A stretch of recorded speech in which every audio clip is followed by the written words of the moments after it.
Chapter 1086 Kingdom of Duran I. As Michael emerged from the forest, he caught sight of a grand temple in the distance. The temple stood proudly on a small island, surrounded by a serene, reflective lake. The water glistened in the soft daylight, enhancing the temple's ethereal beauty.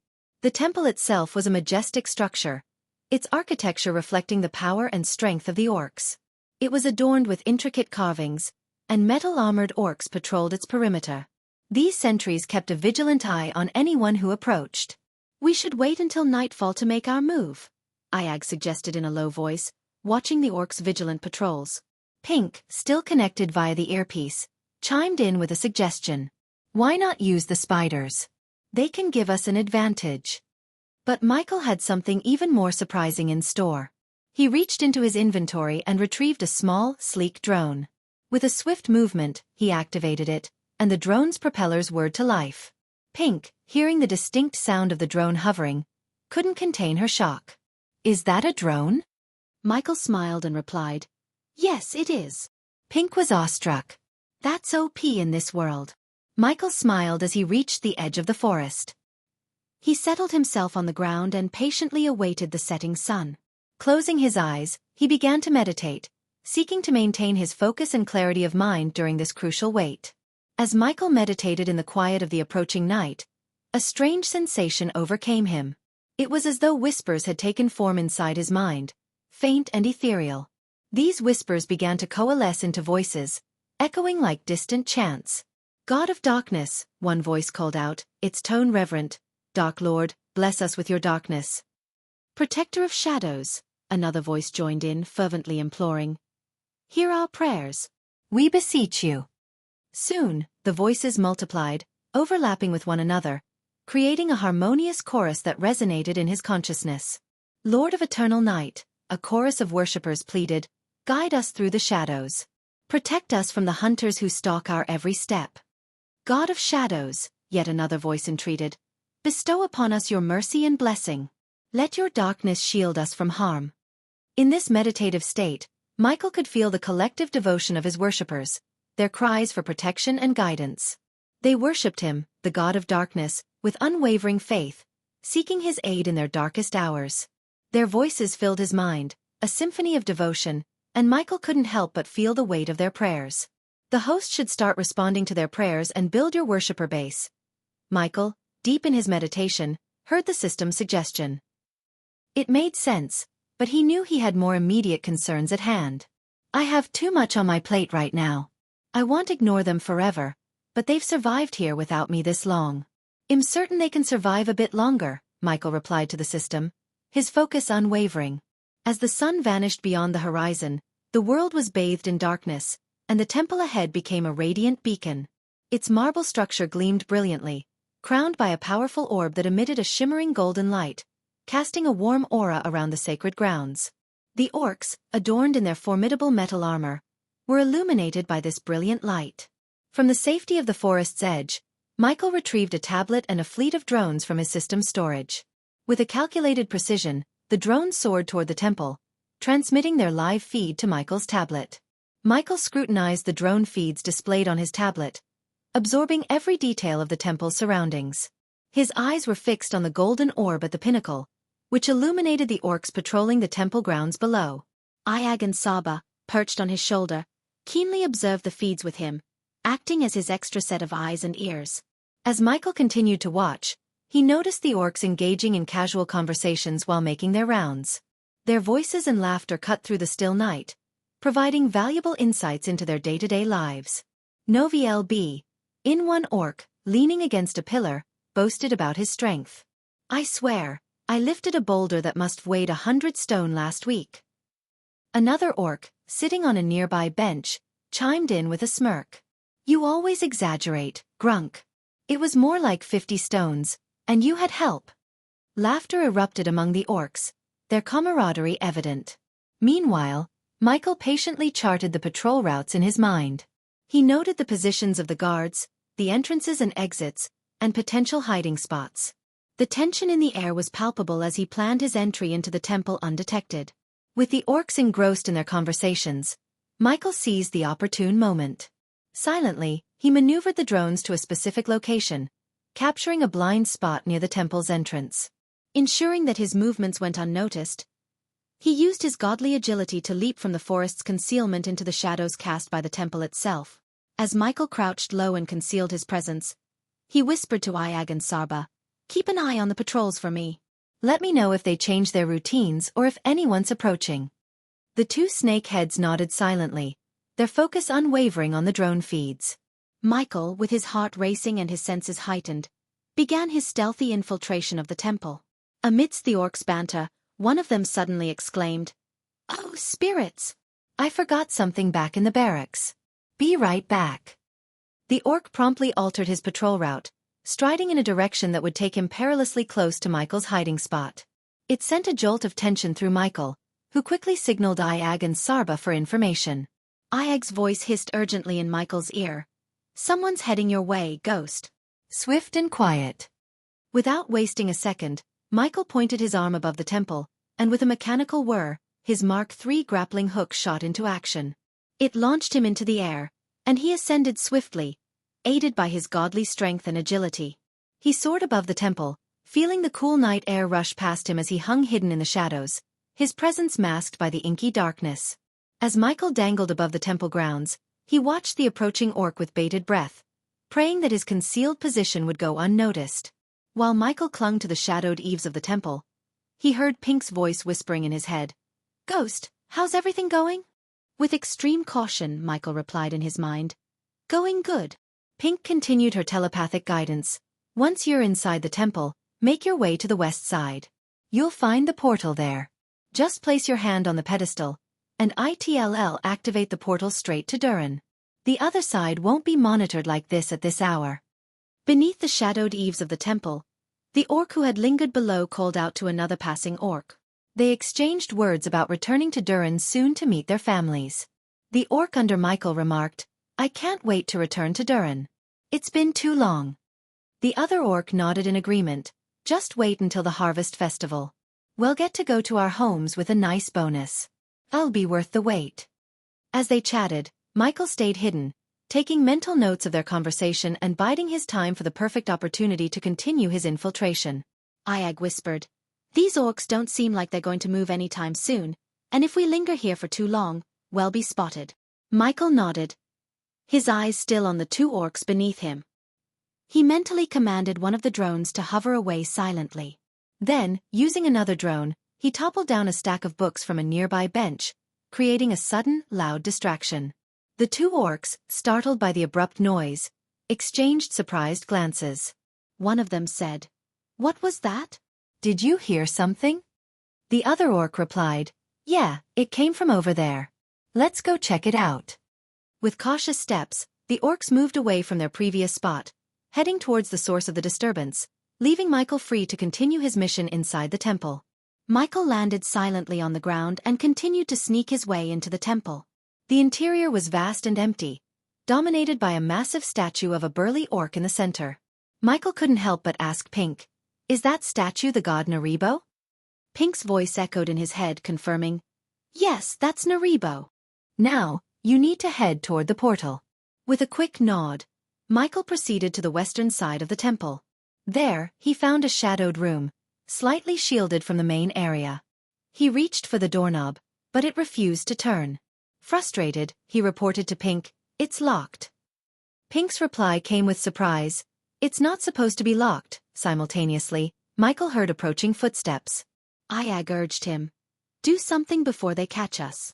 Feeling the pressure, Michael summoned his strength and with a determined effort, broke the doorknob, allowing him to slip into the room just in time to avoid being detected by the approaching orcs. As Michael hurriedly entered the room, he could hear the muffled conversation of approaching orcs. One orc grumbled, "We need to check the portal room." Another replied, "Yeah, I heard some strange noises from that direction." Michael's heart raced as he spotted the portal. It was a shimmering circular opening surrounded by intricate runes. In the center of the room stood a pedestal. Without wasting a moment, Michael extended his hand and firmly placed it on the pedestal. Instantly, the portal lit up with radiant energy, and the runes etched into it began to glow brightly. As the orcs drew closer to the room, Michael didn't hesitate. He grabbed Vidora and, with one final glance at the temple behind him, leaped into the portal, disappearing just in the nick of time before the orcs reached his location. Chapter 1087 Kingdom of Durin 2 Exiting the portal felt like a whirlwind of colors and sensations, and when Michael landed on the other side, he found himself in a spacious, dimly lit room. The room was eerily empty, with stone walls and an imposing iron door at one end. It wasn't quite what Iag had expected. "I've exited the portal," Michael whispered to Pink, who was still in his earpiece. Pink's voice came through, calm and composed. "Good. Now, head out through that iron door, and remember to change your robes to green." With a thought, Michael's black robes transformed into green ones. He then opened the imposing iron door and stepped into a massive marble-floored hall. Several orcs roamed around, some engaged in conversation, while others appeared busy with various tasks. Amidst the bustling scene, a female orc with vibrant green skin and a welcoming smile on her face rushed toward him. She extended her hand in a friendly gesture and said, "Welcome to Durin, honored guest. Imglurna. Are you here for the upcoming harvest festival?" Michael was taken aback by the warm welcome but quickly regained his composure. "Yes, I am," he replied with a friendly smile. "I've heard it's a grand celebration. Could you tell me more about it?" Glurna's eyes sparkled with excitement as she began to explain the festivities and handed him a map of the Kingdom of Durin. "It's going to be wonderful. Here's a map to help you navigate the festivities and explore our beautiful kingdom." Michael graciously accepted the map, thanking Glurna for her assistance. With the map in hand, he exited the building, now ready to navigate the Orc Kingdom of Durin and continue his mission. Stepping out of the building, Michael was greeted by a breathtaking sight. Before him stretched the elegant kingdom of the orcs, adorned with vibrant decorations for the upcoming harvest festival. Colorful banners fluttered in the gentle breeze, and strings of lanterns cast a warm and inviting glow. The architecture of Durin was a captivating blend of grandeur and nature. Towering stone structures were entwined with lush greenery, creating a harmonious atmosphere. Orcs bustled about, their laughter and chatter filling the air as they prepared for the festival. Pink's voice chimed in his earpiece. "Welcome to Durin, Ghost. Enjoy the festivities, but remember, we have a mission to complete." As Michael strolled through the lively streets of Durin, Pink's voice guided him with precision. "All right, Ghost. Head west from your current location. You should see a large oak tree. Take a right there, and you'll be on Amber Street," Pink directed. Following her instructions, Michael navigated through the bustling orc city, the map in his hand and his earpiece securely in place. The streets were alive with festivities, and the orc inhabitants seemed to be in high spirits. Pink continued to provide directions. "Good. Now make a left onto Amber Street, and keep going straight. You'll come to a crossroads, and that's where you'll find Gilrut's Rune Workshop." Michael appreciated the clarity of Pink's guidance, and as he reached the indicated crossroads, he paused. "I'm curious, how exactly did you manage to get this orc, Gilrut, to owe you a favor?" Iag, perched on Michael's shoulder, seemed equally curious. "Yeah, Pink, what did you do?" NOV-E1/B/I-, and there was a brief pause, and Pink's voice carried a hint of somberness. "It's not something I like to talk about, but I'll tell you. Gal, the orc we were talking about earlier, he didn't just harass Lonnie. He hurt someone close to Gilrut. When I took care of Gal, Gilrut felt a sense of gratitude. You know, for delivering some well-deserved justice." Michael nodded, understanding the unspoken meaning behind Pink's words. Sometimes, the bonds of friendship and gratitude could be stronger than any written contract. As Michael followed Pink's guidance through the vibrant streets of Durin, his ears caught the sounds of a commotion up ahead. He saw a gathering of orcs, elves and dwarves, all standing before a building with a glowing sign that read, "Ridion Funds." The crowd was agitated, and a tall orc in jade-green armor was shouting at the building. "Come out before the innocents inside the building get hurt," the orc bellowed. Curiosity got the better of Michael, and he decided to investigate the situation. He relayed the events to Pink, his voice low. "Pink, something's happening here. It looks like there's some kind of commotion outside the Ridion Funds building." Pink's voice crackled in his earpiece, concern evident. This could be the work of the Vilnius gang, causing trouble as usual. Michael frowned. "Vilnius gang? Who are they?" Pink explained, "They're a local gang made up of rowdy orcs who live outside the kingdom. They've been a thorn in the kingdom's side for a while. Iag, perched on Michael's shoulder, chimed in. This isn't our business, Ghost. Let's keep moving. Michael considered Iag's words but continued to walk toward the commotion, curiosity gnawing at him. However, he didn't have to go far before he overheard a hushed conversation among some orcs in the crowd. Did you hear? Even Runemaster Gilrut is stuck inside the building, held hostage. Those words stopped Michael in his tracks. His eyes widened, and he exchanged a quick glance with Iag. Gilrut, the Runemaster who was supposed to help them, was in danger. Michael turned back to the commotion with a newfound resolve. Pink, it seems like Runemaster Gilrut is in trouble inside that building. I can't just walk away from this. Pink's voice crackled with frustration and concern in Michael's earpiece as she urgently whispered, Ghost, you don't understand. The Vilnius gang is ruthless. They don't care about killing innocents. Michael could feel the weight of the situation intensifying. Pink continued, the orcs here, they follow rules and procedures. They'll take their time to strategize. If they lead this rescue mission, it might end in disaster. You have to do something to get Gilrut out. Michael understood the gravity of the situation. He had to act fast and decisively. Pink's voice grew even more urgent as she advised. You'll have to improvise, Ghost. Find a way to rescue the hostages and Gilrut. But be cautious, and don't underestimate the Vilnius gang. As Michael merged into the growing crowd, the tension in the air was palpable. Shouts emanated from inside the building, capturing everyone's attention.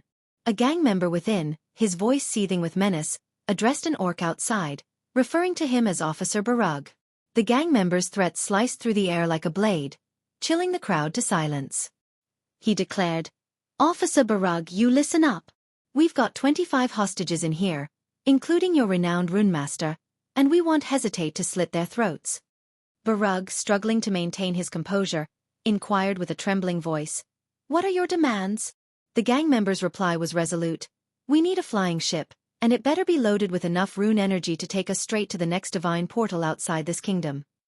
A collective gasp rippled through the crowd. The gang member's ultimatum hung heavily in the air. He didn't stop there, his threat intensified as he added, If our demands aren't met within the next 3 hours, we will start killing the hostages one by one, starting with your precious Gilrut. Officer Barug, attempting to buy some time, negotiated with the gang member. He explained, Listen, it's the Harvest Festival, and most of the flying ships are currently in use. It'll take time to arrange one for you. The gang member, however, responded with a cynical laugh. Time, huh?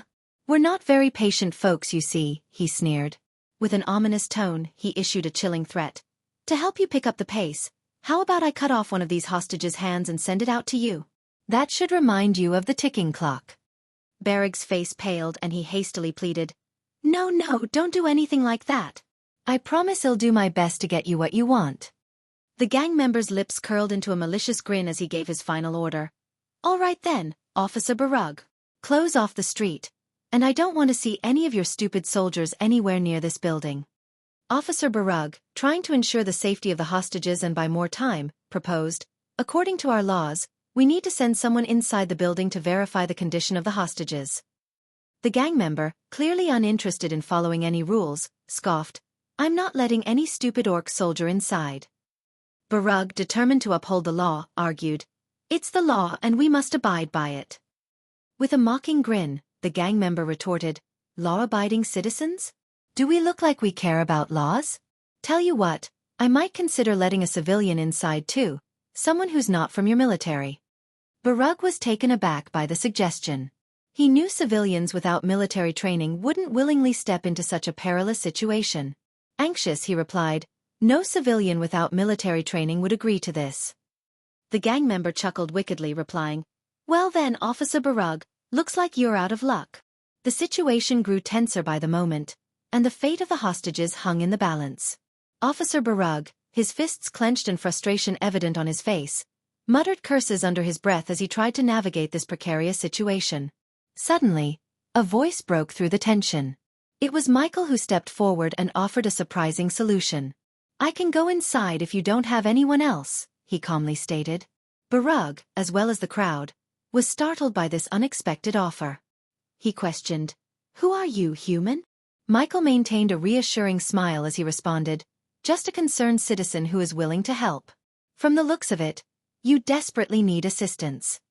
Barug hesitated, torn between the urgency of the situation and his duty to follow protocol. "I can't let a civilian without proper training inside," he argued. Michael, still composed, calmly countered, "The longer we waste time, the more dangerous the situation will become for the hostages. I'm volunteering for this. I'll do my best to talk some sense into the gang members." Barug let out a heavy sigh, realizing the urgency of the situation. He turned to Michael and said, "You'll need to be very careful when you go inside." He retrieved a parchment from his pocket and handed it to Michael, saying, "This is a consent form. It states that you've agreed to volunteer for this mission." Michael chuckled slightly, deciding to use a different name for this particular endeavor. He quickly jotted down John on the parchment and handed it back to Barug. Barug, now holding the parchment with John's agreement, raised his voice and shouted at the building, "I'm sending a civilian inside. Do not harm the hostages." From within the building, the gang member's voice echoed back, "Who is that fool?" Unbeknownst to the gang members, they were about to unwittingly allow a wolf in sheep's clothing into their midst. Chapter 1088. Bank Robber with a System. When Michael reached the entrance of the Ridion Funds building, he paused outside, waiting for someone from the Vilnius gang to unlock the door. "Open the door for that scapegoat," one of the Vilnius gang members laughed from inside. As the people of Durin watched the unfolding scene with a mixture of curiosity and concern for the human safety, the door to Ridion Funds creaked open. Stepping into the doorway, Michael found himself face to face with a green-skinned orc adorned with numerous tattoos and piercings, clearly aiming to intimidate him. "I'm here to ensure the hostages are all right," Michael stated calmly, his voice unwavering. "Try not to become another hostage," the orc replied with a cold, humorless chuckle. With his large hands, he thoroughly frisked Michael from head to toe, searching for any concealed weapons. Having stashed his armor and dark swords within the system storage, Michael remained unperturbed by the search. "He's clean," the orc who had conducted the search announced to his comrades. "NOV-E1/B/I-N, let that goat inside," came the voice of the same gang member who had negotiated with Barug earlier. As Michael cautiously stepped inside, he found himself in an elegant hall adorned with counters displaying various golden artifacts. The marble floor gleamed beneath his feet, reflecting the soft light that emanated from ornate crystal chandeliers hanging from the ceiling. Inside, the same orc who had frisked him earlier looked at Vidora with mild amusement. "Well, ain't that a fancy three-headed snake you got there," he remarked, oblivious to Vidora's true identity as a natural-born hydra. Michael maintained his calm facade, recognizing that he needed to play the part of a concerned civilian to navigate this dangerous situation and rescue the hostages and Gilrut, the renowned runemaster. "Where are the hostages?" Michael inquired, expecting to find the captives in the hall, but it was strangely empty except for a few rough-looking orcs. There were no hostages to be seen. In response, the orc trailing behind him let out a menacing growl. "Welcome to the party, human," the orc sneered, indicating that things were not as they seemed. As Michael proceeded cautiously, he was met by an elf in brown robes with vibrant blue hair. The elf greeted him with a devilish grin. "So, our hero is a human," the elf chuckled, taking Michael aback. Michael had assumed that the negotiator had spoken to earlier was an orc, but to his surprise, it was an elf. "Don't be a racist, human. An elf can lead a group of orcs. The Vilnius gang has no place for racism," the elf remarked as if Head read Michael's thoughts. "He's the biggest racist jerk we've ever encountered," an orc chimed in, laughing at the elf's expense. Now, our precious human isn't here to judge who's the most racist among us but to see the hostages," the elf replied, addressing Michael's feigned fear. Then, the elf turned his gaze toward the orc following Michael and flashed an evil smile. "Close the door and activate the runes," he ordered. "What are you doing?" Michael asked, pretending to be frightened. "Don't be afraid, human. We know how crafty the orcs outside can be. We don't want them listening or seeing what's happening inside," the elf explained with a smirk. Michael observed several runes glowing with crimson light on the walls and ceiling. "What are those?" Michael inquired, maintaining his fearful act. The elf laughed and clarified, "These are anti-surveillance runes, one of Runemaster Gilrut's creations. Isn't it ironic that we're using the runes he designed to keep him locked in?" The elf's eyes shifted toward Vidora, who rested atop Michael's shoulder. Intrigued, he reached out a hand as if to caress the creature. However, Vidora reacted defensively, hissing and snapping at the elf's hand, causing him to withdraw hastily. The elf chuckled at Vidora's reaction. "A feisty three-headed serpent you have there," he remarked to Michael with a smirk, clearly amused by the creature's aggression. "Show him the hostages and bring him back to me," the elf ordered the orc positioned behind Michael. With a firm grip on Michael's shoulder, the orc guided him in another direction under the elf's command. Amused chuckles emanated from the orc gang as Michael was ushered closer to the room where the hostages were held captive. After a brief walk, he found himself before a glass wall, peering through it to see the hostages. They lay on the ground, bound and gagged, their expressions a mix of fear and desperation. The elf, who had been leading this gang of rogues, joined Michael at the glass wall. He pointed toward the enormous vault door situated behind the hostages, his tone dripping with impatience. "That's the vault of Ridion funds," the elf explained, a sinister grin playing on his lips. Michael's frown deepened as he watched an orc, adorned in emerald-green robes, diligently engraving runes onto the massive door. "You have 1 more hour to break the runes, Gilrut. Otherwise, we are going to kill your friends in there," the elf, named Elmer, declared to the orc working on the vault door. With a low growl, Gilrut responded, "I am working as fast as I can, Elmer." "I don't care. I just need the vault opened in 1 hour," Elmer retorted callously. He turned his attention toward one of his orc comrades positioned among the hostages. The orc seized a young man by the neck, lifting him into the air. Panic filled the young man's eyes as he struggled to breathe within the orc's vice-like grip. "Or my orc friend there will snap his neck like a twig," Elmer taunted, his laughter echoing with cruelty. "Then, hell continue to do so until you open the vault or run out of hostages to kill." Elmer's gaze shifted back to Michael, his expression cold and calculating. "Now that you've seen the hostages are in great shape," Elmer said, "run back to Barug and tell him he better have what we asked for in 2 hours. With a firm tug, the orc behind Michael propelled him back toward the bustling main hall of the building. As they moved through the corridors, Michael couldn't help but ponder the dire situation he found himself in. His thoughts raced, and a question gnawed at him, one he couldn't resist asking his ever-present companion. "System, I want to know if I can take out these orcs," Michael inquired quietly, not wanting to draw any attention to himself as he walked. In response, the system's voice echoed in his mind, providing a potential solution to his query. The host should spend 2 million points to unlock the Eyes of Darkness ability, allowing you to perceive the cultivation stages of beings in the realm of gods. Without hesitation, Michael made his decision. "Upgrade the skill," he commanded, fully aware that it was a crucial investment. Almost immediately, a sharp, searing pain seared through his eyes, a signal of the skill enhancement process. The Eyes of Darkness have been upgraded. The host can now discern the energy radiation emitted by cultivators in the realm of gods. Weaker foes will display green energy radiation, while those on par with the host will radiate yellow energy. Any adversary stronger than the host will emit red energy radiation. With this newfound ability, Michael was armed with a unique advantage that could greatly influence the course of events to come. "Why did you choose to upgrade the skill without considering the points?" the system queried, puzzled by Michael's seemingly impulsive decision. Michael's response was light-hearted but cryptic. "You'll see," he chuckled to himself, not divulging his full plan to the system. As they reached the hall where he had first encountered the elf, Michael activated his newly enhanced Eyes of Darkness.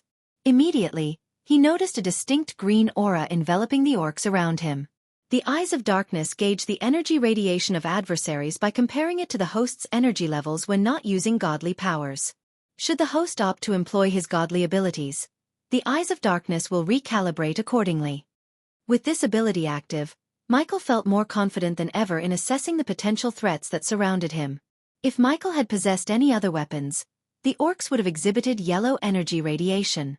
However, due to his godly raw strength and the dark swords in his possession, Michael had the upper hand, despite lacking a cultivation stage in this world. Moreover, these orcs were merely at the Qi Awakening realm, the second stage of cultivation. As they neared the exit, the orc escorting Michael forcefully pushed him. "Get out, human!" Reacting swiftly, Michael seized a nearby chair and wedged it under the door handle, effectively barring the exit. The orc, baffled by this sudden turn of events, growled at Michael, demanding an explanation. "It's game time," then Vidora, the three-headed serpent perched on Michael's shoulder, spoke, surprising the orc and catching him off guard. Michael remained remarkably composed, despite the circumstances. He inquired calmly, "Shall we start again?" The orc, growing increasingly agitated, reached out to grasp Michael's throat. In a rapid and well-coordinated move, Michael retaliated by delivering a powerful kick to the orc's groin while simultaneously striking the orc in the throat, preventing him from making any noise. Other orcs, witnessing this unexpected turn of events, were startled.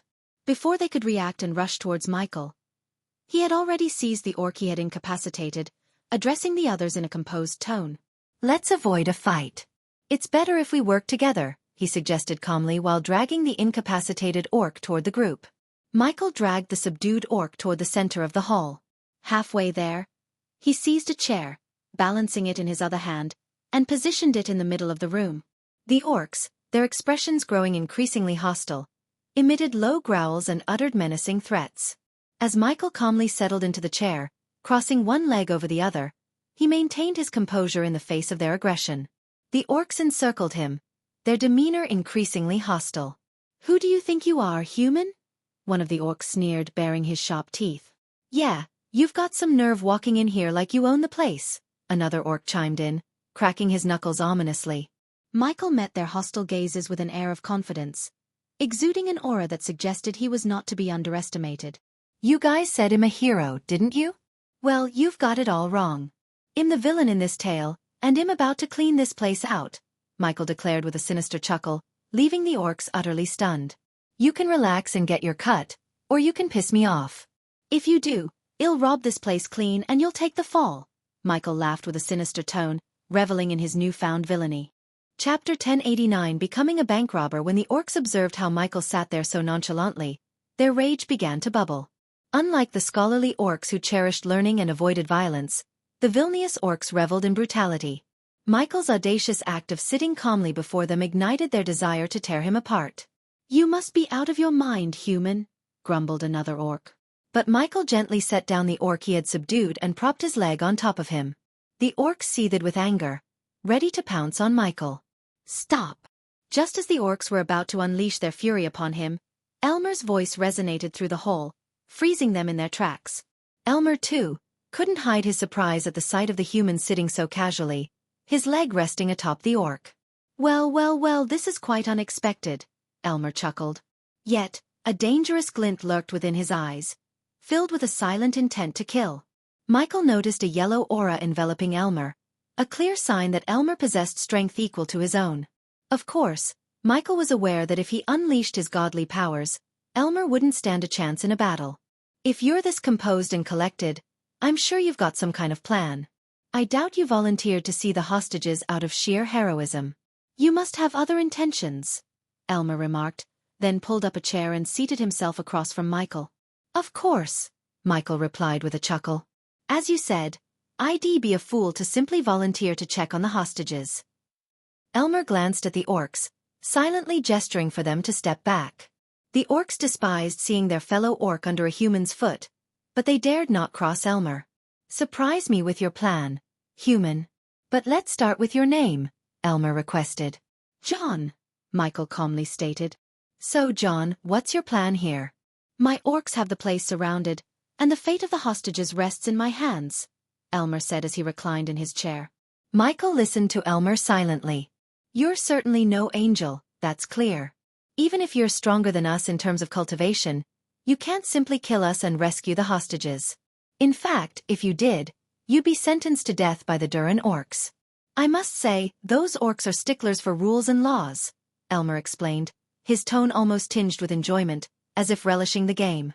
"Only if they find your bodies," Michael replied, his voice laced with both coldness and amusement. "A clever one, aren't you? You must have guessed that I wouldn't have come in here and locked myself in with you if I didn't have an escape plan," Michael continued, nodding toward Vidora's heads. "So why don't we stop wasting each other's time and split the loot inside the vault? Fighting amongst ourselves will only give Barug and his men more time to break through the door. You and I both know we can't remain locked in here forever," Michael suggested. Upon hearing this, Elmer burst into laughter. John, you must have nerves of steel. What makes you think we'd share anything with you? He asked. In response, Michael didn't answer but summoned the dark flames. Pitch-black flames materialized above Michael's hand and danced ominously. Elmer's smile instantly froze as he felt the intense heat emanating from the dark flames. He had never witnessed such all-consuming black flames in his life. Under the shocked gazes of Elmer and the orcs, Michael pressed the dark flames onto the orc beneath his foot. Arg! The orc let out a blood-curdling scream, but the runes in the room prevented any sound from escaping. The dark flames devoured the orc like a ravenous beast, and within moments, the orc was reduced to nothing. Elmer was startled to see that not even ashes remained. In a matter of seconds, the fully grown 7-foot orc had been reduced to mere nothingness by the flames. Now tell me, Elmer, do you think the Durin orcs wouldn't believe me if I told them you and your gang looted the vault and disappeared? Michael asked, his smile chilling. The dark flames had left both the orcs and Elmer visibly sweating. As the dark flames dissipated, the room's temperature gradually returned to normal. That dark flame. That's something, Elmer remarked, his surprise evident. However, there was no sign of fear in his expression. You seem to have forgotten about the hostages, John. I can recognize a cold-blooded killer when I see one. You might be a killer, but you won't harm the hostages, Elmer declared. What's happening in there? Pink's voice echoed in Michael's ear, but he ignored her, keeping his focus on Elmer. Instead of responding to Elmer's comment, Michael leaned forward, pointing his fingers at his eyes. Look into my eyes and tell me I don't have a plan to deal with the hostages, Michael challenged. When Elmer locked eyes with Michael, he could clearly discern that John had some sort of plan.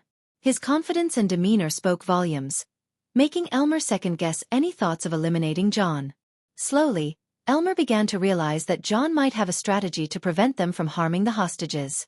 Why are you negotiating with that human scum, Elmer? One of the orcs, losing patience, growled. Yeah, just kill him and toss his body out. ITLL send a message. Another orc roared. Michael knew he could dispatch the orcs and Elmer and incinerate their bodies with the dark flames if necessary. However, he considered that option a last resort. Instead, Michael wanted to collaborate with Elmer and the Vilnius gang. He saw an opportunity to work with them to start a side business that would amass a fortune in gold coins. Michael felt no guilt or remorse about contemplating robbing places like Ridion funds. According to Pink, Durin was a wealthy kingdom, and accumulating wealth was necessary for his survival in this world. In comparison to his own survival, the prospect of robbery didn't weigh heavily on Michael's conscience. We both won't get anything we want until that lazy orc Gilrut breaks the vault. I have to say, John, I spent weeks planning this heist, and you are complicating things. I don't like complications, Elmer coldly remarked, but Michael couldn't help but burst into laughter. Weeks? Are you kidding me? Michael chuckled. I could have robbed this place clean in a day or two, he added, with a confident grin. A smart man like you knows that giving me my share will be fruitful in the long run. Think about it, Michael urged. Hearing Michael's proposal, Elmer couldn't help but snicker. You said you could rob this place in a day or two, so I don't see why you need us, he said, playing along to gather more information. It was a high-stakes game of mental chess between Michael and Elmer. Because I have too many things to do. If you agree to work with me, I'll let you choose the place and time of the robbery and do the legwork. I will give you a foolproof plan to hit the places and clean out the loot with 0 complications and 100% success rate, Michael calmly offered. Hearing Michael's intention to rob more places, Vidora felt a mix of shock and excitement. I've had enough of this. Suddenly, an impatient orc charged at Michael from behind. Michael didn't even flinch as he assessed the approaching orc through Elmer's eyes. Swiftly, he moved to the side, grabbed the orc's axe, and pulled the orc off balance. The orc had severely underestimated Michael's raw strength. In their eyes, he was just a human, but they had no inkling of his godly power. As far as they were concerned, he made the orc feel weightless. When the orc fell under the force of Michael's pull, he snatched the axe from the orc's hand and cleanly severed the orc's head from his shoulders with a single powerful swing. Blood splattered across the floor and onto Elmer's face. The orc's lifeless body twitched as its head rolled on the ground. Michael stood there, his face speckled with blood, and flashed a confident smile at Elmer. If you want to work with me, you need to get rid of these idiots, Michael said. The orcs who had witnessed Michael's incredible speed and raw strength took a step back, their hearts gripped by fear and shock. N/O-V/Epsilon L-B 1/N. What if you rat us out when you get outside? Elmer asked, considering the possibility of working with Michael instead of opposing him. Honor among thieves, Michael simply replied. When the other orcs grew agitated and started to inch forward, Elmer swiftly rose to his feet, raising his hands in a calming gesture. Stop, Elmer firmly ordered his men. I love thrills like this. So, I will agree to give you a share. But I can't give you half. As you can see, I have more mouths to feed, Elmer reasoned. Since we will be working together in the future, I can let you take 65% of the loot, Michael proposed. Ha ha ha, Elmer laughed heartily before wiping the blood from his face. He then extended his hand toward Michael, sealing their agreement with a handshake. You have to clean this blood, Elmer pointed out, and Michael nodded in agreement. With a flick of his wrist, Michael produced a colorless liquid vial and poured it onto the ground. To Elmer's surprise, the liquid flowed across the floor, completely erasing any traces of blood. Now, let's go break the vault, Michael suggested. Unbeknownst to Elmer, a spider had discreetly crawled onto his robes, concealing itself in his pockets. Soon, this inconspicuous spider would transmit everything Elmer saw and heard back to Pink's hideout. Unintentionally, Elmer had just become Michael's subordinate in the pursuit of robbing wealthy places. As they walked toward the vault, Michael summoned the system to change his attire. His emerald green robes were swiftly replaced with dark robes, his face concealed by a hood and a skull mask. I assume you have a plan to break the vault, Elmer inquired, growing more intrigued as he witnessed John's transformation. I thought you would never ask, Michael snickered. Upon reaching the vault room, Michael observed Gilrut still diligently working on the runes to breach the vault. The hostages lay trembling on the ground, their fear palpable. Without hesitation, Michael tossed a glass vial containing his own concoction into the vault room through the open door. The vial shattered upon impact, startling the hostages. What the hell is this? Gilrut muttered in confusion as he examined the shattered vial. However, before he could react, Gilrut collapsed, unconscious. Everyone inside the vault room, including the orc guards, followed suit, falling to the ground. Michael then calmly stepped through the door and stood before the imposing metal vault door. I am waiting, Elmer stated, his hand subtly gripping the dagger at his waist, prepared for any unexpected actions from John. To Elmer's astonishment, Michael merely clenched the vault door with his godly strength. Elmer watched in awe as the solid metal door trembled, with cracks beginning to form in the surrounding wall. The massive vault door continued to crack and tremble under Michael's relentless grip until, with a thunderous crash, it fell to the ground. A dazzling sight met their eyes as the vault's contents were revealed. Shimmering piles of gold coins, sparkling rubies and diamonds, and gleaming gold bars and biscuits lay before them, bathed in a brilliant radiant light that danced across their faces. Michael couldn't help but be amused at the sight before him. He turned to Elmer and the other orcs, a wry grin playing on his lips. Now that's what I call a damn good score, Michael remarked with a chuckle, his eyes fixed on the glittering treasure trove. Chapter 1090. Becoming filthy rich again, brute strength beats rune strength, Elmer admitted, clearly surprised by Michael's raw power. He couldn't hide his astonishment at witnessing Michael's physical prowess. Get to work, Elmer commanded his orc comrades, and they eagerly obeyed, pulling out large sacks from their space rings and rushing to fill them with the precious loot from the vault. Michael, however, furrowed his brow as he noticed the orcs packing their sacks instead of using their space rings to store the wealth. The treasure within the vault was protected by intricate runes, preventing it from being stored in a space ring. Leave 35% for our friend John here, Elmer stated with a hint of amusement. I wonder how you plan to carry all this wealth on you, Elmer mused, his snicker echoing in the room. Michael remained silent, well aware that traditional means like space rings wouldn't work for this enchanted treasure. However, Michael had a trick up his sleeve, his system storage. As the orcs filled their sacks and hurriedly dragged them outside of the vault, Michael calmly stepped inside. Elmer observed him closely, curious about what he might do next. To Elmer's astonishment, Michael simply waved his hand, causing a strange white light to envelop all the remaining gold coins, rubies, diamonds, and every valuable item in the vault. Within moments, the bright light vanished, taking the entire contents of the vault with it. What kind of space ring are you wearing? Elmer asked, his voice revealing his shock at the incredible display of power. Working with you might not be a bad idea after all, Elmer admitted, recognizing the potential benefits of collaborating with John. In Elmer's eyes, Michael seemed resourceful, someone who could be used to gain advantages within the Vilnius gang. He contemplated using John as a contact to climb the ranks. However, Elmer was completely unaware that Michael had his own motives and plans for exploiting the Vilnius gang to his advantage. Once all the wealth within the vault had vanished, Michael turned to Elmer with a smile. "Now, place the dagger against my throat and tell Barug to send the flying ships within half an hour," Michael instructed. He snatched a dagger from one of the orcs, causing them and Elmer to react with agitation, stepping back cautiously. Michael smiled as he changed his robes back to the emerald green attire. With deliberate slowness, he ran the dagger across his chest, cutting his own flesh. Blood trickled down, staining his green robes crimson. "This will give Barug the motivation he needs," Michael remarked confidently. An orc stood firmly behind Michael, holding the dagger against his throat as they proceeded. Michael maintained his composure, not showing any signs of fear or discomfort. Elmer led the way, and soon they reached the building's entrance. He pushed open the heavy doors, revealing the bustling scene outside. Barug and a contingent of soldiers were on the scene, trying to keep the curious citizens at bay, creating a perimeter around the Ridion Funds building. Barug's expression turned grim as he noticed the blood staining Michael's body. His fists clenched in anger, and he approached Michael, his voice low and stern. "What did you do?" Barug demanded. His eyes locked onto Michael's.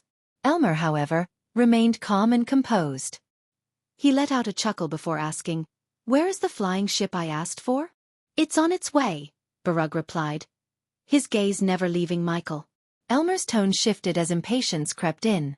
"I don't like the ship being late," he said, then signaled to the orc standing behind Michael. Without hesitation, the orc drew the dagger across Michael's shoulder. However, to his astonishment, it felt as if he was cutting into a solid stone wall. "What in the world?" The orc muttered to himself, staring at Michael's seemingly invulnerable flesh in disbelief. "Stop hurting the hostages, Elmer. You didn't want this robbery case to become murder," Barug growled, frustration evident in his voice. However, Elmer merely laughed, an eerie sound that hung in the air. "Officer Barug, we are the Vilnius gang. We commit murders for breakfast and more murders for dinner. So no, we don't give a damn. Unless you want this hero to die before your very eyes, I want the airship to arrive within 10 seconds, Elmer responded with a cold grin. The orc behind Michael pressed the dagger against his throat, keeping him in check. Barug and his soldiers seethed with anger, but they felt helpless in the face of the criminals. Just in the nick of time, a large shadow loomed over them, casting darkness on the ground. All eyes turned upward, and they beheld a massive flying ship with green sails and a dark brown hull gracefully sailing through the sky. "Damn good timing," Elmer clapped his hands in appreciation. "Drop the ropes," Barug shouted, his voice laced with anger and impatience. The ship's crew swiftly obliged, lowering several ropes to the ground. They began descending using these ropes, aiming to assist with their escape. "We will leave the ship and your precious hero far away from Durin with an emergency light. You can pick him up later," Elmer declared as he confidently made his way up the ropes to the ship. The orcs followed, grasping the ropes tightly as Elmer activated a mechanism that hoisted them up to the ship. As they reached the ship's upper deck, Elmer took hold of the helm and expertly rotated the rudder. The massive airship began to turn slowly, its sails billowing as it adjusted course. Michael observed the ship's sails filling with wind, propelling it forward as they escaped from Durin. While they soared away from Durin, Michael couldn't help but notice the intricate runes etched into the sails and the glowing symbols that adorned the ship's hull. At the stern of the airship, there was a conspicuous large box, covered in an array of mysterious runes. With a sense of curiosity, he activated his X-ray vision, revealing a potent energy signature emanating from within the box. "You can take the dagger away, my man," Michael spoke to the orc. The orc, under Elmer's watchful eye, reluctantly sheathed the dagger that had been pressed against Michael's throat moments earlier. With the blade no longer a threat, Michael stretched his muscles, the tension slowly dissipating. "Are you going to tell us your next move?" Elmer inquired, his hand steady on the rudder. "I have a few matters to attend to in Durin," Michael began, his tone casual. "In the meantime, if you happen to identify a lucrative target, feel free to let me know. But I must emphasize I'm not interested in small-time scores. If I'm going to help you, it needs to be a big heist. Don't concern yourself with the targets. Durin's got plenty of fat fish to plunder, Elmer assured. However, the real question is, how do we get in touch with you? Meeting the rest of your villainous gang isn't on the table, I presume, Michael retorted, his skepticism clear. Let's be realistic here, John. Trust isn't something that flows easily between us at this point. So, it's a tad premature to disclose our hideout to you, Elmer explained. However, he tossed a blue crystal, intricately engraved with a rune, toward Michael, who deftly caught it in mid-air. It's a one-way communication crystal. When I've selected our next target, it'll get in touch, Elmer elucidated. As the airship soared further away from the Durin kingdom, they eventually arrived at a breathtaking sight. A vast white flower field that stretched endlessly across the land under a tumultuous, stormy sky. The field was a mesmerizing sight, the white blossoms contrasting starkly against the dark, brooding clouds above. Elmer, still at the helm, turned to Michael, addressing him by the alias John. This is where we part ways, John. Michael gazed out at the expanse of white flowers. His curiosity piqued. What are you planning to do with the airship? He inquired. Elmer couldn't help but chuckle at the question. The Durin orcs believe they can track us using the runes embedded in this ship, but they're in for a surprise. He gestured to the orcs surrounding him, who were stifling laughter. Well, strip this ship down and salvage the parts, then sell them for a handsome sum of gold coins. The orcs accompanying Elmer burst into raucous laughter, their rough voices mocking the supposed ineptitude of the Durin orcs. Track us, my foot, one of them guffawed. The Durin orcs always were a bit slow, another orc chimed in with a grin. Elmer, still amused, added, exactly. They underestimate the villainous gang. Now, John, our paths diverge here. Keep that communication crystal close. When the time is right, it'll be in touch. Michael nodded, and with a final glance at Elmer and his boisterous orc comrades, he stepped off the airship and onto the pristine flower-covered land, ready for his next move. Standing amidst the sprawling field of white flowers, Michael watched as the airship receded into the distant horizon, a mere speck in the expansive sky. With a deep breath, he activated the earpiece. Hello, Pink, he spoke softly. Pink's voice crackled to life on the other end. Ghost, what happened? Did you meet Gilrut? With a hint of amusement in his tone, Michael recounted every detail of the events that unfolded within Ridion Funds, painting a vivid picture of his encounter with Elmer and the villainous gang. Pink's voice radiated excitement and disbelief.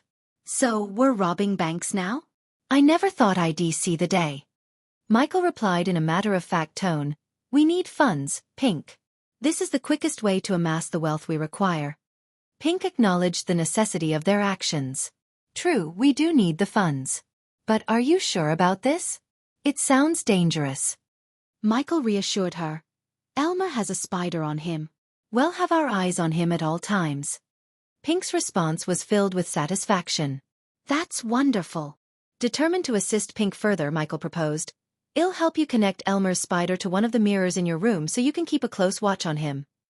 Curiosity piqued, Pink inquired, What's your next move, Ghost? Michael's voice held a hint of anticipation as he revealed his plan. Now, it's time to befriend Gilrut and forge a new medallion. Chapter 1091.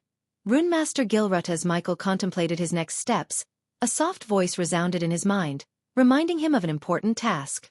It was Iag, his loyal and ever-watchful Hydra. Ghost, Iag's voice whispered. It might be wise to use the emergency beacon now. Understanding the urgency, Michael reached into his pocket and retrieved a small, unassuming cube. Gripping it tightly in his hand, he crushed it with a swift motion. In an instant, a brilliant beam of red light shot skyward, cutting through the stormy clouds above. With the emergency signal sent, Michael sat down amidst the sea of white flowers, feeling their delicate petals beneath him. He turned his attention to Iag, who seemed curious about his next move. I'll wait here until Barug comes to pick me up, Michael explained, his eyes scanning the horizon for any sign of the approaching airship. Iag nodded in understanding. What comes next, Ghost? Michael's gaze turned resolute as he replied. Next, I need to befriend Gilrut and begin cultivating in this world. There's much to learn and accomplish. While he waited for Barug or any of the orcs to come and pick him up, Michael accessed the system to review his accumulated wealth from the heist at Ridion Funds. The system provided him with a detailed summary. The host has 20 million in gold coins. The rubies, diamonds, and other valuables should be traded to evaluate their value in gold coins, the system informed Michael. From the pile of gleaming gold coins, Michael plucked one and exited the system momentarily. Take a look at this coin, Michael said, presenting the divine gold coin to the three Hydra heads. It sparkled brilliantly under his grasp. Then, he retrieved a regular gold coin from the mortal realm. No wonder this world doesn't use these gold coins, Saga remarked, eyeing the comparatively dull coin from the mortal realm. In contrast to the divine gold coin, the mortal realm's currency seemed like a cheap metal. The divine gold coins were forged from pure gold, transcending the quality of any gold in the mortal realm. 20 million gold coins, huh? It wouldn't be worth exchanging them for a mere 800,000 badass points, Michael pondered to himself.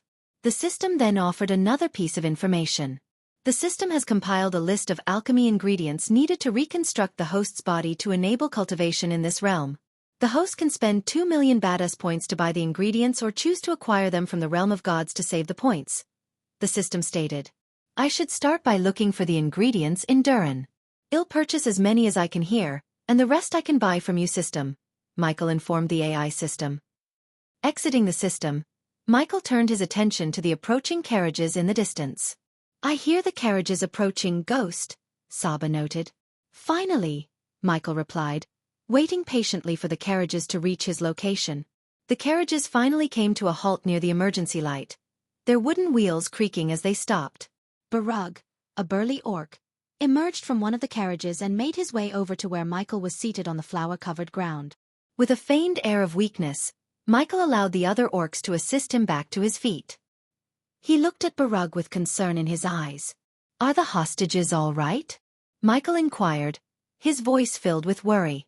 Barug was taken aback by the human's genuine concern for the hostages, especially when he himself was bleeding from his wound. It was a rare sight to see such compassion in the criminal underworld. They're fine, Barug replied gruffly. We'll take you to the healer and patch you up. Michael nodded appreciatively and, with Barug's assistance, made his way into one of the waiting carriages. Barug settled into the carriage across from Michael, concern still etched on his rugged features. After a moment, he couldn't help but ask, what about Elmer and his gang? Did they say anything that might help us locate their hideout? Michael, still maintaining his facade of vulnerability, furrowed his brows as if deep in thought. He leaned in closer to Barug and lowered his voice conspiratorially. They were talking about killing someone. He paused for dramatic effect, watching Barug's eyes widen with surprise. Inside, Michael couldn't help but snicker at his own manipulation. Barug had no idea that he and Elmer had planned to work together. Killing someone? Barug echoed, clearly taken aback. Michael nodded solemnly. Yes, they mentioned it quite a few times. Barug nodded in understanding, his expression growing graver.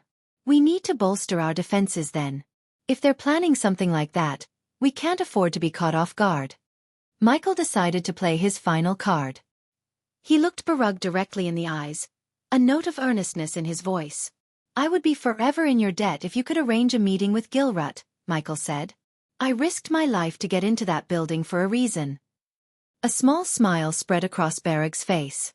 That can be arranged quite easily. In fact, Gilrut has been asking to see the human who risked his life to get into the building. Michael was genuinely surprised by this news.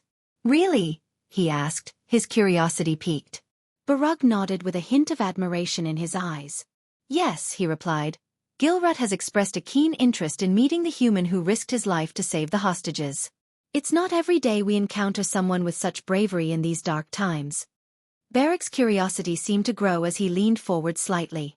By the way, what's your name? He asked. Michael didn't hesitate. Had been using the name John with Elmer, so he decided to stick with it. John, he replied. John, you've got balls, I'll give you that, Barug said. Risking yourself like that, it's not something many would do. Michael feigned embarrassment, lowering his gaze. I did nothing special really, he said modestly. Just ended up being another hostage. Eventually, the carriage returned to the kingdom of Durin, and Michael observed the Ridion Funds building passing by. The building was now surrounded by even more orcs. After a few more minutes, the carriage came to a halt. "Once we patch you up, it'll take you to meet Lord Gilrut," Barug said. Barug led Michael into an emerald green building where they encountered a kindly, silver-haired woman. She inquired about what had transpired and listened attentively to Barug's account. Her face registered surprise as she processed the details. After a brief discussion, the woman provided Michael with a few potions and carefully applied a bandage to his chest. Once he was feeling a bit better, Barug led him to a grand establishment known as the Orc Tree Inn. The inn was an imposing structure, adorned with intricate wooden carvings and lush greenery. It exuded an air of rustic charm and grandeur. "Lord Gilrut will be waiting for you in room 46, Barug informed Michael. "You can go directly to meet him, our staff has been informed." "Thank you," Michael replied sincerely, appreciating Barug's assistance. As Barug patted him on the back, he added, "And John, don't leave the kingdom without informing me. I might need to take your witness statement again for more information. After all, you were one of the witnesses." "Of course, Lord Barug," Michael said, showing his willingness to cooperate. With that, Barug bid him farewell. As he left, he couldn't help but sigh and say, "Once the Ridion Funds guys finish sweeping the empty vault, they're going to come bringing their whole wrath down on my head." Michael entered the Orc Tree Inn, crossing the threshold into an elegant establishment. The interior exuded an air of refinement, with wooden beams crisscrossing the ceiling, casting intricate patterns of shadows on the polished wooden floor. Soft, ambient lighting emanated from ornate lanterns hanging from the walls, creating a warm and inviting atmosphere. As he stepped further into the inn, a young orc woman, dressed in flowing green robes, approached him with a welcoming smile. Her demeanor was courteous and professional. "Lord Gilrut has been expecting you in room 46, Michael informed the orc woman. She quickly realized his intent and nodded. "Follow me," she said to Michael, gesturing for him to accompany her. Together, they ascended a grand staircase that led to the upper levels of the inn. Arriving at the top floor, they reached a grand and imposing door. The number 46 was finely engraved on a polished brass plate, marking the room. With a polite nod, the young orc woman said, "You can go inside and meet Lord Gilrut." Michael acknowledged her guidance with a nod of his own, and gently pushed open the door to room 46. When Michael pushed the door open, he stepped into an elegant and spacious penthouse. Lord Gilrut was engrossed in conversation with several armored orcs.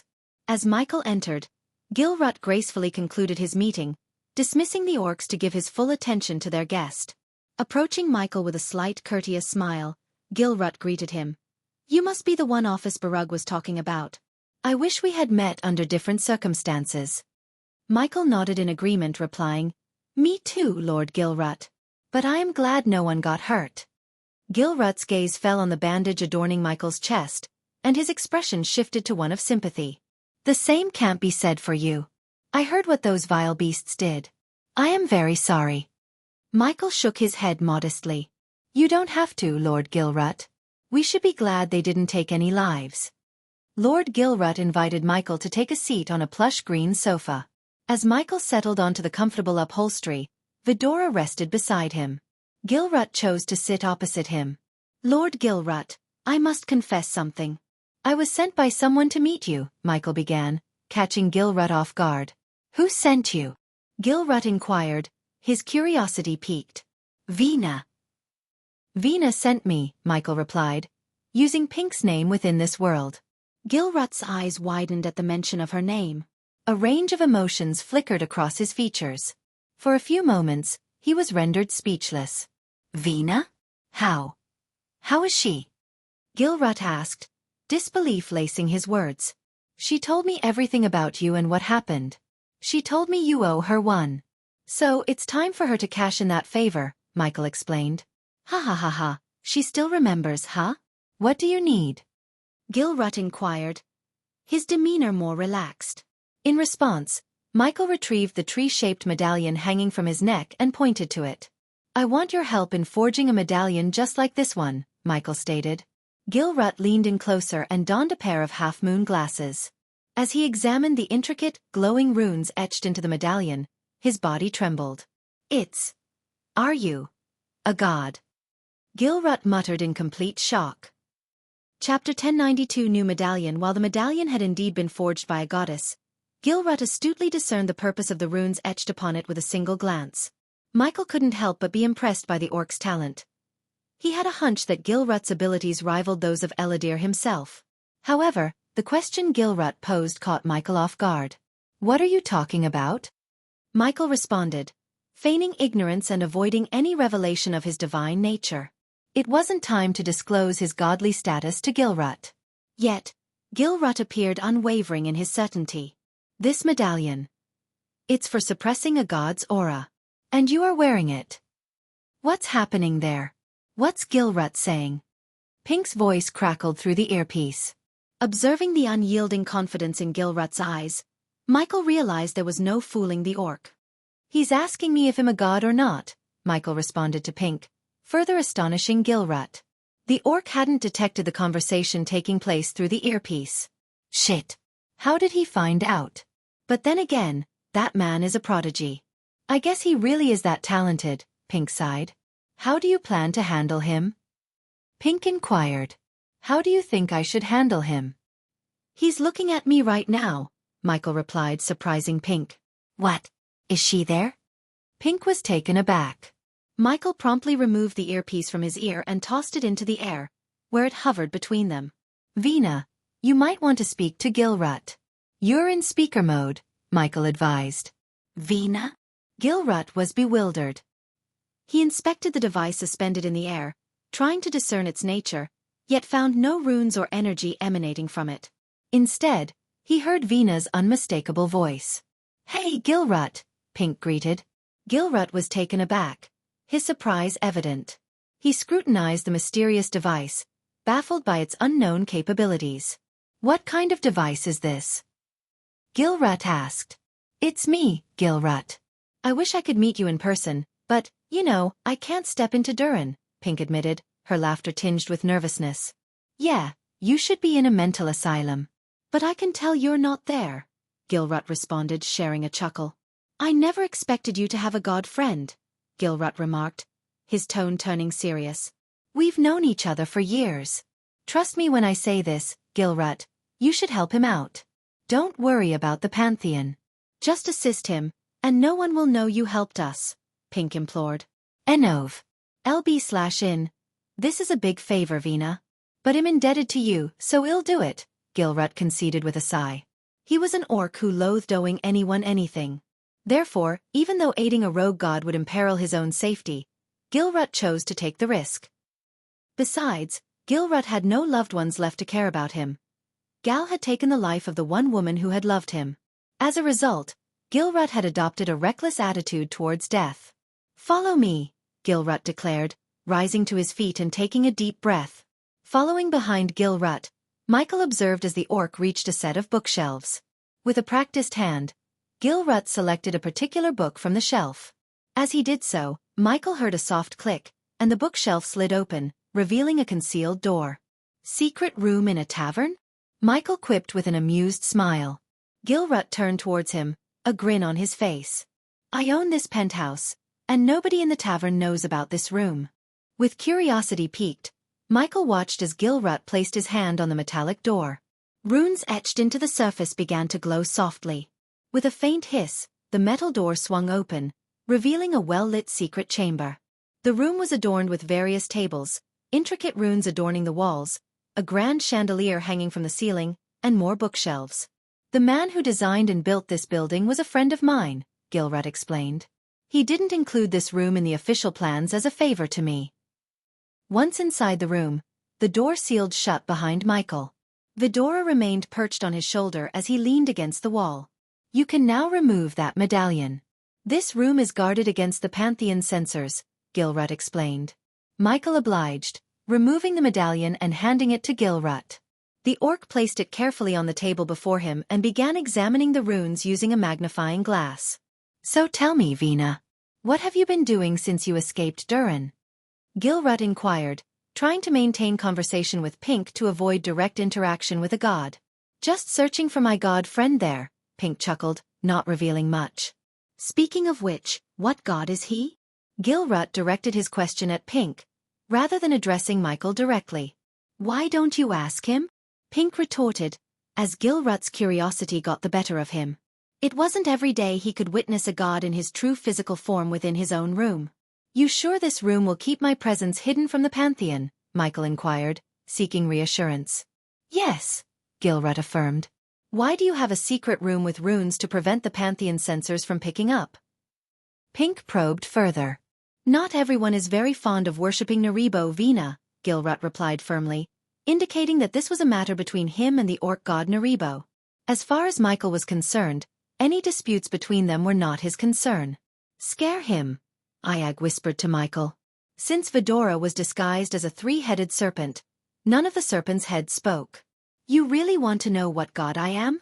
Michael inquired, catching Gilrut's attention. Seeing Gilrut's expectant expression, Michael activated the power of darkness. The entire room was plunged into pitch-black darkness. The chandeliers and runes lost their glow, and the room felt suffocated by an oppressive shadow. Gilrut couldn't see a thing. This darkness was unlike anything he had ever experienced. You are the god of darkness, Gilrut finally realized the nature of the god before him. As the darkness slowly faded away, returning the room to its previous state, Gilrut was visibly shocked. He stuttered. You are the god of darkness. Pink chimed in with a playful tone. Don't go having a heart attack on me now. However, Michael cut their banter short and got straight to the point. I need a medallion that can hide my presence from the Pantheon. Gilrut, now somewhat recovered from his shock, took the medallion in his hands and began examining it closely. His fingers traced the intricate runes etched onto its surface as he thought deeply. This medallion has runes to conceal a god's aura. However, since it wasn't crafted with a specific god in mind, attempting to use a god's power with it would render the medallion ineffective and making it detectable by the Pantheon censors, Gilrut explained. Michael inquired, can you craft a new medallion specifically for me, one that won't be detected by the Pantheon? Gilrut nodded, I can create the rune design, mimicking the ones inscribed in this room, but it will take some time, at least 3 days. However, I'll need a skilled blacksmith to forge the actual medallion. Once it's made, I can engrave the runes onto it. He continued, these runes require a constant energy supply to remain effective, so you will also need celestial energy crystals. Michael inquired, you don't have to worry about a blacksmith. I can forge the medallion. But do you know any place I can obtain the celestial crystals? He knew that back in the mortal realm, he could mine arch-energy crystals from the Stormville mountain, where Mugashiku slumbered. However, he was new to the realm of gods and uncertain where to find celestial crystals. He was aware that such a precious resource would likely be well guarded. Gilrut responded, there is a mine here in Durin, but it's heavily protected by Naribo's angels. If you wish to avoid attracting the Pantheon's attention, which I assume is your goal, you'll have to purchase the crystals. Low-grade crystals can power the runes for a day, mid-grade for a week, and high-grade for at least 3 weeks. Michael nodded. I see. Are these crystals expensive? Gilrut confirmed. Very. But you can purchase them if you have the coins from the Celestial Palace. Its branch is located here in Durin, just a couple of blocks away, Gilrut informed him. Gilrut continued, since you won't have a medallion for 3 days, you can wait in this room. Afterward, I can provide you with a low-grade crystal. With that, you can leave and purchase more crystals. 3 days swiftly passed by. During that time, Michael had purchased the necessary metals from the system to forge the medallion he desired. In the room, they both worked diligently towards their goals. Gilrut meticulously inscribed tiny, intricate runes onto a glowing, strange metal he had. His expertise in runecraft was undeniable, and he worked with both precision and care. On the other side of the room, Michael silently forged the medallion. Using his dark flames, he melded and shaped the metal into a skull-shaped form, with every detail painstakingly perfected. It was a fusion of craftsmanship and divine power. As the 3 days passed, the room was filled with an air of concentration and determination. Michael and Gilrut, 2 very different beings, shared the same goal. Done, Gilrut declared, his voice laden with fatigue. Vidora, curled up in the corner of the room, slept peacefully. After an intensive 3-day effort, Gilrut had successfully engraved the intricate runes into the skull-shaped medallion that Michael had forged. In the process, he had repurposed some of the runes from Marla's medallion, effectively destroying it. It's beautiful, Michael marveled as he held the small skull medallion in his hand. Show me how to power this medallion, Michael requested. Gilrut agreed with a nod and retrieved a dim blue crystal from his pocket. He clenched his fist around the crystal, shattering it. As he opened his hand, a radiant energy appeared, hovering above his palm. Simultaneously, the medallion in Michael's hand quivered. It absorbed the celestial energy, warming up, and the eyes in the skull design glowed dimly in a shade of red. It's ready. This will keep you hidden from the Pantheon even if you employ your godly powers. However, remember that it's not a foolproof solution. The Pantheon's detection array for rogue gods is extremely powerful. So although the medallion will conceal your presence, use your godly powers sparingly, only when absolutely necessary, Gilrut advised Michael. With a firm nod of comprehension and a renewed sense of purpose, Michael hung the medallion around his neck. Taking a deep breath, he prepared to leave the room. It's time to start cultivating in this world, Michael said before leaving the room. Chapter 1093. Time for a grand heist. With a newly acquired medallion securely hanging from his neck, Michael navigated the bustling streets of Durin. Vidora remained asleep in his room as he blended into the festival crowd. This harvest festival seems like a big deal, Michael remarked, his gaze wandering over the vibrant celebrations. Yeah. Every year, the orcs invite people from all kingdoms and worshippers of all gods to celebrate their harvest.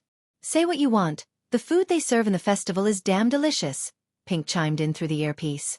The mention of delicious food brought thoughts of his wife, Gaia, to Michael's mind. She was quite the food enthusiast.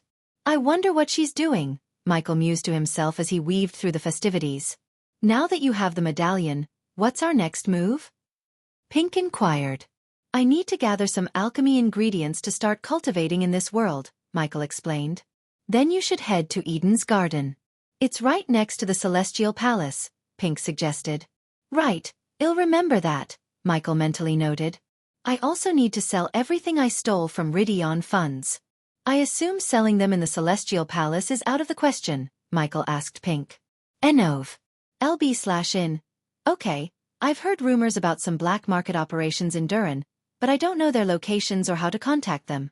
I doubt Gilrut does either, Pink admitted. Officer Barug might be able to help, Michael pondered. Given Barrag's position as a law enforcement officer in Durin, he would likely have knowledge of the black market in the kingdom.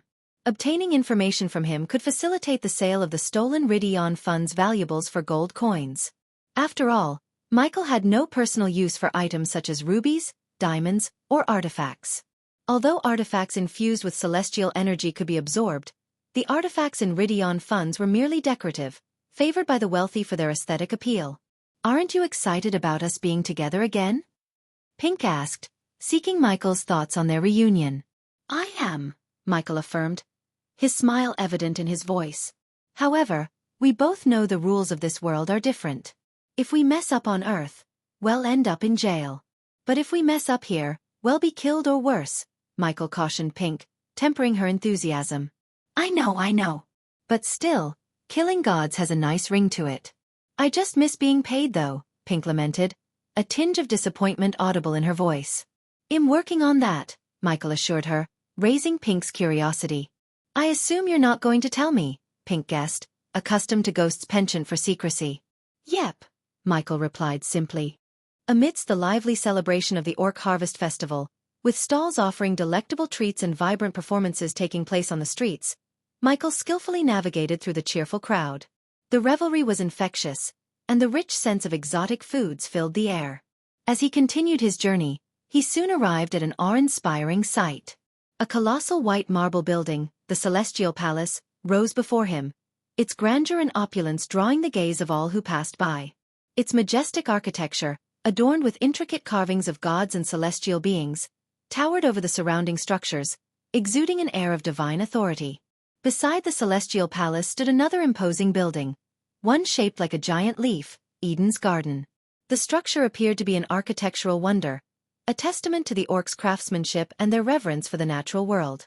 With determination in his step, Michael approached the entrance of the Celestial Palace. The massive doors, ornately decorated with symbols of gods and celestial energies, swung open to welcome him. As he entered the palace's interior, he was greeted by an air of solemnity and reverence. Orcs and devotees of various gods moved about with hushed voices, their eyes cast downward in respect. Making his way to the central hall, Michael inquired about the purchase of celestial crystals. He was directed to a counter where an elderly orc, adorned in robes of deep blue, awaited. The orc regarded him with wise eyes, recognizing the seriousness in Michael's request. "Welcome to the Celestial Palace. How may I assist you today?" The elderly orc inquired, his voice carrying an air of dignity. "I'm in need of celestial crystals," Michael replied, keeping his tone respectful. The orc nodded, understanding the significance of the request. "Celestial crystals are indeed precious. May I know your purpose for requiring them?" "It's a secret, but I am researching new types of runes. So these new runes of mine require a substantial amount of energy," Michael replied. Pink had mentioned that the orcs held scholars in high regard, particularly those driven by a thirst for knowledge and a desire to create new things. As Pink had predicted, the old orc's eyes lit up with interest upon hearing Michael's explanation. It was not uncommon for scholars and runemasters to embark on endeavors involving novel runes. Thus, the orc didn't press Michael further on the matter. "I understand, my lord. Please take a seat." The orc gestured for Michael to sit at the counter. He retrieved an emerald box, opening it to reveal several glowing crystals. "We have mid- and high-grade celestial crystals, directly from the Morena mine. As we all know, crystals from Morena mines are the purest and contain the most energy," the orc explained as he placed the crystals on the table. "Depending on your runes, you can choose either these mid-grade crystals," the orc pointed to the deep-sea blue crystals, "or high-grade crystals," he added, indicating the dark purple ones. "What is the price difference between the mid-grade and high-grade crystals?" Michael inquired. "Well, the mid-grade crystals are priced at 100,000 gold coins each, while the high-grade ones are 300,000, the orc answered. Michael was taken aback by the cost but maintained his composure. "Unfortunately, the prices are fixed," the orc added before Michael could attempt to negotiate. "I'll take 10 high-grade crystals," Michael said, surprising the orc. "That will cost you 3 million gold coins," the orc replied. His astonishment stemmed from the fact that he hadn't seen this young man before, and his attire didn't suggest affiliation with any prominent families in Durin. He couldn't help but wonder who this young man was. "What can I say? The pursuit of knowledge often comes at a high price. But one cannot halt their quest for greatness due to monetary concerns," Michael responded, adopting the tone of a true scholar. "That is true." The old orc agreed, his respect for the young human scholar soaring to new heights. After subtly manipulating the orc's feelings toward knowledge seekers, Michael made the purchase, which included a complimentary space ring. "Is there anything else I can assist you with, my young lord?" asked the orc. "I also require some alchemical ingredients for a friend of mine, and I've heard that Eden's Garden is the best place to make such a purchase. Do you also recommend this place?" asked Michael. "That is indeed the place for purchasing alchemical ingredients," the old orc affirmed. "Although they offer the finest quality, it's worth noting that their prices are rather steep. I must admit, I hold no love for the money-hungry establishment that is Eden's Garden." With a contemptuous glance towards the mention of Eden's Garden, the orc continued, "They hold a near monopoly on all the alchemical ingredients in Durin, so whatever price they present, it's non-negotiable." The orc leaned in slightly, as if sharing a secret. "If you're in no rush, I'd recommend looking for alchemical ingredients outside of Durin. You might find more reasonable prices elsewhere." Michael let out a sigh of resignation. "I'm afraid I'm in quite a hurry, so I have little choice but to purchase from Eden's Garden." The old orc nodded sympathetically. True, they do offer the finest quality, so that's a silver lining. As Michael turned to leave, the old orc gave him one last piece of advice. "One more thing, my young lord. Don't be disheartened by their poor customer service at Eden's Garden.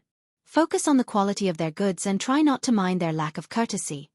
Exiting the grandiose celestial palace, Michael found himself in the equally imposing Eden's Garden, where alchemy ingredients were sold.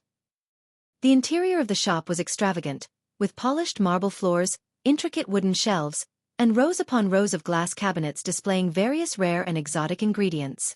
Approaching a counter where an old woman stood, Michael tried to purchase a list of alchemical ingredients. The old woman, however, greeted his request with indifference, her eyes barely leaving the ancient tome she was reading.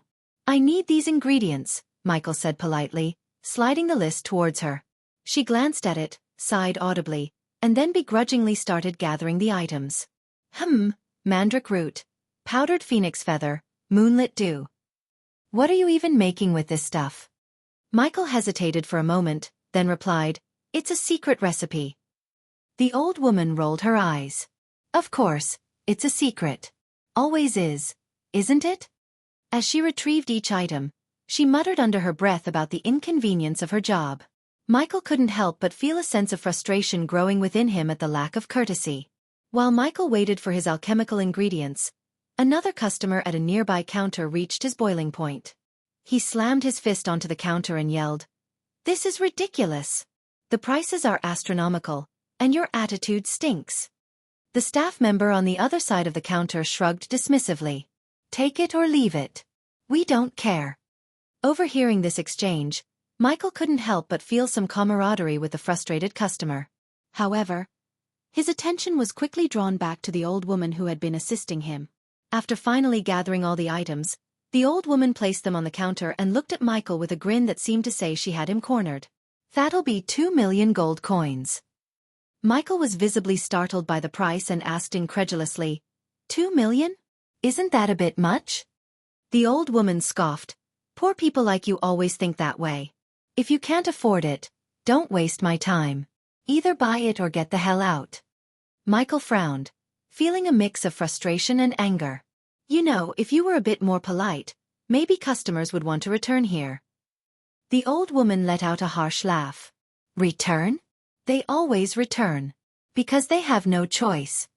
Michael's expression turned dark, and he growled, "You know, it's funny how people who think they're untouchable are usually the ones who are most vulnerable." With that, he retrieved a space ring filled with coins and transferred the required amount. The old woman snickered as she took the ring, counting the coins before tossing the ingredients carelessly into an emerald green box. As Michael left the counter, he muttered to himself with a devilish grin, "I wonder how they'll feel when I clean out this place." As Michael stepped out of the Eden's garden, he cast one last look at the imposing building before speaking to Pink. "Hey Pink, I think it's about time we contact Elmer. I've got a new target in mind for our next heist," Michael said. Pink's voice buzzed with excitement. "Finally, some action. But please tell me it's not the Celestial Palace." Michael grinned. "No, we're not going for the Celestial Palace. Our target is the Eden's Garden." With that, Michael left the building, his thoughts already formulating a plan for their next daring escapade.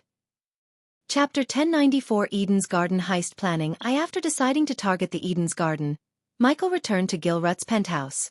His decision wasn't solely due to the establishment's poor customer service. He had multiple reasons. He needed more alchemy ingredients for creating new potions and pills. He wanted to assess Elmer and his crew's efficiency in another robbery, and of course he required additional funds. Planning Raynar's assassination wasn't going to be cheap, and he believed it was time to teach Eden's Garden a lesson. No one was untouchable. "Did you manage to acquire the crystals?" Gilrut inquired as Michael entered the penthouse. He glanced at Vidora, who was still peacefully asleep in the corner. Michael carefully picked them up and placed Vidora on the sofa. Michael's attention to his familiar didn't go unnoticed by Gilrut, who appreciated the god's care for his companion. "Yes, I got them," Michael replied. Gilrut visibly relaxed at the confirmation. Michael continued, expressing his gratitude. "Thank you for your assistance. I might need your expertise in runes again in the future, but that'll be the last time," Michael explained. Curious, Gilrut questioned. "For what purpose?" "What else? I'll require your help with runes. Here, take this." Michael handed Gilrut an earpiece. "I'll reach out when I need you," Michael added. "Now, if you'll excuse me, I have other matters to attend to," Michael said, heading towards Gilrut's hidden chamber. With the alchemy ingredients secured and the necessary prerequisites in place, Michael decided to initiate the body transformation process. Gilrut nodded in understanding as he watched Michael enter the concealed room. Once inside, Michael selected a dark corner and settled down. "System, provide me with the recipe for the potion you want me to brew," Michael requested, and a golden parchment materialized in his hand. With the recipe in hand, Michael summoned his dark flames. One by one, he fed the ingredients into the flickering abyss. A single day passed by in the blink of an eye. accompanied by an unusual radiance that enshrouded Michael's body. His skin shimmered beneath the ethereal glow, while his shoulder-length black hair danced in the gentle breeze. Amid this spectacle, celestial energy from the surrounding atmosphere gradually flowed towards Michael, converging at his forehead. The system is absorbing the experience points. Michael heard the system's voice echoing in his mind. The experience points he had accumulated, mainly from defeating the angels, began to transform into energy, slowly seeping into Michael's newly formed meridians. Congratulations to the host for reaching the initiate realm. Congratulations to host Michael for leveling up. The current stage is initiate realm. Experience points converted, 20,000. Experience points converted, 30,000. Experience points converted, 40,000. Congratulations to host Michael for leveling up. The current stage is Chi Awakening Realm. N/OV-L-B-I-NAS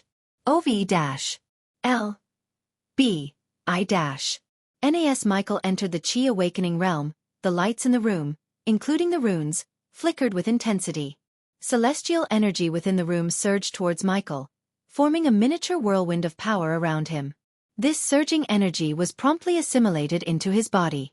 Michael felt the newfound energy coursing within him, invigorating both his spells and physical capabilities. Simultaneously, the medallion adorning his neck began to quiver. Sensing the medallion's warmth on his neck, Michael flicked his wrist, summoning a purple celestial crystal into his palm. With a clenched fist, he reduced the crystal to a fine powder, which was promptly absorbed by the medallion. The Chi Awakening stage has enhanced the energy absorption rate from the Energy Devourer. The system's voice notified Michael. Slowly he opened his eyes, finding Vidora perched on a nearby table, gazing at him with curious eyes. "You're finally awake," Saga remarked. "And this better be the last time you leave us hanging with nothing to do," Ayag added, slightly irritated, addressing Michael. Deep within a bamboo forest, an unconventional village had taken root, constructed entirely from bamboo stalks.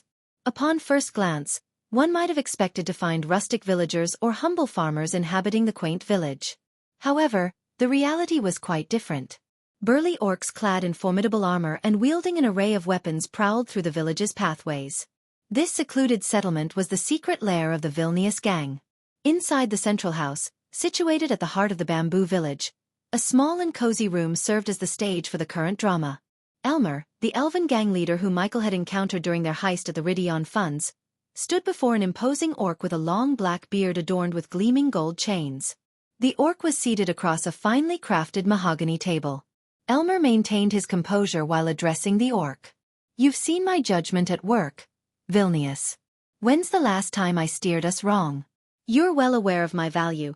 It's the reason you keep me an elf as a gang leader and grant me my own crew," Elmer reasoned. Vilnius, the notorious leader of the Vilnius gang, reclined in his throne-like chair, scrutinizing Elmer with a measured gaze. "Yes, your value is undeniable," Vilnius admitted. "But even your worth has its boundaries, my friend. The fact that you unilaterally committed us to hand over 35% of our loot without consulting me is a misstep I cannot simply overlook."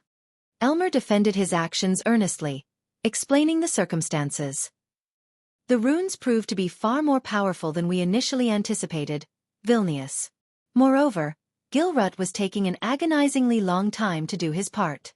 Had it not been for the humans' intervention, Officer Barug would have caught us. Trust me, Vilnius, he's no ordinary man. He single-handedly breached the vault using sheer brute force, and there's something about him that unsettles me. I am obviously docking your share in the score. Be grateful I don't fuck you up for what you did. But since you are telling me that working with this John is more profitable to us than killing him, I want to meet him," Vilnius said to Elmer. "Fencing the artifacts and valuables you took from the Ridion funds is going to be a pain in the ass, and you know it. This is precisely why I advised against targeting the Ridion funds," Vilnius grumbled. "I still managed to pull it off with the dumbest crew," Elmer quipped, rolling his eyes. "Share the news with your dumb crew that they won't be receiving their cut due to their leader's generosity," Vilnius retorted coldly. Elmer harbored a glimmer of hope that his decision to partner with John would yield significant dividends in the future, as he had just relinquished a substantial portion of their haul. "Now, set up a meeting with this John. I want to meet him face to face," Vilnius demanded, ending the discussion. However, an abrupt interruption occurred when a panicked orc hastily entered the room. "You'd better have an excellent reason for barging into my chamber," Vilnius growled at the intruding orc. "Boss, there's a human here. He says he wants to speak with Elmer," the orc stammered, his face etched with shock. Upon hearing the news, both Elmer and Vilnius were astounded. "What?" Elmer exclaimed in disbelief. Vilnius was equally taken aback and growled his displeasure. Their secret hideout had been kept under wraps, known only to the core members of their gang. To discover that a human had somehow found their location and was requesting to see Elmer was unfathomable. Wasting no time, Vilnius and Elmer swiftly exited the room. As they emerged, they were greeted by a group of orcs surrounding a human figure cloaked in black robes. The dark, stormy atmosphere added an ominous aura to the situation. Despite being encircled by armed orcs and elves, the human remained composed. "John?" Elmer inquired, recognizing him. "That's John," Vilnius asked with a furrowed brow. "I swear, Vilnius, I have no idea how he found this place," Elmer hastily explained. However, Vilnius seized Elmer by the throat, hoisting him off the ground. "Damn it, Vilnius. I'm not foolish enough to reveal our hideout's location to him."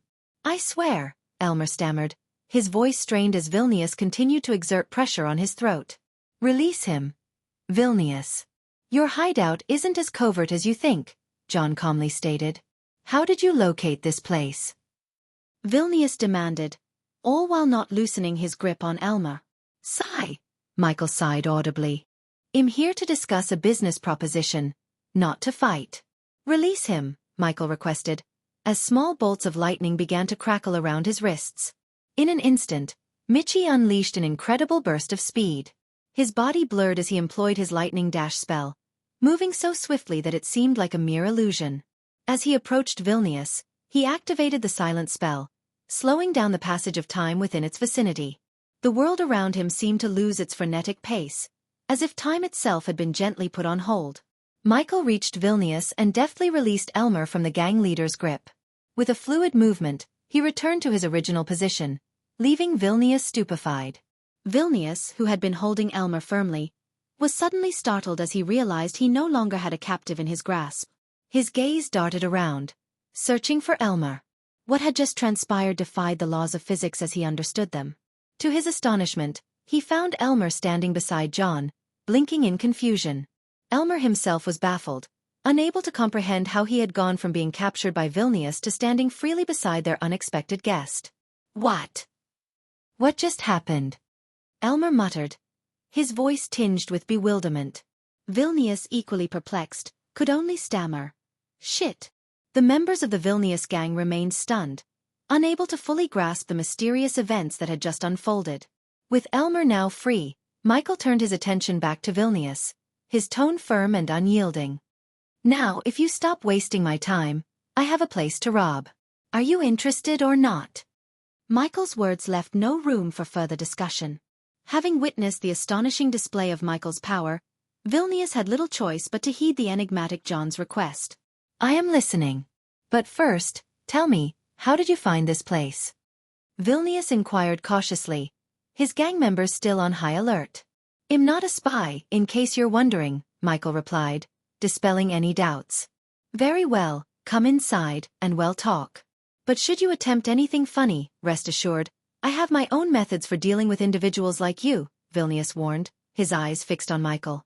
With a nod, Michael followed Vilnius into the house, Elmer trailing behind. Once inside, Vilnius settled into his chair, leaning forward. "Now tell me, what do you hope to gain from meeting the Vilnius gang?" Vilnius inquired. "As I mentioned to Elmer, I'm planning my next heist," Michael replied plainly. Vilnius leaned back, intrigued but cautious. "So, you're seeking a crew then? Very well. What's the target?" he asked. Michael's response was delivered with a cold smile that sent shockwaves through the room. The Eden's Garden. Chapter 1095. Eden Garden's heist planning. Vilnius couldn't help but laugh heartily at Michael's audacious plan. "Robbing the Eden's Garden? You must be truly mad if you think that's possible," he chuckled, shaking his head. He leaned back in his chair, his expression turning more serious. "Even if, by some miracle, we manage to rob the place, There's no way we could sell the alchemical items we steal in the black market without alerting the higher-ups at Eden's Garden. That kind of heat would destroy our gang, Vilnius warned, his tone filled with a hint of concern for his crew's well-being. Elmer, nodding in agreement, chimed in, Vilnius is right. There's a reason why nobody has ever tried to rob the Eden's Garden. Those who attempted it simply disappeared. Michael leaned back in his chair, a smug expression on his face as he gazed at Vilnius and Elmer. He could see the skepticism in their eyes, but he was ready to lay out his plan. You really think I don't know that? Michael replied with a chuckle, enjoying the suspense he was building. Elmer raised an eyebrow. His curiosity piqued. Selling raw alchemical goods in the black market would indeed alert the higher-ups and bring down the heat on us, Michael continued. But what if I told you we wouldn't be selling raw goods? Elmer leaned in, intrigued. What do you mean? He asked. Michael grinned, his plan coming together in his mind. We'll refine those raw alchemical goods into pills and potions, he explained. Selling those won't raise any eyebrows in the black market. People buy potions and pills all the time. N/O/V. E/L. BI-. And Vilnius couldn't help but snicker. You think it's that easy? To refine those goods, you'd need an alchemist who can handle such precious materials. Elmer added, even if we had an alchemist, it would take them ages to turn those goods into pills and potions. Meanwhile, the Eden Garden security would locate us. Vilnius couldn't resist a hearty laugh at the audacity of Michael's proposal. John, you really have a wild imagination if you think we can pull off something like that without getting ourselves killed. He then turned his mocking gaze towards Elmer. And Elmer, you spoke so highly of John here, but I didn't think he would be crazy as fuck. Michael remained calm, fully expecting this response from someone as formidable as Vilnius. He knew that Elmer was the strategist in the operation, so he shifted his gaze to the elf. Don't look at me. This plan is utterly insane. I have to say, John, I'm disappointed. Elmer sighed. Is that so? Michael chuckled softly, seemingly undisturbed by their skepticism. With a swift, practiced motion, he produced several alchemy ingredients, placing them on Vilnius' table. As their eyes widened, Michael summoned his dark flames. What the hell are you trying to pull? Vilnius growled, reaching for his weapon, suspecting an attack. But Michael ignored Vilnius' aggression. With one hand, he controlled the flames and with the other, tossed the alchemy ingredients into the burning vortex.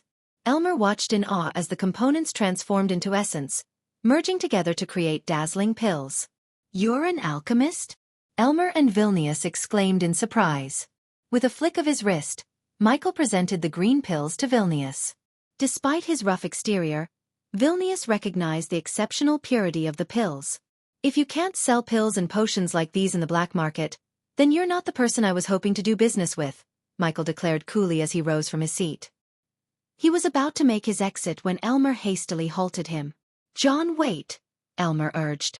Michael paused, and Elmer turned to Vilnius. Boss, at least let him explain. He must have some sort of plan, Elmer reasoned with hope in his eyes. After a moment of contemplation, Vilnius reluctantly agreed. Very well. You can entertain me with your scheme to rob Eden's Garden, Vilnius conceded, his curiosity piqued. Michael leaned in. His eyes locked onto Vilnius as he began to unveil the initial phase of his audacious plan. The first thing we need is the blueprint of Eden's Garden, he stated firmly. Vilnius couldn't help but snicker, mocking Michael's request. You don't even have the blueprint, and you're planning to rob the place? Michael smiled wryly. That's precisely why I need your help. I need your minions to do the legwork for me. Elmer, intrigued but cautious, chimed in. All right, so what's the actual plan? Michael leaned back, folding his arms, and began to explain. I've noticed the intricate runes scattered throughout Eden's Garden. The key is that the garden closes every night at 11. There are no guards because they rely on various protective runes. Elmer's curiosity grew. So how do we break the runes? Are you a rune master too? Michael shook his head. No, I'm not a rune master, but I have a method. Michael continued with his explanation, his tone confident and calculated. Once I disable the runes, I'll signal your minions to enter the building next door. I'll provide precise locations when I have the blueprint. They'll create a hole through the wall into Eden's garden. Elmer couldn't help but voice his skepticism. John, I've seen you put all those gold coins and valuables into your space ring despite the runes on the valuables back in Ridion funds. Why do we need the minions to go into Eden's garden? Michael grinned at Elmer's question. Because once I disable the runes, we'll have just 5 minutes to clean out the entire place. That's where my special space rings come into play. Vilnius, aware of the immense value of such rings, couldn't contain his curiosity. Where did you get these space rings? Michael chuckled, his eyes glinting with amusement. That, my friend, is a secret I won't be sharing. Elmer frowned but motioned for Michael to continue with the plan. Michael nodded. Each of your crew members will use the space rings to clean out the place within 5 minutes. Then they'll escape through the same hole they entered. He turned his attention to Vilnius. Your role will be arranging a safe place for me to refine the pills and potions. Once that's done, you'll focus on selling them in the black market. Vilnius, still not entirely convinced, continued to voice his concerns. There are variables in this plan. How can you be sure you can break the runes? And 5 minutes to clean out the entire place is a tall order. Michael remained composed. I'll handle the heavy lifting when it comes to the runes. Your focus should be on selling the pills and potions. Vilnius stroked his beard, his mind calculating the risks and rewards. All right, but how much of a cut are you expecting from this heist? Michael smiled, revealing a hint of his true intentions. Consider this heist a test of how your gang operates under my leadership. I'll take a modest 30% cut this time. But from the next heist onwards, it could be 50% or more. Vilnius was taken aback by the steep increase in Michael's demand. He tried to play his own cards. What if I were to tell the authorities about your plan to rob Eden's garden? Michael's response was chillingly simple. Then you will die. Suddenly, Vilnius felt a sharp sting in his neck. He gasped, feeling weak, and fell from his chair. Elmer, startled by the sudden turn of events, rushed forward. What happened? Vilnius, gasping for air, continued to cough up white foam from his mouth. Elmer, his eyes wide with shock, was frozen in place, his hand reaching for the guards. I wouldn't do that if I were you, Michael said calmly, producing a colorless liquid from his robe. I poisoned your boss because I don't appreciate his excessive questioning and attempts at blackmail. I don't react well to blackmail, Michael explained with an eerie composure as he walked over to Vilnius' chair and settled into it. Elmer, still in a state of disbelief, could only stare in stunned silence. Vilnius continued to cough up white foam, his face turning pale as Michael spoke with an unsettling calmness. If Vilnius doesn't take the antidote, Michael began, he will die. Elmer, his voice trembling, finally managed to speak. What kind of poison is this? Michael leaned forward, his eyes locked on Elmer's. A unique kind, he replied, pointing at the colorless liquid on the table. This is the antidote, but it will only suppress the poison for a week. After that, the poison will act up again, and Vilnius will need to take the antidote once more. A wicked chuckle escaped Michael's lips as he continued. And only I can brew this antidote, which means I own Vilnius now. He leaned back in his chair, his tone casual but menacing. Of course, Elmer, you can doubt me and refuse to give Vilnius the antidote, thinking I'm lying. You can let him die. Elmer realized the dangerous game they were now playing. He hesitated for a moment before saying, You're playing a dangerous game, John. Michael shrugged carelessly, a devilish grin tugging at his lips. You can be my knights in this game or just mere pawns I'll crush under my feet. Elmer hesitated, torn between the precarious choices before him. Vilnius mumbled something unintelligible as he began to close his eyes, the poison taking its toll on him. Michael chuckled coldly, his patience waning. Time is running out, he reminded them. With a steely resolve, he continued. From the moment I stepped into your territory, you became my gang. Elmer clenched his fists, torn by the weight of the decision he was about to make. Finally, he grabbed the antidote and poured it into Vilnius' mouth. Slowly, Vilnius stopped coughing up white foam and began to breathe normally again. As Vilnius rose back to his feet, he cursed Michael vehemently, his hand instinctively reaching for his sword. Before he could draw it, Michael snapped his fingers, and Vilnius roared in agony as he fell to the ground. Michael placed his foot on Vilnius' chest and leaned down, his voice dripping with cold determination. I own you now, bitch. Chapter 1096. The Underworld of Realm of Gods. Chapter 1096. The Underworld of Realm of Gods. Michael cracked his neck as he reclined on Vilnius' throne, propping his legs casually on the table. His eyes remained fixed on Vilnius, who was slowly regaining his composure. What did you do? Vilnius inquired, his voice tinged with suspicion. Michael chose not to reveal the exact nature of his actions, maintaining an air of enigmatic authority. He held the power of the blood tonic over Vilnius, a secret he intended to safeguard. In the aftermath of the pain Vilnius had just experienced, Michael could effortlessly incapacitate or even kill him with a mere snap, thanks to the nanites coursing through his victim's veins. Given Vilnius' current chi awakening realm, he was no match for Michael's power, even without resorting to his godly abilities. Surprisingly, Michael's eyes of darkness still revealed a yellow aura around Elmer, signifying that Elmer possessed greater strength than Vilnius himself. Now, unless you'd like to meet your demise prematurely, I'd advise you to remain silent and do as I say, Michael commanded coldly, exerting his newfound control. Vilnius hesitated, his muscles tensing as he considered taking a step forward. But the memory of the excruciating pain he had just endured held him back. In the eyes of the world beyond this room, you are still the leader of the Vilnius gang. However, both of you will answer to me, Michael asserted, reinforcing his dominance. Now sit, he growled, his voice carrying a menacing authority that sent shivers down the spines of Elmer and Vilnius. They reluctantly complied, settling into the chairs before him. Vilnius' clenched fists and bulging veins betrayed his frustration as he witnessed Michael sitting arrogantly in his throne, feet propped up on the table. Elmer, from this moment forward, you will be executing my orders in the field.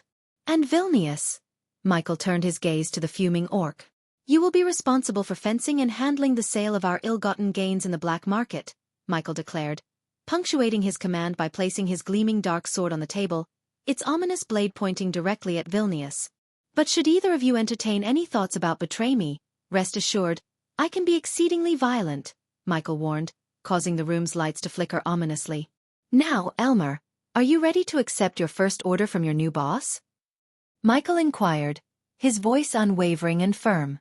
Elmer remained in a state of shock after the abrupt turn of events. 1 minute, Vilnius had been giving him orders with authority, and the next, John had nearly killed Vilnius. Elmer had initially seen John as an asset to further his position within the Vilnius gang, but he never anticipated that John would ascend to the role of boss.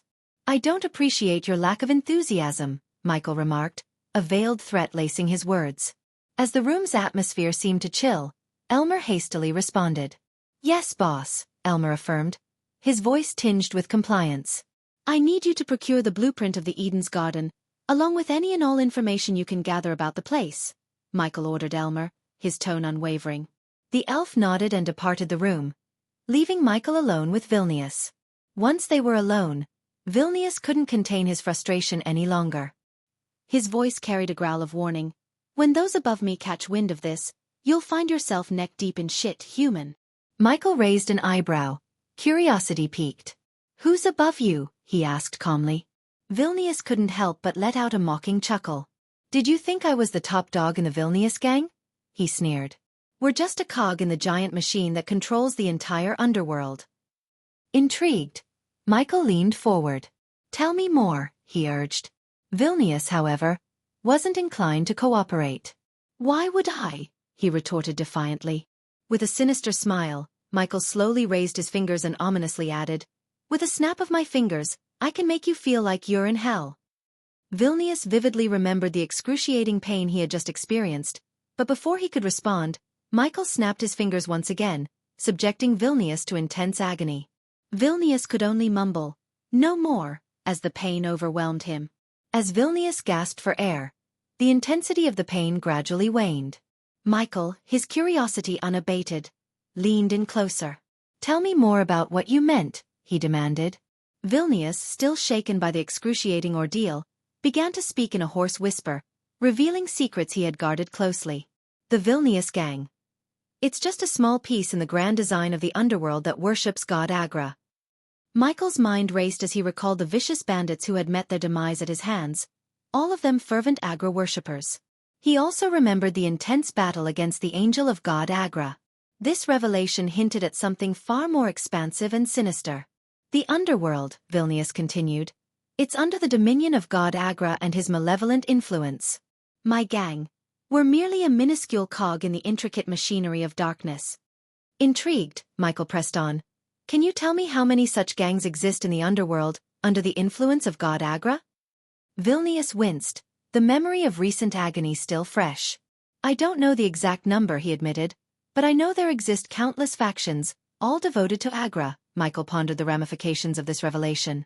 The underworld, controlled by a god and countless factions each with its own dark agenda, presented an intricate and dangerous landscape. It was a chilling reminder of the scope of the forces Michael was entangled with and the daunting challenges he would face in the days to come. So, you didn't mess with me. You messed with the most ruthless and evil god in the entire realm of gods. Agra is someone even the Pantheon doesn't dare cross paths with. So, enjoy whatever days you have left, human, Vilnius growled, his voice dripping with a mix of menace and warning. But Michael, still seated casually on Vilnius' throne, merely chuckled in response. My dear boy, trust me when I say this. I've heard about stronger enemies countless times. It's like a cycle in my life. I go somewhere, end up facing a stronger foe, and eventually defeat them. Then I move on and the cycle repeats, he said coldly, his demeanor unflinching. Vilnius was taken aback by the absence of fear in John's eyes. But you don't have to worry about Agra or his angels. As your boss, I will take care of my minions.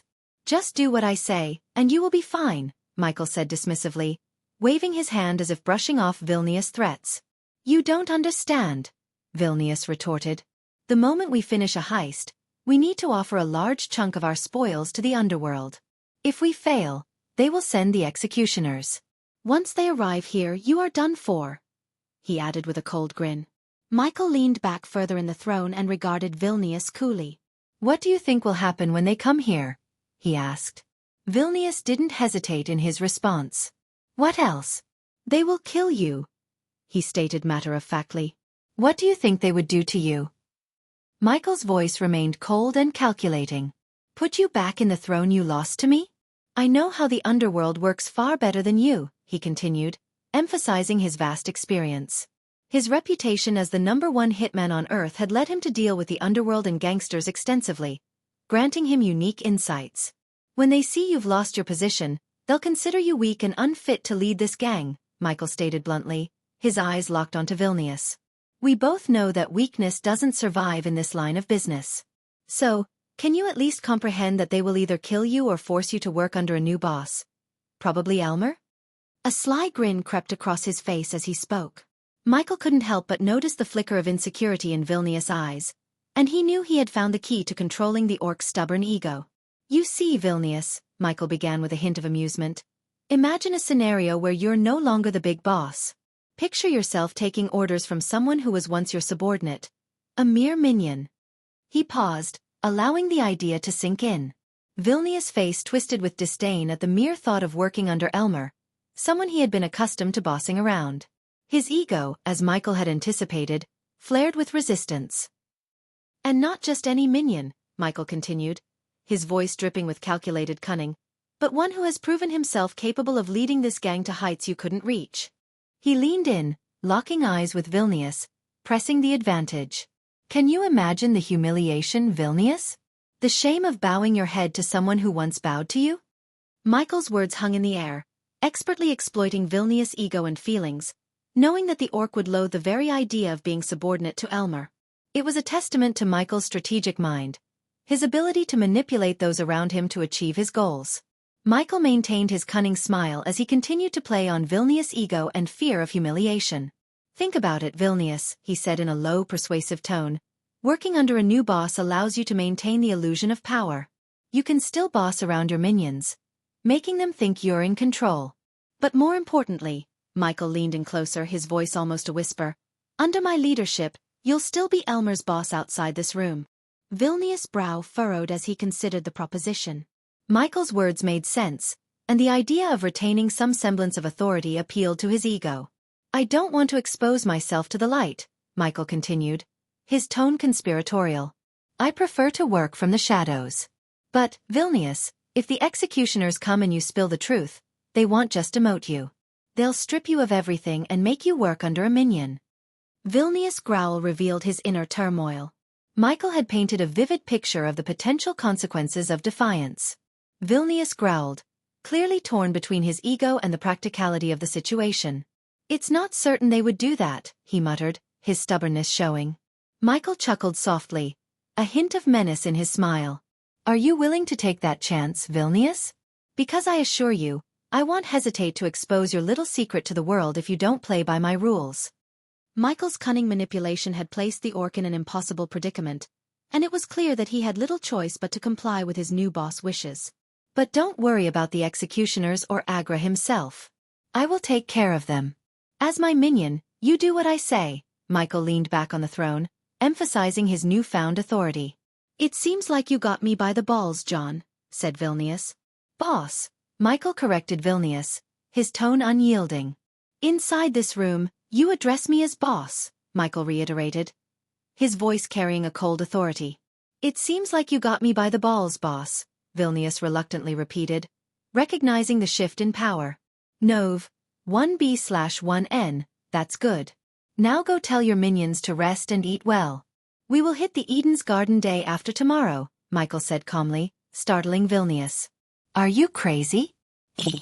Boss, Vilnius corrected himself quickly, trying to adapt to Michael's audacious plan. You want us to hit one of the most protected places in the whole of Durin, yet you're only giving us 1 day to prepare, Vilnius growled. It's me who does the planning, Vilnius.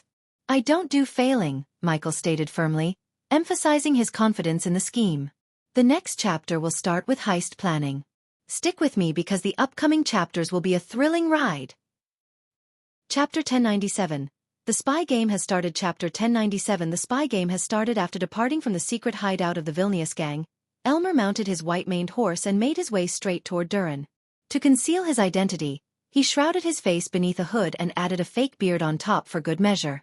Durin was currently engrossed in its harvest festivals, and the orc guards stationed at the city gates were not overly diligent in scrutinizing every incoming visitor. With this advantage, Elmer passed through the gates unobstructed. N-O/V//E/L-B/B/1 nonce inside the city, he steered his horse in the direction of a peaceful park situated on the eastern side of Durin. As Elmer dismounted his horse and made his way into the park, he couldn't help but overhear the hushed conversations of the city's citizens. It seemed the recent Ridion Funds heist and the exploits of the Vilnius gang were the hot topics of discussion. Did you hear about that heist at Ridion Funds?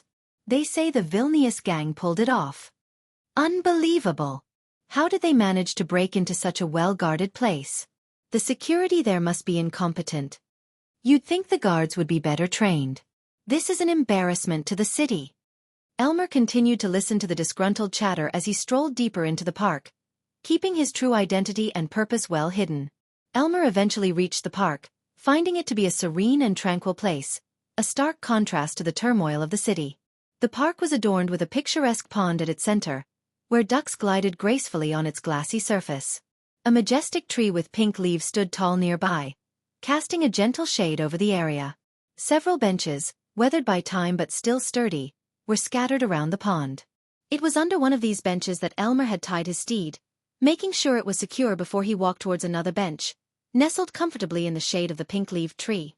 Seating himself, he took a moment to observe the park's beauty, the serene ambience allowing him to clear his thoughts and prepare for the task at hand. As Elmer sat by the pond, watching the ducks glide gracefully, another cloaked figure quietly settled on a bench behind him. Like Elmer, this figure concealed their identity with a hood, but their attire was a striking pink, blending harmoniously with the hues of the leaves and the tree. A commanding yet feminine voice broke the silence. "How is everything, Arenal?" the figure inquired. "Elders want to know more about the Ridion Funds heist." "It was supposed to be a failed operation," replied Elmer, his eyes still fixed on the tranquil pond. "Things went way south," he added, both of them looking in opposite directions, maintaining the facade of two ordinary parkgoers enjoying the peaceful ambience. The park was bustling with people, and the constant murmur of voices made it an ideal location for their clandestine conversation. No one could eavesdrop unless they ventured uncomfortably close. "By the gods, Arenal, the underworld is going to grow stronger with the treasure you seized. What in the world happened? Inquired the woman, her tone laced with concern. Someone else interfered with my plans. I had to adapt and improvise. Otherwise, my cover would have been exposed, Elmer replied somberly. Who? Questioned the woman, clearly alarmed. Elmer paused, building tension in the air before delivering his revelation. The one who entered Ridion funds to check on the hostages and proceeded to beat our agent, he disclosed. The woman leaned in, her curiosity piqued. Do you have any information for me to work with, Arenal? The elders are becoming increasingly anxious, and they are on the verge of aborting this operation. His name is John, but I don't believe it's his real name. And you wouldn't believe what happened, Elmer remarked cryptically, leaving his companion eager for more. What happened? The woman demanded, her curiosity piqued. He ventured into Vilnius gang territory, and that's just the tip of the iceberg. He poisoned Vilnius and made him his subordinate. Tell the elders from now on, Vilnius will maintain the appearance of leadership to the outside world, but in reality, he'll report to John, Elmer disclosed. The woman fell silent, digesting the unbelievable turn of events. We need to gather more information about this John. What's his next move? Inquired the woman. Elmer dropped another bombshell. He's planning to rob the Eden's garden, he revealed. Hidden beneath her hood, the woman's eyes widened in astonishment. What? She exclaimed, her voice betraying the shock that coursed through her. I've been tasked with getting the blueprint for the Eden's garden, Elmer confirmed. Eden's garden. That's madness. No one has ever lived to tell the tale after attempting to rob that place. No one has ever succeeded. He's either a madman or someone we should approach with extreme caution, Thalindra contemplated. It's the latter. He's anything but a madman. I'm telling you, Thalindra, he's far more dangerous than Vilnius. Vilnius is just a puppet, but John is a mastermind. If I hadn't witnessed the things he's capable of, I would have said that robbing the Eden's garden is impossible, Elmer emphasized. As Thalindra listened to the words of Elmer, one of Valander's top agents, she came to a sobering realization of the grave threat that John posed. So, do you believe he can actually pull off this heist? When is it scheduled to take place? Thalindra inquired, her voice tinged with curiosity. She was Elmer's handler and the intermediary between him and the higher-ups. I'm not sure, but I suspect it's going to happen very soon. What are your orders? Elmer inquired. Thalindra fell silent for a moment, contemplating their next move. Perhaps John is our key to capturing the Night Warden. If he successfully executes heists of this magnitude, the Night Warden is likely to take notice and might approach him. This could be our best opportunity in a long while, Thalindra proposed. So, you want me to assist John in robbing the Eden's garden? Elmer asked, even though he was fairly certain of the answer. Yes. I'll use my contacts in the town hall to secure the blueprint for you. But you must stick close to John and gather every piece of information you can about him, Thalindra instructed. This is excellent, Arenal. With the information you've provided, I can convince the elders to continue our mission. Keep up the exceptional work you've been doing, Thalindra praised him, her excitement thinly veiled. If John successfully carries out this heist, notify me immediately using the emergency rune. Speaking of the heist, do you know how John plans to sell the alchemical goods in the black market? Thalindra inquired further. John is an alchemist, a proficient one at that. I witnessed him refine an energy-boosting pill in a matter of seconds. He's at least a 5-star alchemist, Elmer informed Thalindra. A 5-star alchemist? That certainly narrows down the possibilities. So, he plans to refine the alchemical goods into pills and potions for sale in the black market? That's quite clever. It would make it much harder for the Eden's garden to trace the sellers, Thalindra commented. Even in Durin, there were countless transactions that took place within the dark underworld. Many of these transactions involved potions and pills. By selling refined products, rather than the raw ingredients, the risk of being traced back to Eden's garden was significantly reduced. Despite Eden's garden boasting some of the finest alchemists in the world, they wouldn't easily discern whether the ingredients used came from their own supply. If you could procure us a few samples of the pills and potions he refines, our alchemists might be able to discern his unique signatures and refinement skills. Additionally, we should alert our agents in the dark underworld to purchase these potions and pills. The last thing we need is those nefarious criminals in the dark world getting their hands on high-grade substances, said Thalindra. Elmer nodded, acknowledging the importance of this task. Any information on the Night Warden from your end? Elmer asked. The Night Warden was an infamous yet mysterious figure among the Agra worshippers, a prominent player in the underworld. No one had ever laid eyes on him, which made him nearly impossible to track down. According to Valander elves, the Night Warden was the third largest smuggler and celestial weapons dealer, responsible for countless deaths. Yet, even in the clandestine world, there were many who doubted his existence. I have some agents who claim the Night Warden might be selling weapons and scrolls to both Raynar and Cronar in their ongoing wars, said Thalindra. Elmer let out a heavy sigh. Makes sense. Two gods locked in battle, and every arms dealer in the world would vie for a contract to supply them with everything they need. War is, unfortunately, good for business. Thalindra nodded somberly. And terrible for the people, she added, expressing a hint of pity for the refugees caught in the conflicts of Raynar and Cronar. We can't halt their wars. Only the Pantheon has the power to do that. But the least we can do is eliminate scum like the Night Warden, Thalindra remarked. Elmer agreed. As you said, John might be our means of reaching him. All right. Elmer. Keep me informed. Stay here for an hour, and then proceed to the town hall. I'll have my people procure the blueprint you require. Be cautious, Elmer, Thalindra advised, her concern evident in her voice.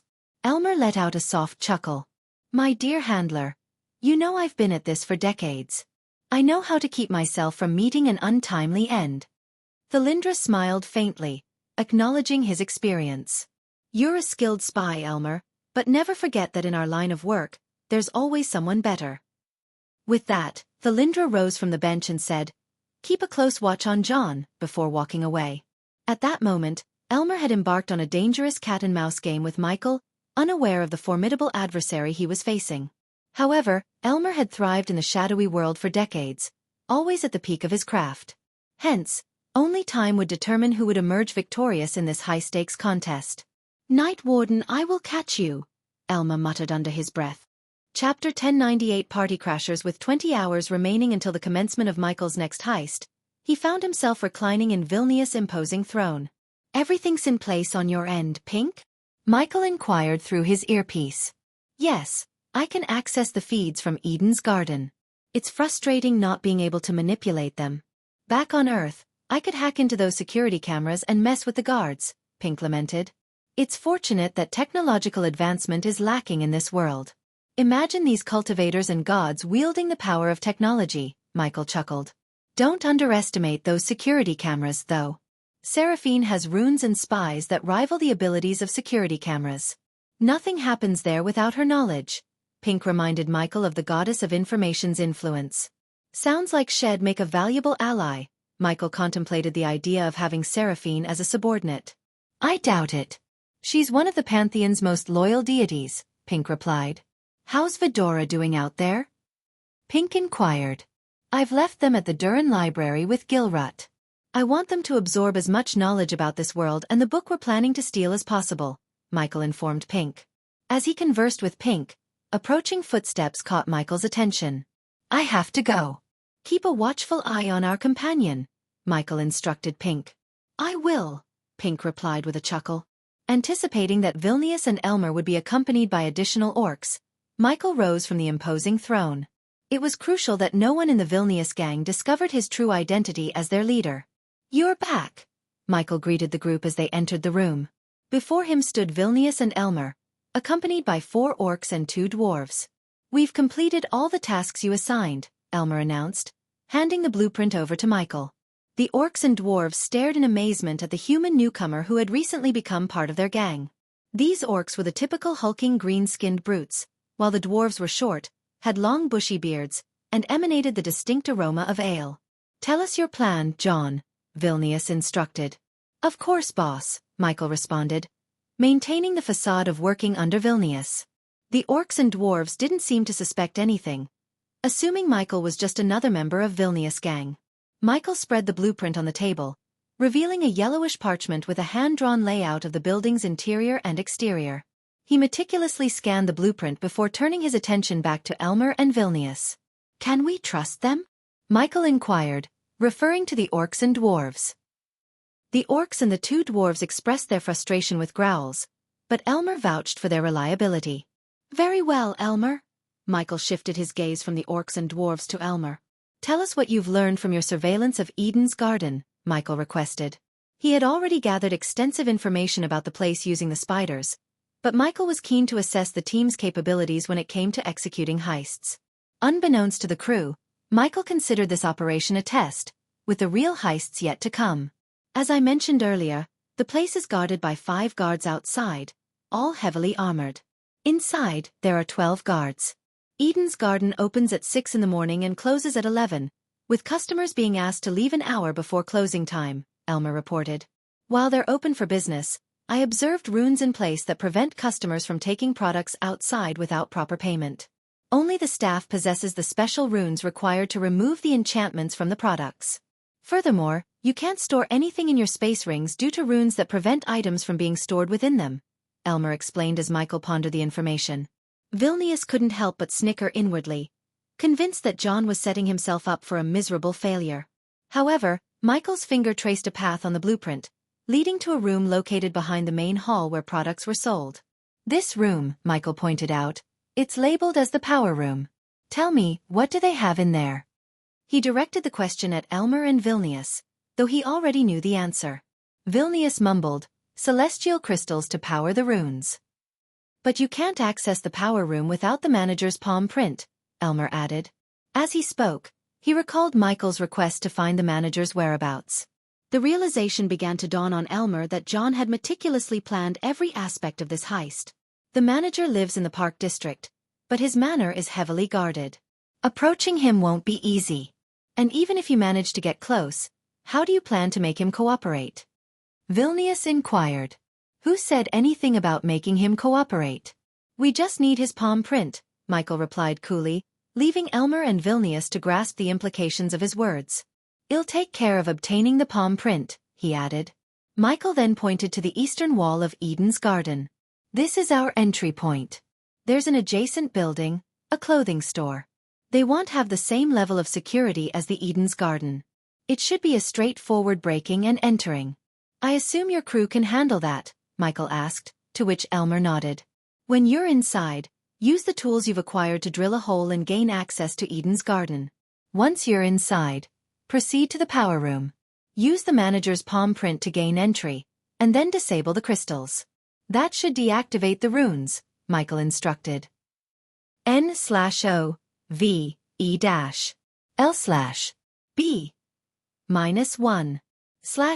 Even if we destroy the crystal and power down the runes, it won't deactivate all of them, Elmer pointed out. Hearing Elmer's concern, Michael casually tossed a few silver space rings onto the table. You can store the alchemical goods in these space rings. I've calibrated them for you. Just point and take what you need. I know that reaching the backup crystals in the town hall is a hassle.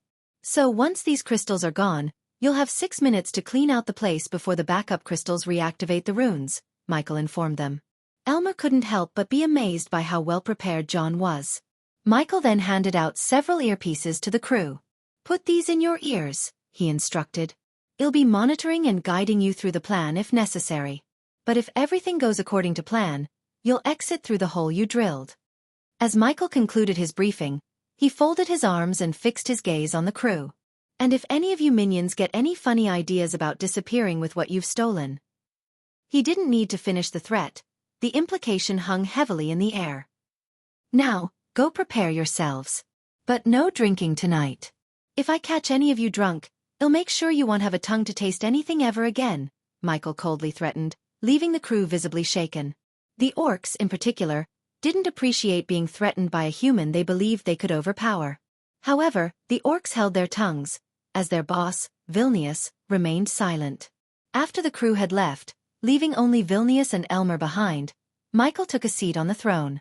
So, Vilnius, how are things on your end? I don't want any problems when it comes to selling the potions and pills in the black market, Michael inquired. My contacts are as ready as they'll ever be. Once you give me the pills and potions, I can fence them, provided you manage to get them, that is, Vilnius replied, his voice filled with a hint of resentment. What did I tell you about doubting me? Michael coldly asked, raising his fingers.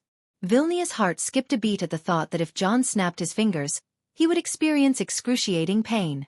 "No, not that again, boss," Vilnius growled. Elmer, still in awe of how John had managed to subdue a brute like Vilnius, observed silently. "You can take the day off, Vilnius. Go out. Enjoy your day. You can come back here once everything's done," Michael said. After leaving the Vilnius gang territory, Michael made his way towards the Park District of Durin. As he ventured out into the city, he found himself amidst the lively celebrations of the upcoming Harvest Festival. The night sky was illuminated with colorful fireworks that painted intricate patterns against the darkness. Amidst the festive atmosphere, Michael overheard the excited chatter of tourists and native orcs of Durin. "Look at those fireworks. They're even more spectacular than last year," a tourist exclaimed with awe in their voice. "It's always a treat to be in Durin during the Harvest Festival," a local orc remarked with a grin. Michael continued through the bustling streets, following the signboards that led him to the Park District. The city was alive with energy and merriment, a stark contrast to the clandestine world he had recently delved into. Yet, he knew he couldn't let his guard down, not with the risky heist on the horizon. As Michael followed the signboards and continued through the Park District, he soon found himself standing before a quaint and cozy manor nestled amidst a grove of pink maple trees. He glanced around to ensure he wasn't drawing any unwanted attention before speaking into his earpiece. "What's the plan, Ghost?" Pink's voice crackled through the earpiece, filled with curiosity and anticipation. Michael replied, his voice calm and collected. "The plan is simple, Pink. I need to infiltrate this manor and obtain the manager's palm print." Pink's curiosity got the better of him, and he asked, "What's the security like around that place?" Michael assessed the situation carefully before describing. "The manor is guarded, of course. There are a couple of guards at the front gate, and I've noticed some defense arrays around the premises. But I've got a few tricks up my sleeve to bypass those." With Pink serving as his eyes and ears, Michael was ready to execute his plan and secure the vital palm print for their upcoming heist. As Michael observed the manor from the shadows, he suddenly witnessed the lights inside the building extinguish one by one. He couldn't help but mutter in surprise, "Well, that's unexpected." Just as he was processing this strange turn of events, his instincts kicked in. He sensed movement in the darkness surrounding the manor. Several figures, shrouded in dark robes, were stealthily advancing toward the manor, using the cover of the night to conceal their approach. "Quickly," Michael whispered into his earpiece. "Pink, we have company." Multiple figures, dressed in dark robes, heading for the manor. "Looks like we've got ourselves a party crasher situation." Chapter 1099. Assassin's Guild Invitation I Chapter 1099 Assassin's Guild Invitation I Utilizing shadow teleportation, Michael swiftly closed the distance between himself and the approaching mercenaries. As the lights in the manor suddenly went out, the orc guards patrolling the area were startled. Their surprise quickly turned into shock, and one guard exclaimed, "What the hell just happened?" Another guard, looking frustrated, cursed the runes, muttering, "Damn these runes! Always causing trouble at the worst times." In an attempt to regain control of the situation, one of the guards ordered the others, "Check on the power room and the celestial crystals. We need to get those lights back on." "How helpful they disable the runes," Michael mused as he watched the mercenaries approach the manor. Using his shadow teleportation, Michael quietly entered the manor through an open balcony. Inside, he activated his X-ray vision to locate the guards and get a sense of the layout. "Who are these guys?" asked Pink through the earpiece. "Do you think she sent them?" Pink inquired, concern lacing her voice. "Probably," Michael replied calmly, blending into the darkness of the room he had entered. It appeared to be some sort of storeroom, filled with cupboards, racks, and a table. As the mercenaries effortlessly leaped into the manor, Pink suggested, "Don't kill them. We might need to work with them in the future." Michael couldn't help but chuckle. "Ah, I'm hurt. You really thought I was going to kill them?"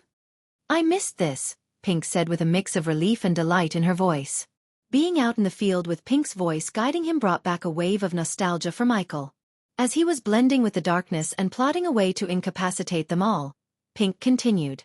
"Elmer must have alerted Thalindra about your plan to deal with the manager," Pink speculated. Michael had overheard everything Elmer had discussed with Thalindra through the spider he had placed on Elmer. It was a bit surprising to Michael to discover that Elmer was actually an undercover agent for the Elven Kingdom, Valander. Michael regretted not using 2 spiders on Elmer, which would have allowed him to also place one on Thalindra when Elmer met with her. But Michael had a plan to address his regrets soon. "Ah, she hired humans, how cute," Michael commented from the shadows.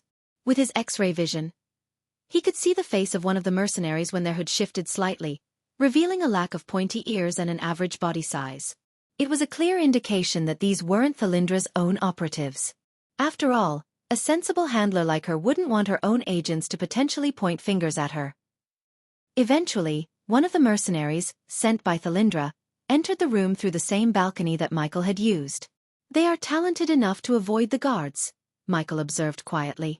He waited for the mercenary to turn around, knowing that his innate ability allowed him to remain invisible and blend seamlessly with the darkness, rendering him undetectable to the intruder. "No VE, LB. Target is in the right wing of the manor. I am moving in," the mercenary whispered into a crystal device in his hand.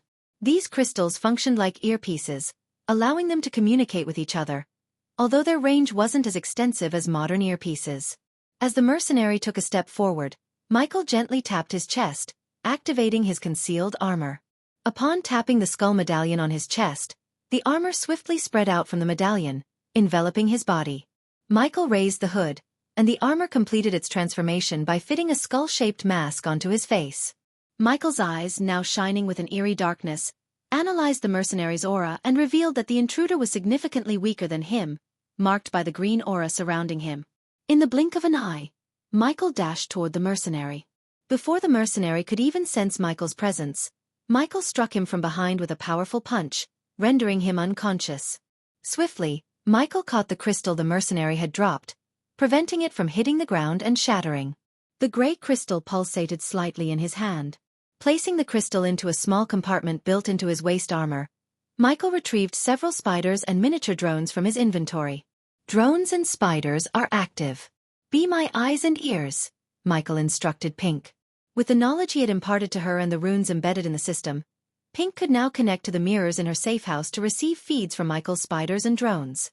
Michael directed the spiders and drones to explore every nook and cranny of the manor. "I've spotted 2 mercenaries approaching the room next to your location. It appears to be empty. You have the green light to incapacitate them," Pink relayed to Michael. Having Pink as his remote observer made dispatching the mercenaries much more efficient. Utilizing his agility and the cover of darkness, Michael moved stealthily toward the room's doorway, positioning himself to intercept the mercenaries. "The orcs are attempting to activate the backup crystals to illuminate the orbs. Time is of the essence," Pink updated him. One of the mercenaries conversed with the other, questioning their presence in this section of the manor. "Why are we even in this part of the manor? The target isn't here." The other mercenary replied confidently, "I know. The rest of our crew will handle the target. We should grab whatever valuables we can find in the meantime. We'll fence them later for some extra coin." Michael couldn't help but snicker at the mercenary's avarice. After all, he was planning a heist for coins himself, so he couldn't judge them too harshly. With a sly grin, he plucked a gold coin from his pocket and flicked it across the room, creating a small but attention-grabbing noise. The mercenaries immediately perked up, their greed getting the best of them. "What was that?" they exclaimed, their heads turning toward the source of the sound. In a flash, Michael moved in closer, his swift actions leaving the mercenaries bewildered. He deftly knocked their heads together, rendering them unconscious. Afterward, he opened the nearest door and unceremoniously deposited their unconscious forms inside. As Michael moved stealthily toward the east wing, he continued to rely on Pink's assistance in tracking and neutralizing the mercenaries. Their communication remained discreet but efficient. Pink's voice whispered in Michael's earpiece, "There are 2 more mercenaries ahead, lurking near the grand staircase. I'll guide you through." With Pink's guidance, Michael seamlessly blended with the darkness, his movements a shadowy dance. He approached the mercenaries from behind, his senses heightened in the darkness. He could hear their hushed conversation and smell the faint scent of their armor. Michael struck swiftly and silently. With a well-timed elbow to the back of one mercenary's head and a swift knee to the stomach of the other, he incapacitated them. They crumpled to the ground, unconscious. Meanwhile, the orcs guarding the manor patrolled the area with torches and conjured light orbs, their movements casting eerie, flickering shadows on the walls. The mercenaries, as well as Michael, remained hidden in the shadows, keeping a close eye on the orc guards' movements. Pink's voice remained hushed as she informed Michael of the orcs' positions. 2 guards coming from the west corridor, 1 from the south. Stay low and keep to the shadows. Michael followed Pink's guidance, expertly navigating the dark corridors. He utilized every nook and cranny, using the environment to his advantage. With calculated precision, he dispatched the guards one by one, ensuring they didn't raise the alarm. The mercenaries, too, followed Michael's lead, silently and cautiously avoiding the orc patrols. It was a delicate dance of shadows and silence as they continued their stealthy advance toward their target. In a tense turn of events, Michael and the mercenaries found themselves converging in the same dimly lit hall with the orc guards. The hall's shadows provided some cover, but the flickering light orbs conjured by the orc guards made the situation precarious. Hidden in the darkest corners of the room, Michael and the mercenaries remained undetected by the orc guards. The mercenaries, unaware of Michael's presence, discussed their plan. "We need to be quick," one of the mercenaries whispered. "The manager's room is just down the hall." Meanwhile, Pink's voice came through Michael's earpiece, a threat of anxiety in her tone. "You're surrounded by guards, and the mercenaries are closing in on you. Be careful." Michael knew he had to act swiftly to take down the mercenaries without alerting the orc guards. As the mercenaries moved closer, he bided his time, waiting for the perfect moment. The situation was becoming increasingly precarious. The orc guards, growing frustrated with the sporadic darkness, muttered curses and threats. One guard grumbled, "By the gods, these orbs are useless. How are we supposed to guard anything in this darkness?" Pink chimed in, her voice tinged with concern. "Ghost, they're almost on you. You need to move now." With precision born of years of experience, Michael struck. He lunged from the shadows, taking advantage of a flickering light orb to mask his approach. In a blur of motion, he incapacitated the mercenaries one by one, rendering them unconscious without a sound. As the mercenaries crumpled to the floor, Michael swiftly dragged their bodies into the deepest recesses of the hall, hiding them in the shadows. It was a delicate dance, avoiding the orc guards and their feeble light sources while concealing the fallen mercenaries. Pink breathed a sigh of relief through the earpiece. "Nicely done, Ghost. Now, continue toward the manager's room. We're running out of time." With the mercenaries dealt with and the orc guards none the wiser, Michael resumed his stealthy advance, leaving no trace of the confrontation behind. With the mercenaries out of the picture, Michael proceeded stealthily through the manor's east wing, nearing the manager's room. However, just as he was a mere few doors away from his target, the orc guards, in a desperate move, activated the backup crystals. The result was an abrupt illumination of the manor as the runes and light orbs sprang to life, bathing the manor in light. As the light flooded the hallway, the distant orc guards noticed the unconscious mercenaries sprawled on the floor and shouted in alarm. "Hey lads, we got trouble here. Some folks tried to intrude," yelled one orc guard. "What? Who the hell got past us? Sound the alarm. Call for backup." Another orc barked. "Be quick. They might be after the manager," a third orc exclaimed. Ignoring the chaos, Michael activated his X-ray vision. Simultaneously, Pink's voice sounded in his ear with a mix of shock and surprise. "Ghost, you need to make your move now. Someone else has entered the manager's room, and he doesn't look like a mercenary," urged Pink, pushing Michael to storm the room without wasting a second. Chapter 1100. Assassin's Guild Invitation 2. Chapter 1100. Assassin's Guild Invitation 2. Michael pushed open the door and was met with a gruesome sight. A figure, draped in crimson-red robes, stood beside a pale-skinned man, who was tightly bound to a chair. The man's throat had been cruelly slit, and blood gushed out, pooling around the chair's legs. As Michael entered, he immediately recognized the figure in crimson, the Angel of Death, the same enigmatic being he had encountered at Raynar's temple. There was an eerie familiarity in those crimson eyes. The Angel of Death greeted Michael with a sinister grin and waved his hand casually, shutting the door behind Michael. "Welcome, dear John," the angel purred, his voice chilling as death itself. "What did you do?" Michael demanded, his voice quivering with a mixture of anger and dread. The Angel of Death chuckled, his crimson eyes glinting with an unsettling amusement. "The manager, you see, has called forth for death. It is only my duty to grant him the sweet release he desires." Michael was taken aback. "Why?" he asked, his voice still firm despite the shock. The angel merely shook his head, his smile never fading. Asking why is not my duty, dear John. My duty is to grant death. The Angel of Death chuckled softly, his eerie crimson eyes locked onto Michael's. Ah, John, he mused, using the name Michael had given to everyone in this world. Such a simple name, one that everyone forgets easily. Obviously, it's a fake name, but I don't ponder the real names of those I meet. My duty is singular, after all. The Angel of Death surprised Michael with his swiftness, slicing through the manager's wrist with a single graceful swing of his crimson dagger. Blood sprayed from the severed limb, and the angel nonchalantly tossed the severed arm toward Michael. Is this what you were looking for, John? He asked in a cool, detached tone. Michael was stunned and surprised by the sudden turn of events. He hadn't expected the Angel of Death to be involved in this macabre scene. I know all about your little robbing plan, the Angel of Death continued. But you don't have to fear me. I have no interest in your game. Michael carefully placed the bloody wrist in his system's storage, his mind racing with questions. He couldn't shake the feeling that the Angel of Death's presence here was about something more than just the manager's death. Why are you here? Michael asked, his voice steady but laced with curiosity. I know you didn't come just to kill this man. The Angel of Death chuckled softly, his crimson robe swaying as he did. You're correct, he admitted, his pale face devoid of emotion. I'm here because what better place is there for an Angel of Death to invite someone than in a place where he's just claimed a soul? Irony, wouldn't you say? Michael furrowed his brow, sensing that this encounter was far from ordinary. He couldn't help but ask, invitation to what? The Angel of Death's gaze bore into Michael's, and he said in a tone that sent shivers down his spine, an invitation to join the Death Merchants. I told you I'd be watching you, the Angel of Death remarked calmly, his crimson dagger still gleaming with the manager's blood. Michael was in shock.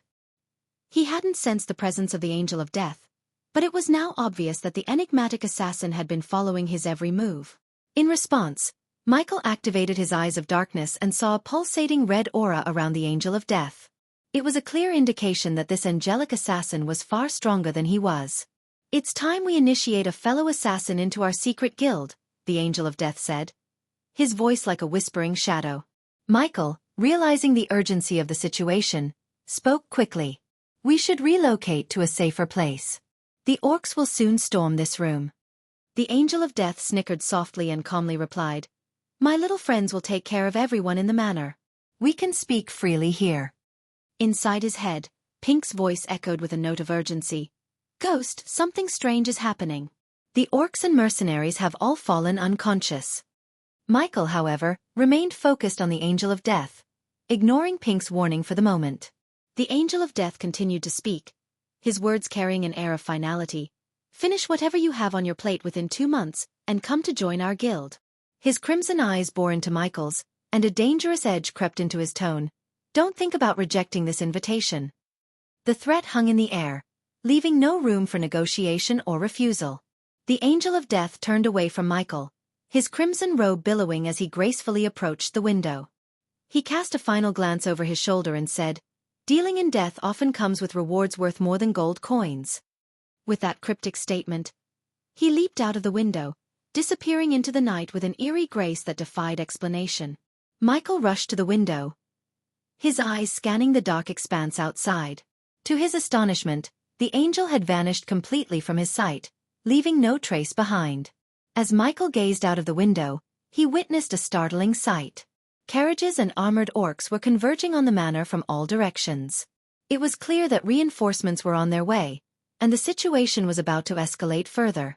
Pink's voice echoed urgently in his earpiece. Ghost, reinforcements are coming. You need to leave now. Without hesitation, Michael leaped out of the window, activating his shadow teleportation to distance himself from the manor swiftly. As he ascended into the night sky, he couldn't help but glance down once more. What he saw was astounding. Countless orcs and soldiers in gleaming armor had surrounded the manor, their torches and light orbs creating an eerie, surreal glow in the darkness. The situation had turned into a full-blown crisis, and Michael had narrowly escaped it. Returning to the Vilnius gang hideout, Michael called Elmer and the heist crew together. Elmer, in his role as a gang member, asked with a mix of curiosity and concern, "How did everything go, John?" Inside, Michael couldn't help but be amused by Elmer's convincing act. He decided to play along and allow Elmer to believe he was just another member of the gang. With a flick of his wrist, a severed hand materialized in his grasp. He tossed the gruesome offering onto the table, and Elmer's eyes widened in shock at the sight. Michael calmly stated, "Now we have the rune, and it's time to take our heist to the next stage." Elmer, still clearly affected by the severed hand, asked hesitantly, Did you kill the manager?" Michael tilted his head slightly and asked in return, "Why do you care?" Elmer quickly responded, "Killing the manager would bring unnecessary heat on the gang. We don't want the authorities sniffing around." Michael chuckled coldly, his eyes gleaming with a calculating edge. "I'm not an amateur, Elmer. I don't leave behind evidence. The authorities will be scratching their heads, trying to figure out what happened at that manor." Michael's gaze shifted to the orcs and dwarves who stood behind Elmer. His eyes bore into each of them with an intensity that sent shivers down their spines. In a voice that dripped with chilling coldness, Michael warned, "If any of you even think about double-crossing me, I will cut you to pieces and scatter your remains so far and wide that not even your mothers or wives will be able to identify you." The threat hung heavily in the air, and the two dwarves, their voices stuttering, quickly assured, "We wouldn't dare, John. We're loyal to the gang." Michael turned to Elmer and said, "Prepare everything for the heist tomorrow." Elmer, caught off guard by the sudden change in plans, stammered, I thought the heist was scheduled for today." Michael, his tone casual, replied, "Plans change, Elmer. Just do as I tell you, and everything will go smoothly." Elmer didn't say anything, but inwardly, he was shocked. He had informed Thalindra that the heist would happen today, and now John had suddenly altered everything. He knew better than to display his emotions on his face. John was far more cunning than he appeared. As Michael dismissed the orcs and dwarves with a wave of his hand, they quickly exited the room. However, just as he reached the door, Michael called Elmer back. "Elmer," Michael said, "keep an eye on Vilnius." Elmer nodded in acknowledgement and then left the room to carry out his new orders. Michael settled into the ornate throne after Elmer's departure. As he made himself comfortable, Pink's voice chimed in through his earpiece. "Why did you tell Elmer to keep an eye on Vilnius?" she inquired. N-0VLB1N. Michael chuckled softly and replied, "Just to throw Elmer off the scent for a bit, keep him guessing." Pink, ever efficient, immediately responded, "Elmer is heading back to the city, probably to establish contact with Thalindra, his handler." Michael's tone remained cold and composed as he instructed, "Find out how Elmer establishes contact with Thalindra. We need to know everything." With their plan now set in motion, Michael leaned back on the throne, ready to dive into the next phase of their ambitious heist. In the stillness of the dimly lit room, Michael retrieved a red metal plate adorned with an intricate golden emblem. The emblem depicted a skeletal figure, one hand gripping a scythe, the other clutching a pouch. As he held the plate in his hand, Michael found himself pondering the cryptic intentions of the god of death and his angels. "What are they playing at with this guild?" he muttered under his breath. With a flick of his wrist, he turned the metal plate, revealing a blank, featureless back. He continued to contemplate the uncertain path that lay ahead, asking himself, "What awaits me in this guild of shadows?"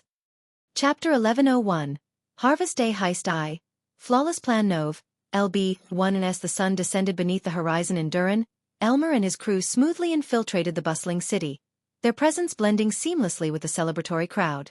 The upcoming Harvest Festival, slated for the day after tomorrow, had momentarily relaxed the vigilance of the city guards. Their focus had shifted towards identifying potential threats, primarily anyone carrying weapons or volatile alchemical substances, which Elmer and his crew cleverly circumvented by storing their tools in specially designed space rings. Elmer's voice resonated softly through his earpiece as he reported their successful entry into the city. "We're inside the city." "Good," Michael's voice replied in his head, a technological marvel that still left Elmer in awe. The power of these tiny devices allowed them to communicate effortlessly across vast distances. The clothing store owner is closing up shop and preparing to immerse himself in the festivities. "It's your cue," Michael informed John, who was diligently monitoring the unfolding situation from his remote location, with the spider feeds granting him a comprehensive view of their surroundings.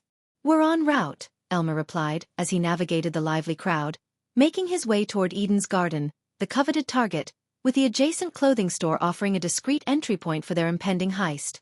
As Elmer and his crew approached their destination, they found themselves immersed in the heart of the festive crowd. Laughter, music, and the enticing aroma of street foods filled the air, while colorful stalls adorned with trinkets and delicacies lined the bustling streets. The night sky was illuminated with breathtaking fireworks, exploding in a mesmerizing display of vibrant colors, drawing exclamations of wonder and joy from the revelers. "Look at those fireworks, they're incredible!" one spectator exclaimed, craning their neck to catch a better view. "Did you try those candied apples? They're amazing!" chimed in another, holding up a sticky, glistening treat. Elmer momentarily allowed himself to be captivated by the festive atmosphere. He couldn't help but steal a glance at the bursting fireworks overhead. But Michael's voice crackled in his earpiece, snapping him back to the task at hand. "Elmer, stop gawking at the fireworks and get to the clothing store," Michael's voice urged, a reminder that their mission required unwavering focus amid the distractions of the celebration. With a nod, Elmer directed his crew towards the adjacent clothing store, determined to stay on course and execute their plan with precision. As Elmer and his crew reached their destination, they found themselves standing before Eden's Garden, a grand and alluring establishment. The adjacent clothing store, a two-story building made of colorful marble stones, displayed a fashionable mannequin behind a glass window, its garments catching the dim light of the evening. "Enter the building through the back door," Michael's voice instructed, guiding Elmer's crew towards their next move. The task of bypassing the entrance fell upon Elmer, who received a playful challenge from Michael. "Impress me with your lock-picking skills," Michael's voice, tinged with amusement, came through the earpiece. Elmer couldn't help but chuckle at the friendly banter between himself and Michael. "Get ready to be amazed," he quipped before making his way to the rear of the building. Meanwhile, the two dwarves in the crew, ever resourceful, set to work with a clever distraction. They approached the glowing orbs adorning the surroundings, deftly draping dark cloths over them to obscure the area, casting shadows that concealed their actions. Elmer focused on the task at hand, using his lockpick tools with practiced finesse. In a matter of moments, the lock yielded to his skill, and the door silently swung open. "Good," Michael's voice echoed in approval through the earpiece, signaling the crew to proceed with their mission. Inside the clothing store, the dimly lit interior revealed a myriad of elegant garments and shelves neatly displaying various accessories. The soft, ambient light cast a warm glow over the mannequins and racks of clothing, giving the space an inviting ambience. As the dwarves efficiently removed the dark cloths from the glowing orbs outside, they moved with silent grace towards the entrance of the clothing store. Once inside, they carefully closed the door behind them, ensuring their entry remained unnoticed in the bustling festival crowd outside. Michael's voice, calm and composed, directed their next steps. "Your target wall is on the east side, second story," he informed them. "Reach there and get to work." The crew acknowledged Michael's instructions with a series of nods and quiet affirmations. The crew proceeded cautiously up the creaky wooden stairs, their movements deliberate to avoid any undue noise. The stairs seemed to protest every step they took, groaning with age. As they ascended, the dwarves couldn't resist a jibe at the orcs, their deep voices carrying a hint of mockery. "A bit heavy on those feet, aren't ya?" one dwarf remarked, earning a few grumbles from the orcs. The orcs, not to be outdone, responded with a taunt of their own. "Well, some of us are built for more than just tunneling, you know." Before the exchange could escalate further, Michael's cold voice intervened, instantly silencing the banter. "Stop squabbling, unless you want your tongues cut out." The threat hung in the air, and both orcs and dwarves swiftly shut their mouths, refocusing their efforts on the task at hand. They reached the second floor and swiftly made their way to the east side wall. Elmer, with a flick of his wrist, produced the wall cutter, a circular blade adorned with intricate runes. The orcs, under Elmer's guidance, plunged the blade into the wall and started to move it in a circular motion, the enchanted blade making quick work of the thick wall. Michael's voice came over the earpiece, directing them. "We need to finish cutting the wall in 5 minutes. The staff and guards have all left the Eden's Garden." One of the dwarves, addressing Michael respectfully as boss, couldn't help but voice a concern. What if the Eden's Garden changes the rune to enter the power room, now that the manager's been taken care of? Michael's tone was coldly confident as he responded, "They're keeping his death under wraps, and we're lucky. The Eden's Garden is arrogant and overly confident. They believe no one can or will rob them." The dwarves and orcs exchanged glances, reassured by Michael's conviction. The orcs and dwarves handled the wall cutter with surprising finesse, the circular blade moving through the stone as silently as a whisper. They soon had a hole large enough to slip through.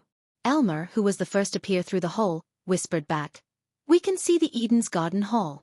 Michael's voice came through the earpiece, precise and commanding. "All right, everyone, get to your positions."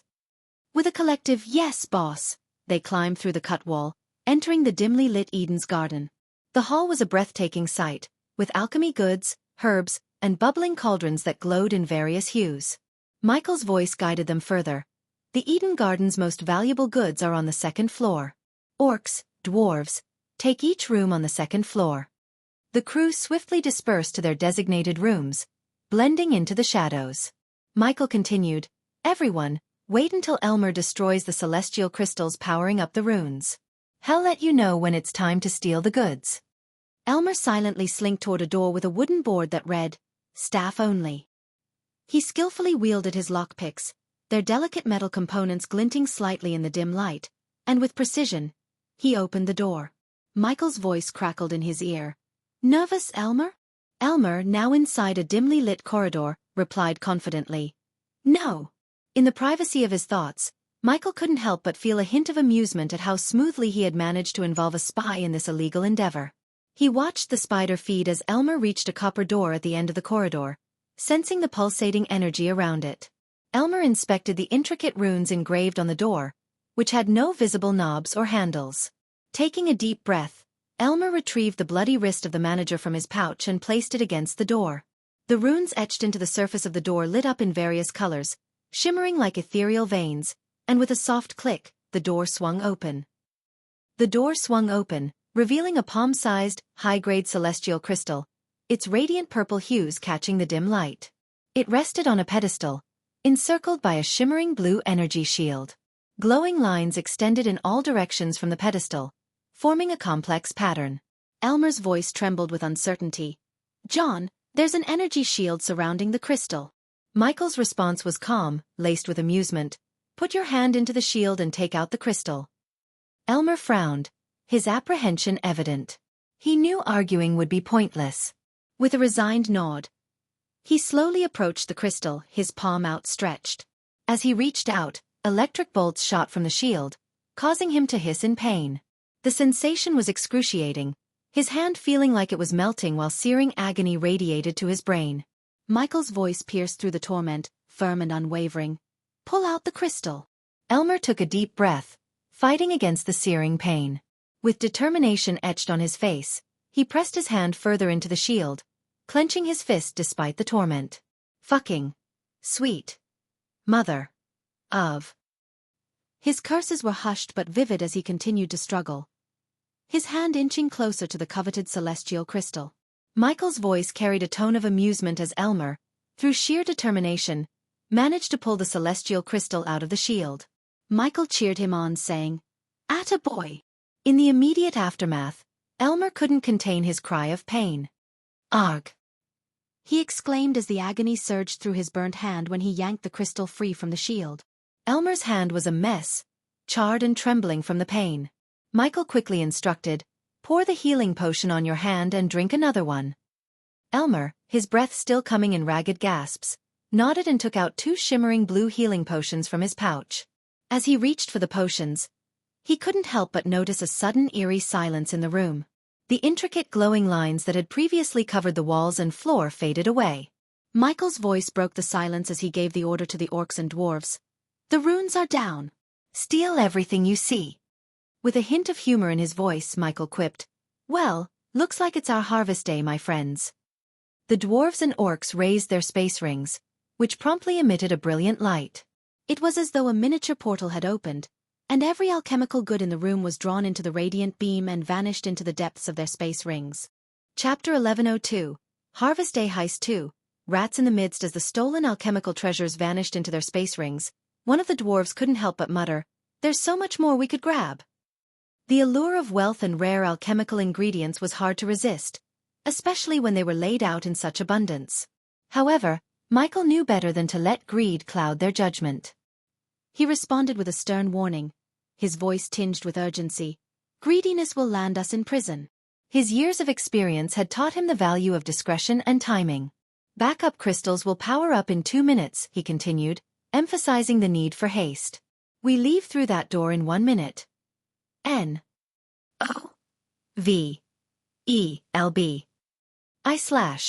And the dwarves and orcs understood the importance of Michael's words.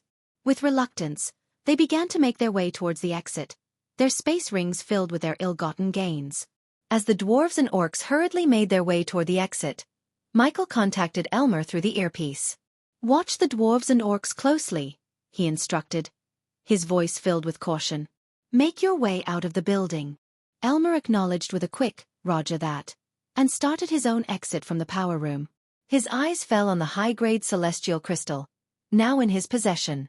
Uncertain of what to do with it, he asked Michael, "What should I do with this celestial crystal?" Michael's response carried a touch of humor, even in the midst of their risky heist. "We're here to rob, aren't we? Take the crystal with you." It was a reminder that their primary objective was to secure valuable goods, and this crystal certainly fit the bill. Elmer carefully placed the celestial crystal into his space ring, making sure it was secure. With their stolen treasures in tow, he continued to make his way out of the power room. In the dimly lit main hall of the Eden's Garden, the two dwarves, 4 orcs and Elmer came together, their stolen treasures secure in their space rings. An orc spoke up, his voice filled with admiration. "John really outdid himself this time. Everything went so smoothly." Another orc chimed in, nodding in agreement. "Yeah, credit where it's due. John really impressed me." The two dwarves, however, were less enthusiastic about their exit. Greedily eyeing the remaining valuables in the hall, one of them grumbled, "We're leaving so much behind. We should clean this place out." To this, Michael responded with a sly sense of humor. "I can still hear you," he remarked, causing the dwarves to lower their voices and share a nervous chuckle. Elmer, ever the cautious one, intervened. "As much as we'd all love to stay and plunder further, we need to get out of here. The backup crystals will activate soon, and we don't want to be around when that happens." As Elmer and the crew were on the verge of leaving the hall through the same entrance they had sneaked in, a sudden and ominous turn of events unfolded. The runes etched into the walls of the hall came to life, casting an eerie glow that illuminated the entire space. Simultaneously, all the glowing orbs suspended in the air burst into radiant light. Elmer and his crew froze in their tracks, their hearts pounding in their chests as they exchanged fearful glances. Something was definitely amiss. Elmer, always alert, muttered in a tense voice, "Something's happening." Michael's voice crackled urgently in their ears, "Get out of there now!" Panic set in as the crew scrambled towards the hole they had cut into the wall. But before the dwarf could make it to safety, a sudden powerful kick struck him square in the chest. With a painful cry, he was sent hurtling across the hall, crashing into counter. The rest of the crew gasped in shock, realizing they were found out. As the runes flared to life and the orbs lit up, Officer Barug stepped through the hole with an imposing presence. His armor clanked with each step, and his sharp eyes scanned the intruders with a mix of surprise and anger. At the same time, the distant sound of heavy boots echoed as several armored orcs rushed into the building through the front door. Elmer, trying to maintain his composure, called out frantically, "John! We've got trouble." Michael's voice came through the earpiece, steady and reassuring. "Keep calm. I'll get you out of there." But panic gripped one of the dwarves, and he rushed at Barug, brandishing a battle cry and a string of curses. The defiant dwarf shouted, "I won't go down without a fight." With a cold, calculated precision, Barug responded by delivering a swift and powerful kick, connecting with the dwarf's chest. The dwarf let out a gasp as the impact sent him sprawling backward, unconscious. Officer Barug, undeterred, calmly greeted the remaining thieves with a chilling tone. Well, what do we have here?" Officer Barug's soldiers quickly closed in, forming a tight circle around Elmer and his remaining crew members. Michael's voice echoed in Elmer's earpiece, a calm and measured tone. "Stay calm, Elmer." Elmer mumbled under his breath, a sense of resignation in his words. "Whatever you're planning to do, just do it quickly." Barug, keenly observant, noticed Elmer's quiet muttering and approached him with a mix of surprise and curiosity.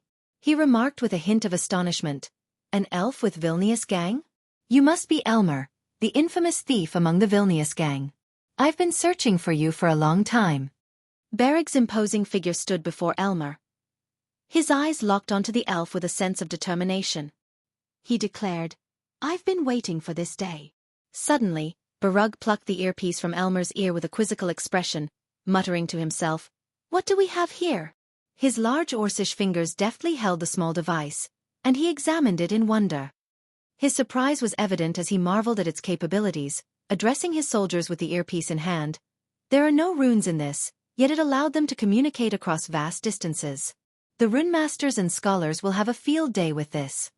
Turning his attention back to Elmer, Beric's tone became more stern.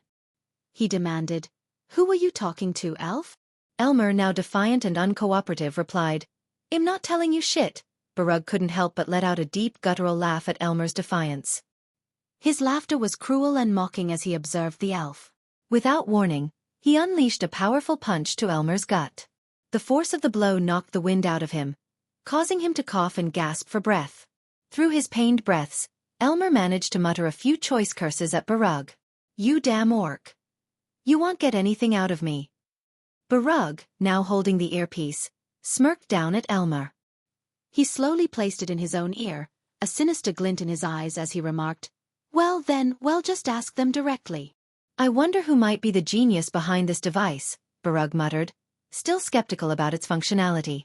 To his astonishment, a voice responded through the device, infiltrating his ear like the growl of a predatory beast. "Office Barug. What a pleasant surprise," the voice hissed, carrying an almost animalistic quality. Barug couldn't help but express his doubts aloud, saying, "Either this thing works strangely, or you're quite skilled at mimicking beasts." The voice on the other end responded with a sinister chuckle that sent shivers down Barug's spine. Michael continued to speak to Barug through the altered voice, a sinister edge to his words.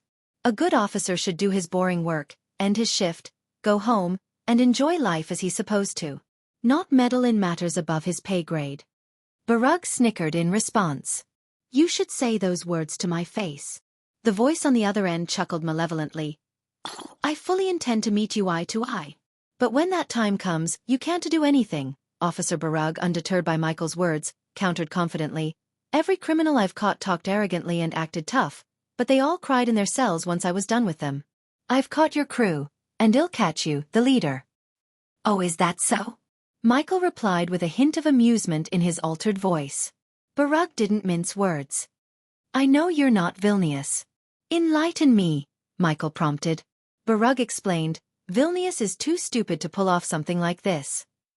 Michael clapped his hands slowly, his voice dripping with amusement. Life was becoming so dull, Barug. This might just bring back some excitement." Barug countered, "It'll get a lot more exciting when I put you in prison."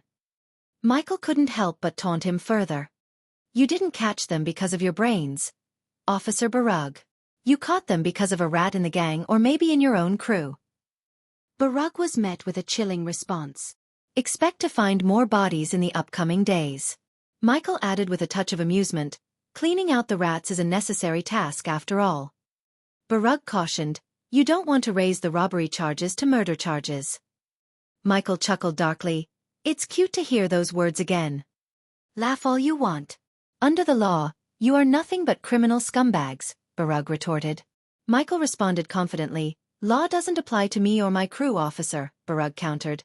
"Your crew will sing a different song when I put them in prison." But then, to Barug's astonishment, the words Michael was speaking started to emanate openly outside the earpiece. Michael's voice reverberated as he declared, "I'm not doing this for fun. I'm a professional. How can a professional like me leave his crew behind?" The room's lights flickered ominously as Michael continued speaking, sending shivers down the spines of Elmer and the crew. Barug too heard the voice and it warned, "I wish to see you, Officer Barug, and you'll get that chance sooner than you expect." Suddenly, everything plunged into pitch-black darkness. Chapter 1103. Plans of the Guardian Guild. Amidst the bustling crowd, a young man with a full beard and long flowing black hair carefully cradled a steaming mug. The scent wafting from it was a fragrant symphony that caused heads to turn and noses to twitch. One passerby exclaimed, "What is that heavenly smell?" A woman next to him inquired, "Is it from that guy's mug?" As the young man weaved through the crowd, people couldn't help but murmur their curiosity. "It smells like fresh-baked bread. Or maybe cinnamon and apples." He finally reached the library, where a hush fell over the readers as they caught a whiff of the delightful aroma. One elderly scholar remarked, "It's been ages since I smelled something so inviting." The young man threaded his way through the readers until he reached a secluded corner. His lips moved soundlessly as he muttered, "Poor bastards." Then, with a deft touch, he pulled a particular book from the shelf. A soft click echoed in the silence as the bookshelf swung open, revealing a concealed passage.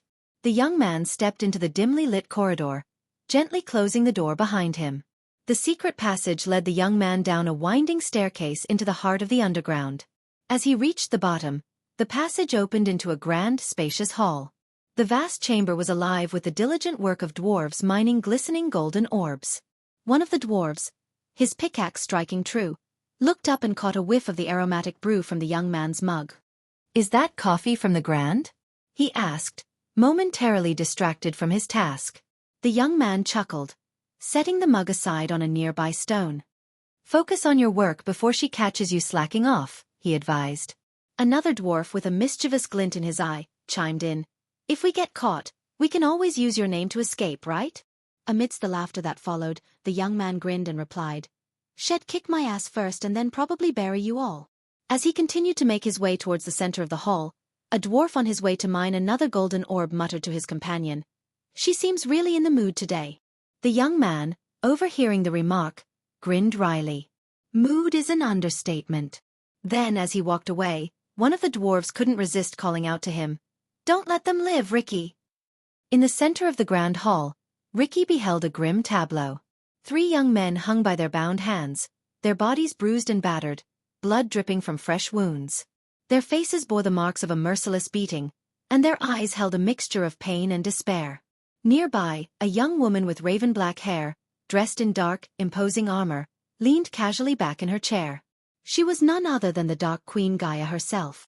At this moment, she was asleep, her chest rising and falling with each slow breath. Ricky approached cautiously, the mug of coffee in hand, and whispered, "Dark Queen."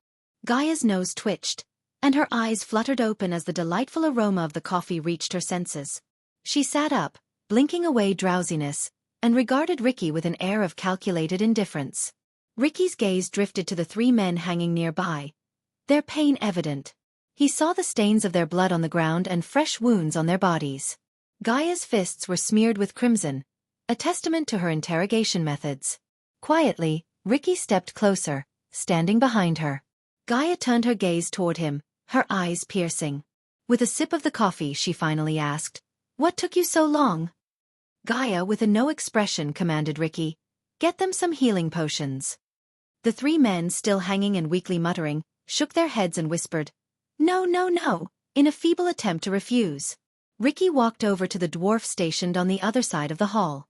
With a simple nod, he signaled the dwarf, who promptly pulled down a lever. The mechanism activated, lowering the 3 injured men to the ground. Now on the floor, they looked up at Ricky with desperation in their eyes and muttered weakly for help. "Please. Help. Us." Ignoring their pleas, Ricky swiftly reached for the gleaming blue potions and, with gentle but firm hands, forced the liquid down their throats. Almost instantly, the magical elixir began its work. Their wounds closed, the bruising faded, and a renewed light of vigor returned to their eyes. The moment the 3 men were healed and regained enough strength to shout, they began pleading with Gaia, their voices trembling with desperation. "We don't know anything," one of them cried out. Ricky, having returned to Gaia's side and now standing behind her, felt no pity for the men. They held the secret to something that could turn the Guardian Guild into a superpower once again. Gaia, her expression unchanging, placed her coffee aside and leaned forward, her dark armor creaking softly. She addressed the men with a tone of authority. "Tell me where the plans are, and I'll spare your families." The 3 men, now shouting and screaming, continued to beg for mercy, their voices trembling with fear and desperation. "Please, Dark Queen, have mercy. We don't know anything about those plans." Gaia chuckled darkly at their pleas. "I am a merciful Dark Queen," she mused, "which is why I've been generous enough to provide you with valuable healing potions." Her tone turned colder as she continued, "It seems it's you who are heartless, chugging down these healing elixirs and yet refusing to give me what I want." The men's pleas fell on deaf ears as Gaia leaned back in her chair, waiting for them to reveal the information she sought. Gaia sighed, her patience waning, and stood up from her chair. Ricky swiftly handed her a club, knowing what was about to happen. With a club in hand, Gaia approached the three men who were still hanging, their faces etched with fear. In a cold and commanding tone, Gaia asked once more, "I will ask again, where are those plans?" As she clenched the club tightly, Gaia advanced toward them. The tension in the room was thick, and the three men could feel the impending punishment. Gaia's voice grew even colder as she continued, "You have no idea how much effort and work it took my husband, the Dark Lord, and me to dismantle the Guardian Guild. Months of meticulous planning and secrecy, all of it threatened by one asshole with giant brain." She stopped in front of them, her eyes narrowing with intensity, and demanded, "Now, where are those plans?" Gaia swung the club with swift, brutal force, striking one of the men square on the skull. He cried out in agony as the blow sent searing pain through his head. She then turned her attention to the man in the middle, whose brown hair was now matted with blood, and his face had turned an eerie shade of pale. As Gaia was interrogating, another figure materialized within the hall. It was none other than Azazel himself, as composed and impeccably dressed in his butler uniform as ever. "My lady, it's done. Their families are secured," Azazel reported. "No. Leave my family alone. NOVLB, 1N, please, I beg you, don't hurt my family." The three men began to shout for mercy, but Gaia paid them no heed. Instead, she took a mirror offered by Azazel and showed it to them. In the mirror, the three men saw their own families, tied to chairs in their own homes, their faces etched with fear and desperation. "Did you encounter any trouble?" Gaia inquired of Azazel. "Nothing I couldn't handle, Dark Queen. Though I did face some challenges locating their families, it cost a few guardians their lives," Azazel responded, an amused tone in his voice. "You know what they say, a good guardian is a dead guardian," Gaia chuckled. "Azazel, would you like to give it a try? These assholes handpicked by Noah are pissing me off. I fear I might just kill them if I continue," Gaia sighed in exasperation. The three men hanging before her belonged to the Guardian Guild. Despite Michael's dismantling of the original Guardian Guild, Noah had seen it as an opportunity to establish his own version of the guild. As anticipated, Noah had meticulously reconstructed the Guardian Guild from the ground up, subjecting every guardian to rigorous physical and mental training. Even Gaia found it challenging to break them. "I truly miss him in situations like this. That bastard would simply flick his wrist, produce some potent potion, and poof. They'd spill the truth like drunken pirates," Gaia lamented, her longing for Michael evident in her voice. "Now that we have their families, why not let them witness their loved one's demise, Dark Queen?" Azazel calmly proposed. At the mention of this, the three men panicked, their hearts skipping a beat. "I didn't want to resort to that, but these assholes," Gaia seethed and impulsively hurled a club at one of them in a fit of anger, "are leaving me no choice. No, no, no, no. Spare our families.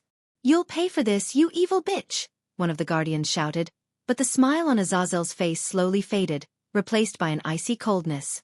Ricky knew all too well what was about to happen.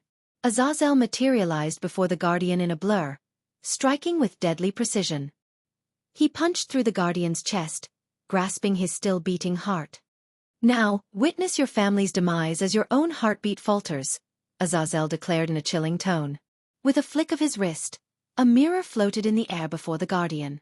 Inside the mirror, the guardian's family was bound to their chairs.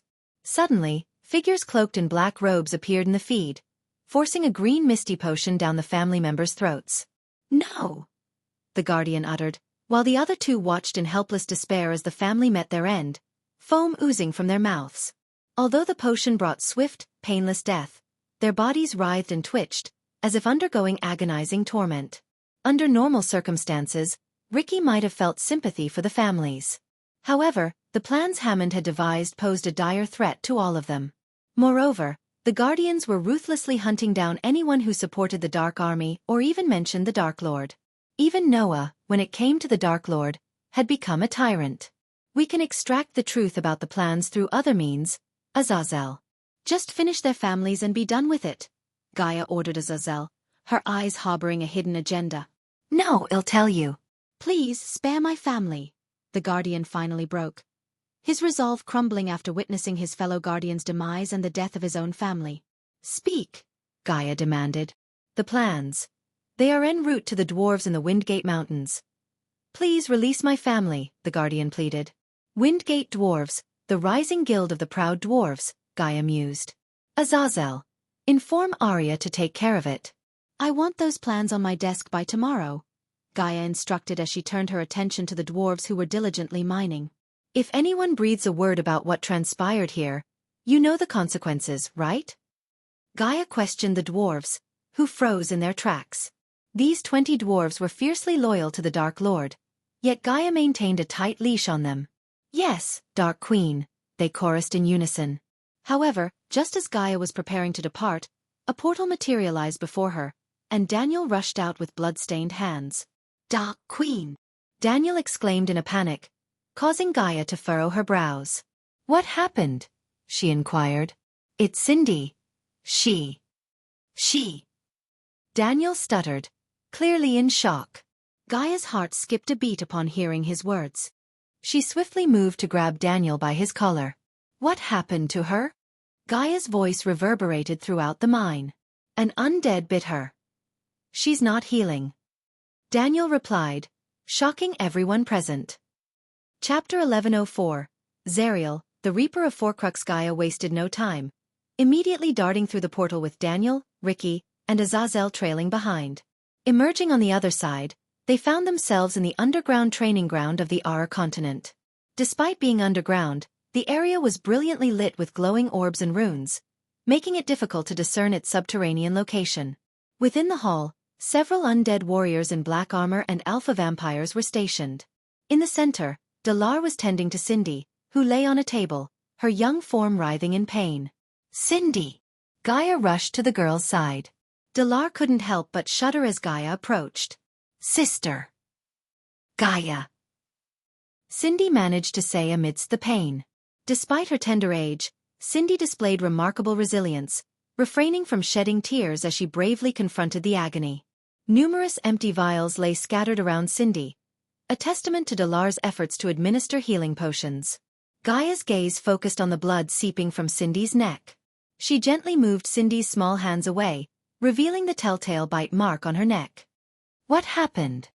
Gaia's voice thundered as she turned her fury towards Dalar. The undead. It lost control. And bit her. Dalar mumbled, his voice barely audible. Gaia didn't pause for a moment's consideration. Instead, she swiftly pivoted and delivered a devastating punch to Dalar's chest. The impact was so forceful that it sent him hurtling through the air for a distance of at least 10 meters. He crashed against the wall, coughing up blood before slipping into unconsciousness. It's not his fault. Cindy tried to interject, but Gaia was consumed by her fury. She cast her gaze upon the surrounding undead. With a simple raise of her hand, she conjured fiery arrows that streaked through the air, immolating every undead and alpha vampire in their vicinity. The scorching heat and the smell of burning flesh left everyone feeling queasy. Against Gaia's overwhelming power at the level 10 immortal stage, the undead had no chance. Bring Olivia to me now.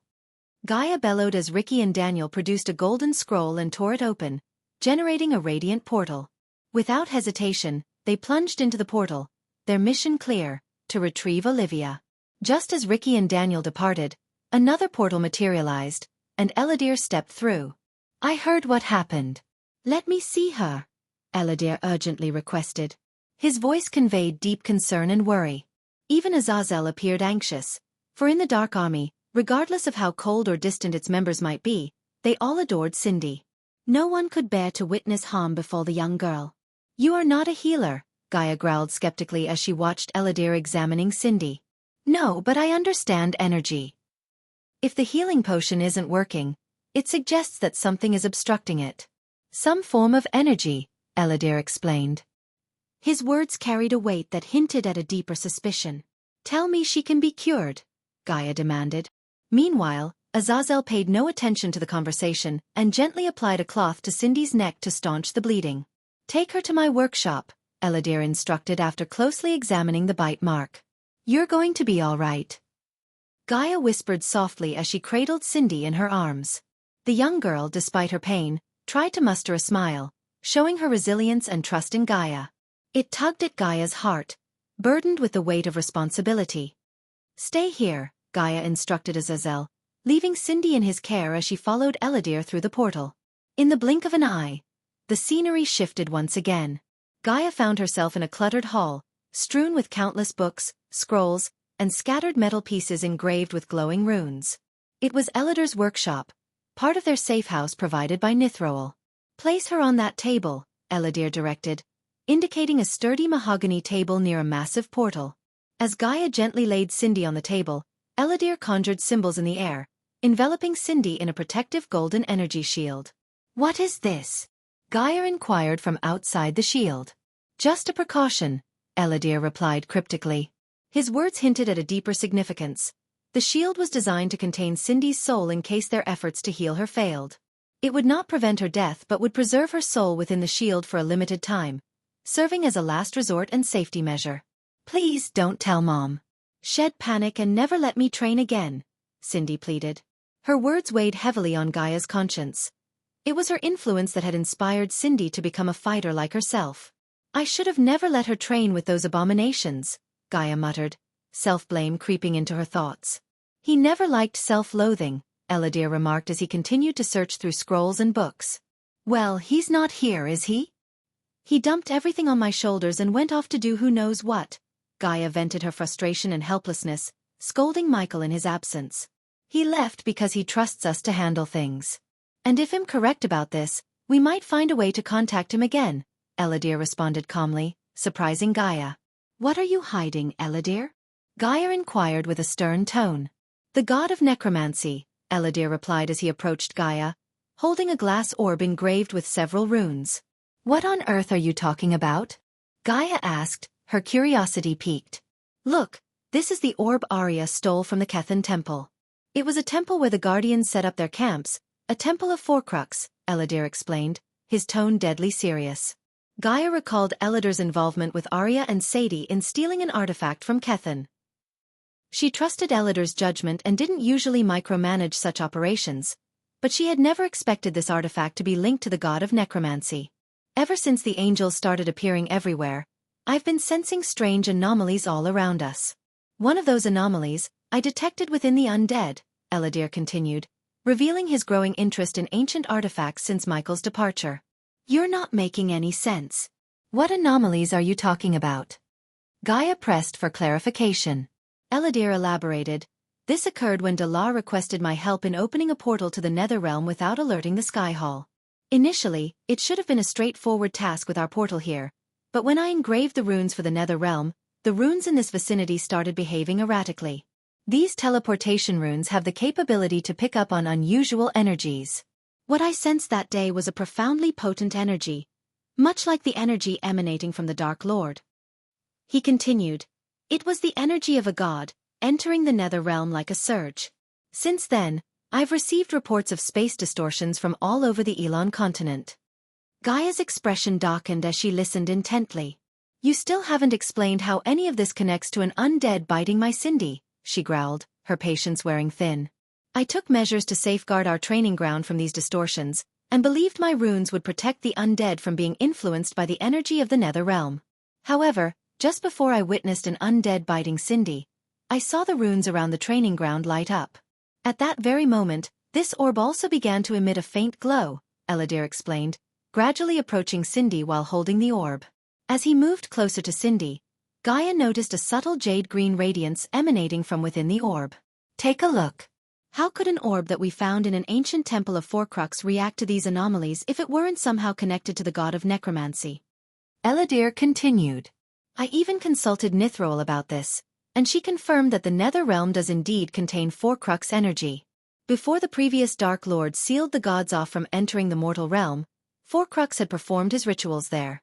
That's why the Netherrealm is inhabited by undead and serves as the source of all undead." Eladir's explanation left Gaia in deep contemplation, her mind racing to piece together the implications of this revelation. "Look at this orb," Eladir said as he kept the orb above Cindy. To Gaia's surprise, the bite mark on Cincid's neck slowly radiated a dim green light.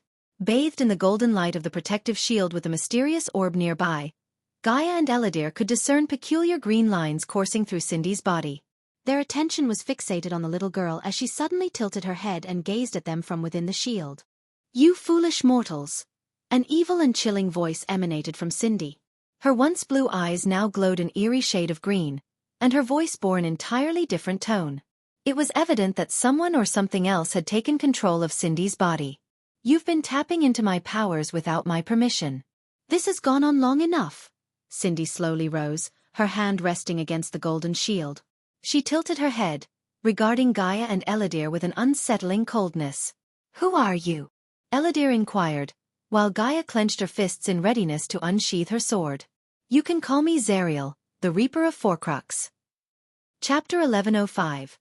Cindy is not Cindy anymore. The sudden emergence of Zariel, one of the Reapers in the service of the god Forcrux, left them all deeply unsettled.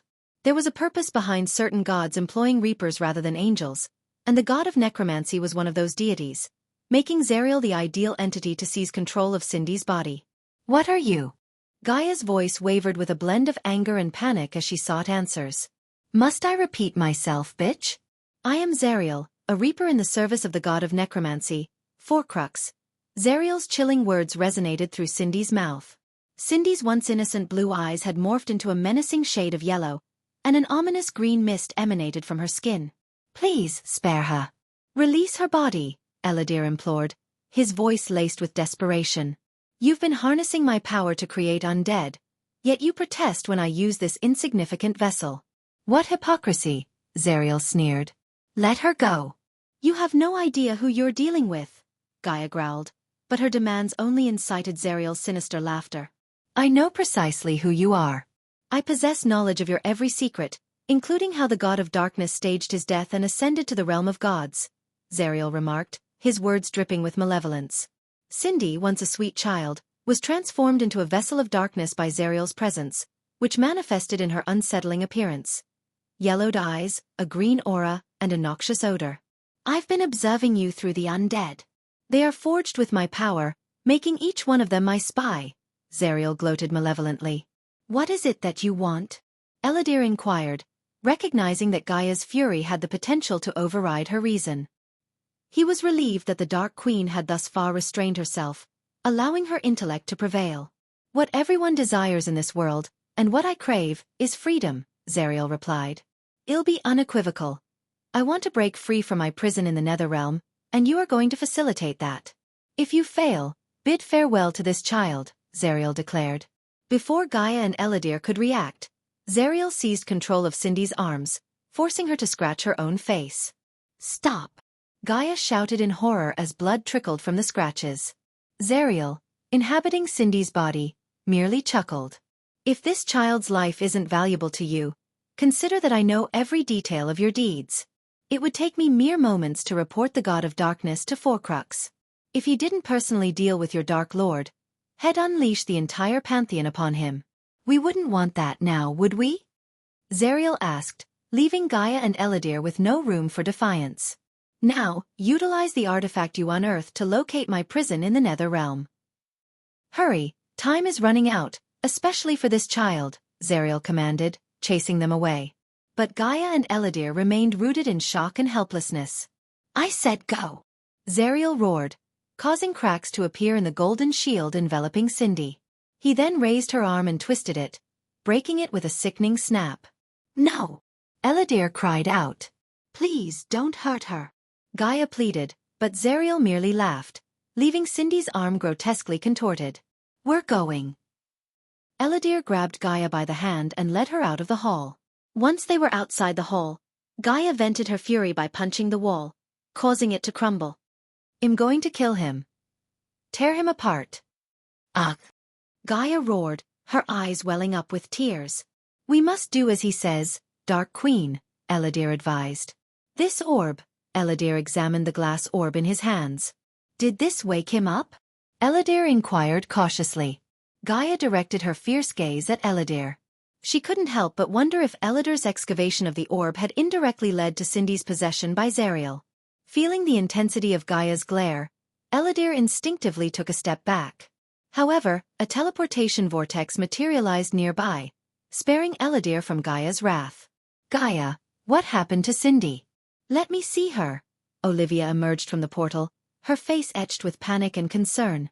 Don't go inside, Eladir halted Olivia, with Ricky and Daniel following closely behind her as they stepped out of the vortex. "Why? Azazel said she's here. Where is she?" Olivia inquired anxiously. "What happened?" Olivia's gaze shifted from the cracked walls to the murderous intent in Gaia's eyes and the worry in Elidar's voice. Dread washed over her as she considered the worst. "Cindy is possessed by a Reaper of Forcrux, the god of necromancy," Elidar revealed, sending shivers down their spines. Daniel and Ricky trembled at Elidar's words, while Olivia stood there in disbelief. "Possessed? By a Reaper?" Olivia's frown deepened as she sought clarification. The bite from the undead was a method used by Zariel to possess Cindy. "He's been monitoring us through the undead in the Nether Realm," Elidar explained, recognizing that Gaia was in no mood to explain. "Zariel? Is that the name of this Reaper?" Olivia questioned. He's also the origin of all the creatures in the Nether Realm. He claims we need to free him from his prison there, or hell kill Cindy," Elidar clarified. "Let me see her," Olivia insisted in shock. Although she found it hard to believe Elidar's words, she felt a strong need to see Cindy for herself. However, Elidar quickly intervened to stop her. "I think you should take a look at— No, if you go in there, he will harm Cindy," Elidar cautioned. "Then we should view her through the spiders in there." Ricky, snapping out of his initial shock, suggested a solution. "Gaia!" Olivia turned to her, silently imploring her assistance. Gaia, in response, flicked her wrist, summoning a mirror into her hand. "Azazel, transmit the feed from my workspace to the Dark Queen's mirror," Elidar instructed Azazel via an earpiece. "No, I can't, Lord Elidar." Azazel's voice carried a heavy gravity. "What do you mean you can't?" Elidar inquired with a perplexed frown. "He says spying is wrong and threatened to inflict more harm on Cindy," Elidar conveyed Azazel's grim message. It was evident that Azazel had witnessed the events transpiring within the workspace through the spiders. However, Zariel was well aware of the spiders and had issued a threat to harm Cindy upon detecting their surveillance attempts. "What's going on?" Olivia inquired, growing increasingly anxious. "He's aware. Zariel knows about the spiders and has threatened to harm Cindy if we attempt to spy on him," Elidar explained, leaving everyone even more alarmed and astonished. "What are we waiting for then?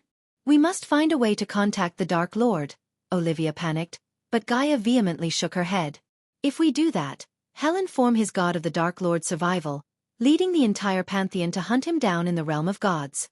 We can't endanger him in the realm of gods. He doesn't need to deal with this as well," Gaia reasoned, her concern for her husband's safety palpable. "Then what are we going to do? We cannot allow someone or something to possess our Cindy. What are we going to tell Raylene?" Olivia inquired with a worried tone. "Well, do what he asks and keep it all from Raylene until we've reclaimed our Cindy," Gaia responded sternly, her tone leaving no room for debate. "You two stay here in case he contacts us," she instructed Ricky and Daniel. Though they were fearful, they nodded in agreement and positioned themselves as vigilant guards just outside the door. Gaia then contacted Azazel, who responded with an undertone of restrained bloodlust. "Dark Queen, is there anything I can do to assist?" Azazel inquired. "Yes, arrange an emergency meeting with Nithroel. We need to gather information about who we're dealing with. She might be the only one who can provide insights about Zariel," Gaia directed before making her way to the meeting hall. During her journey to the hall, Gaia remained silent, not exchanging a word with Elidar. Upon their arrival, they were greeted by an ornate golden door with intricate designs. Upon opening it, they found themselves in a room with a circular marble table and a large mirror adorning one wall. "I told you this isn't the right time for us to meet, Gaia." Nithrol's visage appeared in the mirror. The goddess of Hunt and Empress of Gondolin appeared as regal as ever, her golden hair flowing and her royal blue robes adding to her majesty. "It's important, Nithroel," Gaia asserted. Given her position as the Dark Lord's wife, Nithroel allowed Gaia to address her by name rather than using honorifics. "It had better be. I'm in the midst of a war with the dwarves," Nithroel responded, a trace of annoyance detectable in her voice. "What do you know about Zariel?" Gaia inquired, her voice laced with concern. Upon hearing the name Zariel, Nithrol's countenance shifted immediately. Her brow furrowed deeply, and her eyes exhibited an unmistakable discomfort, as though she had heard a name she wished never to encounter. "Whatever you're contemplating, abandon it. Keep as far away as possible from that Reaper," Nithroel admonished sternly. Even as a goddess of the hunt, she appeared visibly disturbed by Zariel's name. This reaction deepened Gaia and Elidar's unease regarding Cindy's fate. He has taken possession of Cindy, Nithroel, Gaia explained, her voice faltering with emotion. Idiots! Nithroel exclaimed, her powerful voice causing the mirror on the wall to crack, forming several fissures that did not shatter. I don't even want to know how you allowed that to happen. You have no comprehension of the horrors he's capable of. Without the Dark Lord, you stand no chance against him. Please, tell me you've at least contained him somewhere, Nithroel implored, her voice carrying the weight of urgency. He wants us to release him from his cage in the Nether Realm, Eladir disclosed. Don't! Nithroel's roar resounded once more. Some things are better left buried, hidden in the darkest recesses of existence, Nithroel said with a tone of gravitas. Her gaze was resolute, emphasizing the magnitude of their dilemma. It was clear she had a deep and unsettling familiarity with Zariel. Gaia and Eladir exchanged worried glances, realizing that their situation was more dire than they had imagined. If you break him out of his cage, hundreds of innocent children and people will suffer and die, Nithroel continued, her voice tinged with anguish. You can't save Cindy by releasing that monstrosity. Sometimes, it's better to let one child die than to allow hundreds more to suffer such a fate. Fuck that. I won't let Cindy die. Not in a million years. I will find a way to save her, and if that means breaking him out, I will do it with or without your help, Gaia declared resolutely. Nithroel understood that Gaia was unyielding in her determination, and trying to persuade her otherwise would be futile. We must discuss this in person. I hope to make you see reason when I share more about Zariel and the god he once served, Nithroel stated, emphasizing Zariel's past allegiance to Forcrux. There was an underlying mystery surrounding Zariel's imprisonment, and Gaia was about to uncover it through Nithroel's revelations. Chapter 1106. On to the next kingdom in the realm of gods. 15 days had slipped by since the daring heist in Eden's garden. After thoroughly thrashing Barug and his henchmen, Michael had ensured the safe exit of his crew and then expertly refined the stolen alchemical goods into valuable pills and potions. At that moment, he found himself seated in an opulent restaurant renowned for its delectable orc cuisine. As Michael savored a bite of the sumptuous honey-glazed chicken, a female orc maid approached his table with a warm smile. She couldn't help but admire the confident aura that surrounded him. "How is the honey chicken, sir?" she inquired politely. Michael, his charming smile captivating the orc maiden, nodded approvingly. "It's fantastic, absolutely delightful," he replied with genuine appreciation. The restaurant itself was a masterpiece of elegance, with intricate wooden carvings adorning the walls, soft, dim lighting casting a warm ambience, and lush greenery providing a natural touch. The maids and waiters glided gracefully among the tables, ensuring that every guest received impeccable service in this refined establishment. The orc maid, her attention undivided, asked with a courteous tone, "Is there anything else you'd like, sir?" Before Michael could respond, his sharp eyes caught sight of two figures approaching his table, both wearing hoods that concealed their faces. It was none other than Elmer and Vilnius. Michael maintained his calm composure, nodding to the orc maid. "Yes, please. I'd like 2 more plates of this exquisite honey chicken and a glass of your famous cold apple juice for me," he ordered. The orc maid acknowledged his request with a nod, her green-skinned features reflecting a polite demeanor as she said, "Of course, sir. I'll bring that right away." As she turned to leave, Michael gestured at Elmer and Vilnius to take the seats opposite him. "Join me," Michael invited them, a secretive smile dancing on his lips. "Vilnius," Michael began, his voice tinged with anticipation, "I hope you've brought me my cut from the heist." Vilnius nodded, a sly grin playing on his face as he slid a silver space ring across the table toward Michael. With a satisfied gleam in his eyes, Vilnius explained, "I fenced all those pills and potions in the black market. We made a whopping 3 million gold coins from the entire haul." Michael raised an eyebrow, impressed. "Good work. And the underworld?" 20% cut to Vilnius bosses, whom he never met, irked Michael in the wrong way. However, it was a necessary payment to avoid an unnecessary battle. If Michael was stronger, he could have refused to pay them. But since it wasn't the case, Michael had to swallow the loss. "Ah, you know the drill," Vilnius replied. 20% off the top, as always. That's 600,000 gold coins gone right there. Michael calculated quickly. So, we're left with 2,400,000 gold coins. What about our crew and the rest of the gang? Vilnius leaned in and whispered. 30% of the total, which is 900,000 gold coins, is tucked away in that silver ring for you. The rest, shared between Elmer, our crew, and the rest of the gang. Michael smiled, his fingers tracing the edge of the ring. Excellent work, Vilnius. You've earned your keep. Michael leaned back in his chair, a look of mild irritation crossing his face. I don't like that 20% going to the underworld and those secret bosses of yours, Vilnius. But we'll let that slide for now. Vilnius nodded in agreement. Sometimes, it's better to keep the peace, boss. Michael shifted his attention to Elmer. What about Barug? Did he give you any trouble? Elmer leaned in, his voice hushed. The entire Eden's Garden army is out searching for you, boss. It's dangerous to be out in the open like this, right under their noses. Don't worry, Elmer. Eden's Garden will be looking everywhere except their own territory. They'll assume we've fled the kingdom. It's better to hide in plain sight, my friend. Michael chuckled softly, a glint of amusement in his eyes. Michael leaned in, his voice lowered to a hushed tone. Now listen carefully. I have to leave Durin for a few weeks. Don't do anything while I'm away. Lay low and keep your heads down. Since the Harvest Festival is coming to an end, don't come into the city unless you want to get caught.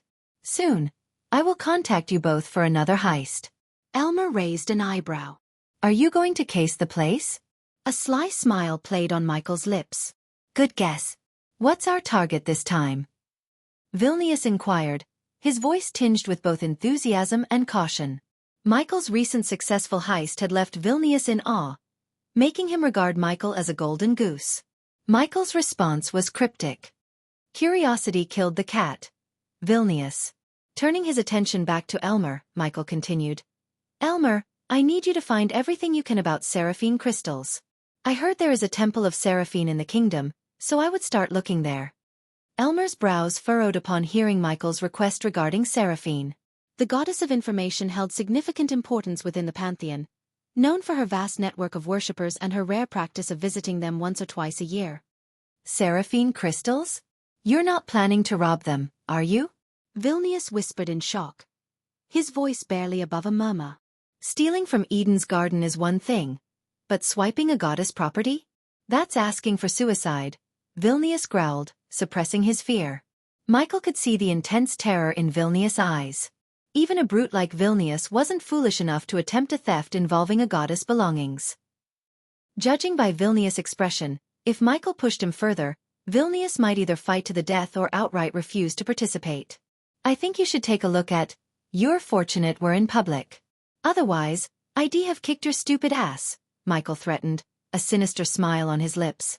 But before Vilnius could retort, the Orcish waitress approached them, bearing 2 plates of golden honey chicken. Here you go, my lords, she said. Is there anything else you'd like to try? She inquired. However, Michael shook his head. No, just bring us the bill, please, he requested. Just give me a moment, the waitress replied before departing to prepare their bill. I only said to gather information about those crystals, not to steal them, Michael clarified. Upon hearing his words, Elmer and Vilnius couldn't help but sigh in relief. Elmer, you're to learn everything about those crystals and the temple. Just gather information, no stealing, Michael instructed before the waitress returned with the bill. She gently placed it on the table and looked at Michael. Hey, race your bill, my lord. Michael reached for the bill but then gestured toward Elmer and Vilnius. Actually, could you give it to them? Vilnius frowned at Michael's request, clearly not pleased with the idea. No worries, Michael said with a smile. This one's on them, he told the waitress. Vilnius sighed and reluctantly handed over a pouch of gold coins to the Orcish waitress. She took the pouch with a polite nod and headed to the counter to settle their bill. Vilnius couldn't hide his irritation as he watched the waitress leave with their gold coins. His gaze shot daggers at Michael. He felt a burning anger within him. They had just completed a successful heist, and even though John had earned a substantial amount, he hadn't bothered to cover the restaurant bill, not even for what he had consumed himself. In Vilnius' mind, it was a matter of principle. They had worked hard for their share of the earnings, and it was expected, at the very least, that Michael would treat them to a meal after all that. Yet, Here they were, not only paying for their own meals but also covering the cost of food they hadn't even ordered. Vilnius hated the feeling of being taken advantage of, especially after the risk they had taken in the heist. As she walked away, Michael leaned in, his voice low. "Don't forget what I said, both of you. I'll contact you soon." Michael casually patted Vilnius on the head as he stood up, a smug grin playing on his lips. With a slow, deliberate sip of his cold apple juice, he strolled out of the restaurant without a care in the world, leaving his comrades to settle the bill.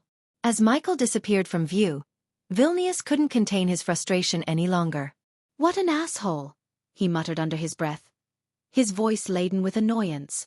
Elmer, who had been observing the scene with amusement, couldn't help but chuckle at Vilnius' remark. It was a chuckle that further fueled Vilnius' anger. As Michael stepped out of the restaurant into the bustling crowd, Pink's voice buzzed in his earpiece. "Gilrut is waiting for you at the Runemaster's Guild," Pink informed him. 15 more days until the auction, Ghost. Once we get our hands on that book, we can officially start planning Raynar's assassination," she added with determination. Michael continued to walk through the lively streets, taking casual sips from his apple juice as he listened to Pink's insights. "Don't get too confident, Pink. We still don't know for sure if that book holds the information we need," Michael cautioned. If he had the immense fortune of 3 billion badass points, he could simply obtain the necessary information from the system. However, he lacked both the points and a quick method to acquire them. Therefore, the plan was to steal the book written by an angel of Seshet, the goddess of wisdom. Dagon and the orcs in Durin seem to think it's valuable. I'm willing to bet it contains information on how to slay a god. Otherwise, Dagon's minions wouldn't be so eager to get their hands on it, Pink explained, her voice oozing confidence. But it won't be as straightforward as robbing Eden's garden. The Divine Towers, the auctioneers of the book, are one of the most formidable guilds in this world. They have state-of-the-art defense arrays and several cultivators in the soul ignition realm. If we're going to do this, we need to be at our best. Otherwise, you're as good as dead, Pink warned Michael. Auctions. They bring back memories, Michael mused, reminiscing about the auctions he attended in the mortal realm with Gaia. These events were always rife with intrigue and offered the chance to acquire immensely powerful items. Michael was both curious about the upcoming auction and excited about the challenge of stealing the book.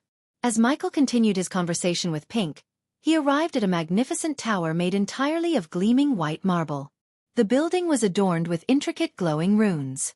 Above a grand entrance, a wooden sign hung proudly, reading Runemaster's Guild in elegant script. Michael couldn't help but admire the grandeur of the guild building. He chuckled softly and remarked to Pink, "This Runemaster's Guild looks quite beautiful, doesn't it?" Pink's voice responded promptly in his earpiece. "It certainly is, Ghost. It's one of the few structures in this world that brought together the skills and craftsmanship of elves, orcs, and dwarves. A testament to the power of cooperation and a shared goal." Michael nodded in agreement, appreciating the significance of the guild's construction. "Let's go meet Gilrut and Vidora," Michael said as he walked the stairs to meet Gilrut. Chapter 1107, Kingdom of Sage Spire I. Chapter 1107, Kingdom of Sage Spire I. With a sense of purpose, Michael entered the Runemaster's Guild. The interior was a spacious hall with high ceilings, adorned with enchanting runes etched into the marble walls, which pulsed with a soft, ethereal glow. In the center of the hall, groups of orcs huddled around thick books, engrossed in deep discussions about runic magic. As he made his way further inside, Michael noticed a series of portraits hanging on the walls. They depicted great orc runemasters from different eras, as well as a few distinguished elves who had contributed to the guild's history. Each portrait was a testament to the rich legacy of the guild and the powerful knowledge it held. Not wanting to waste any time, Michael approached a counter where a young female orc with sharp, intelligent eyes stood. He politely inquired, "I'm here to meet Runemaster Gilrut." The young orc, whose nameplate read Eshka, looked at Michael curiously. "May I have your name, please?" Michael replied smoothly, "John." Eshka nodded and gave him a warm smile.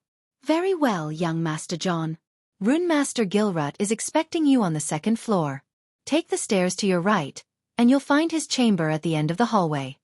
Michael expressed his gratitude with a nod and followed Eshka's directions, ascending the stairs to meet Gilrut and Vidora. Upon reaching the second floor, Michael found himself standing in front of a wooden door adorned with intricate runes and designs. "Come in." He knocked, and a deep resonant voice from within instructed him to enter. Pushing the door open, Michael stepped into the chamber. It was a room filled with scrolls and books with a fireplace in the corner. In the center of the chamber, Vidora coiled itself gracefully atop a jade table. Behind the table sat Rune Master Gilrut. His piercing gaze locked onto Michael as he entered. Gilrut frowned deeply and began, "Do you know anything about the robbery that occurred in Eden's garden?" Michael, wearing an expression of polite curiosity, shrugged casually. "Robbery in Eden's garden? I had no idea." His response seemed genuinely puzzled, as though he had no prior knowledge of the heist that had taken place in the realm's renowned alchemical sanctuary. "Took you long enough," Iag quipped as they flapped their tiny wings and perched on Michael's shoulder.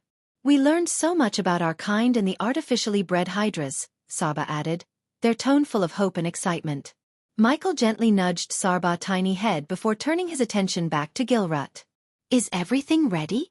Michael inquired. "Yeah, I know you apparently have no idea what happened in Eden's garden, but you still need to be careful."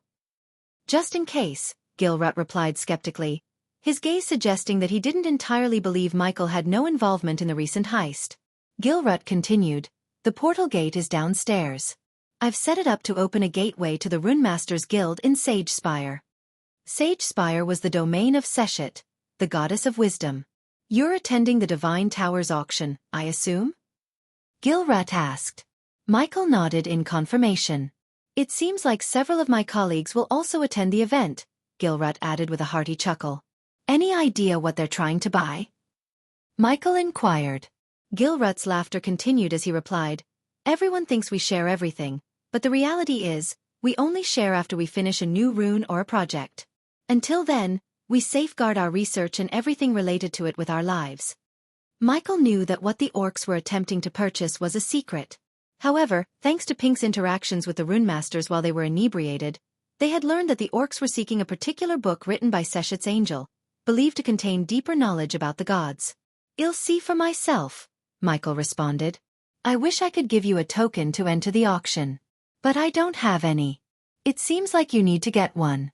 "If I were you, I'd try buying one in the black market," Gilrut advised. Michael nodded thoughtfully. He could have easily acquired a token from Vilnius, but he preferred to keep his whereabouts as secret as possible. Besides, he was confident in his ability to purchase a token in Sage Spire. As Michael followed Gilrut downstairs, they encountered a young female orc who wore round glasses perched on her nose. She had shoulder-length black hair, and her scholarly attire gave her an intellectual air. "Ah, Gilrut, there you are," she said with close familiarity, a warm smile on her face. "Don't forget to come to the Temple of Naribo later this evening. We'll be discussing those runic enhancements." Gilrut nodded in acknowledgement of their plans. The female orc then turned her attention to Michael and raised an eyebrow. "And who's this? A human friend? Gilrut? That's rather unusual." Gilrut chuckled and patted Michael on the back. "This is John, the one who assisted me at the Ridion funds."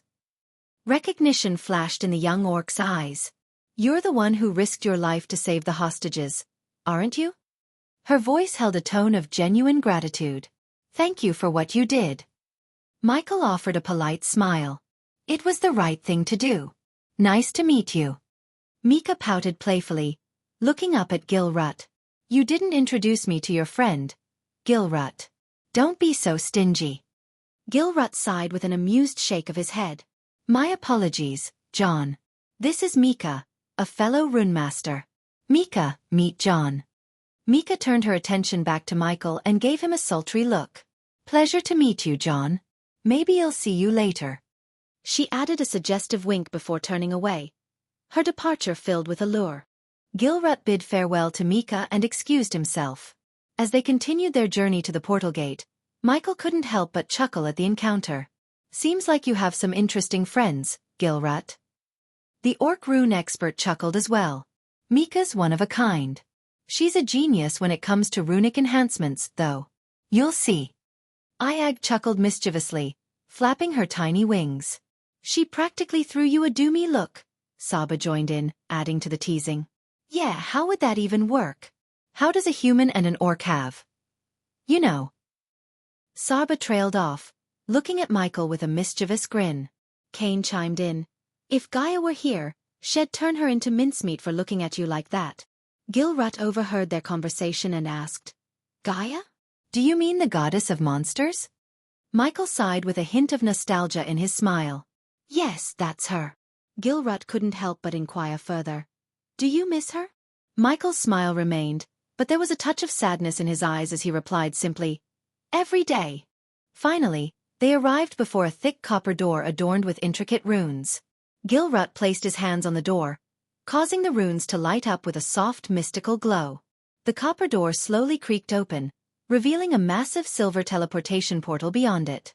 The silver frame of the portal was adorned with countless more runes, and a couple of orcs were busy working in the room, meticulously adjusting the magical machinery that powered the portal. Michael's eyes were drawn to the centerpiece of the portal room, a giant purple celestial crystal. It sat at the center of a glowing magical chakra, radiating an otherworldly energy that hummed with power. Gilrut turned to Michael and said, This portal will take you directly to Sage Spire, the domain of Seshet. Remember, the Divine Towers auction is a grand event, so stay vigilant. As Michael stood there, a couple of young orcs approached Gilrut, greeting him with respect. One of them said, Master Gilrut, everything is prepared as per your instructions. Gilrut nodded and instructed the young orcs, Activate the portal. The young orcs turned their attention to Michael, looking slightly surprised but not daring to ask any questions. They hurried toward the portal and began drawing intricate runes in the air with their hands. Michael sensed the energy fluctuations in the room intensify, and the giant celestial crystal at the center of the portal channeled more power, glowing brighter and brighter. The runes on the silver frame surrounding the portal lit up one by one as a spatial vortex started forming within it. Gilrut turned to Michael and said, You can step into the vortex whenever you're ready. It will take you directly to the Sage Spire Runemasters Guild. When you arrive, hand over this jade coin to whomever meets you on the other side. They will know you came from here. Michael took the jade coin, his fingers brushing its cool surface. When you finish everything in Sage Spire, you can use this coin to return here. But remember, if you lose this coin, they won't let you use the portal, Gilrut warned Michael. Michael nodded, his steps deliberate as he approached the swirling portal. There was an unmistakable mix of excitement and trepidation in his gut, as if he were stepping into something of profound significance. Whatever you're going to do, I wish you the best of luck, Gilrut said with a warm smile. Michael responded with a pat on Gilrut's shoulder, a gesture that left the young apprentices nearby curious about the identity of the man who seemed so familiar with the renowned runemaster. N/O/V/E//L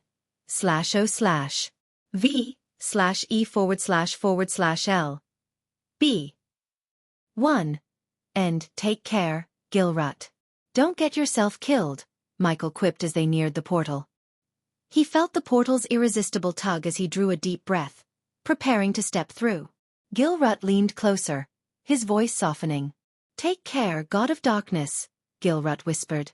Michael offered a nod before disappearing into the swirling vortex, leaving the onlookers in awe and anticipation. As Michael vanished into the swirling portal, he remained blissfully unaware that this would be the final time Head set eyes on Gilrut.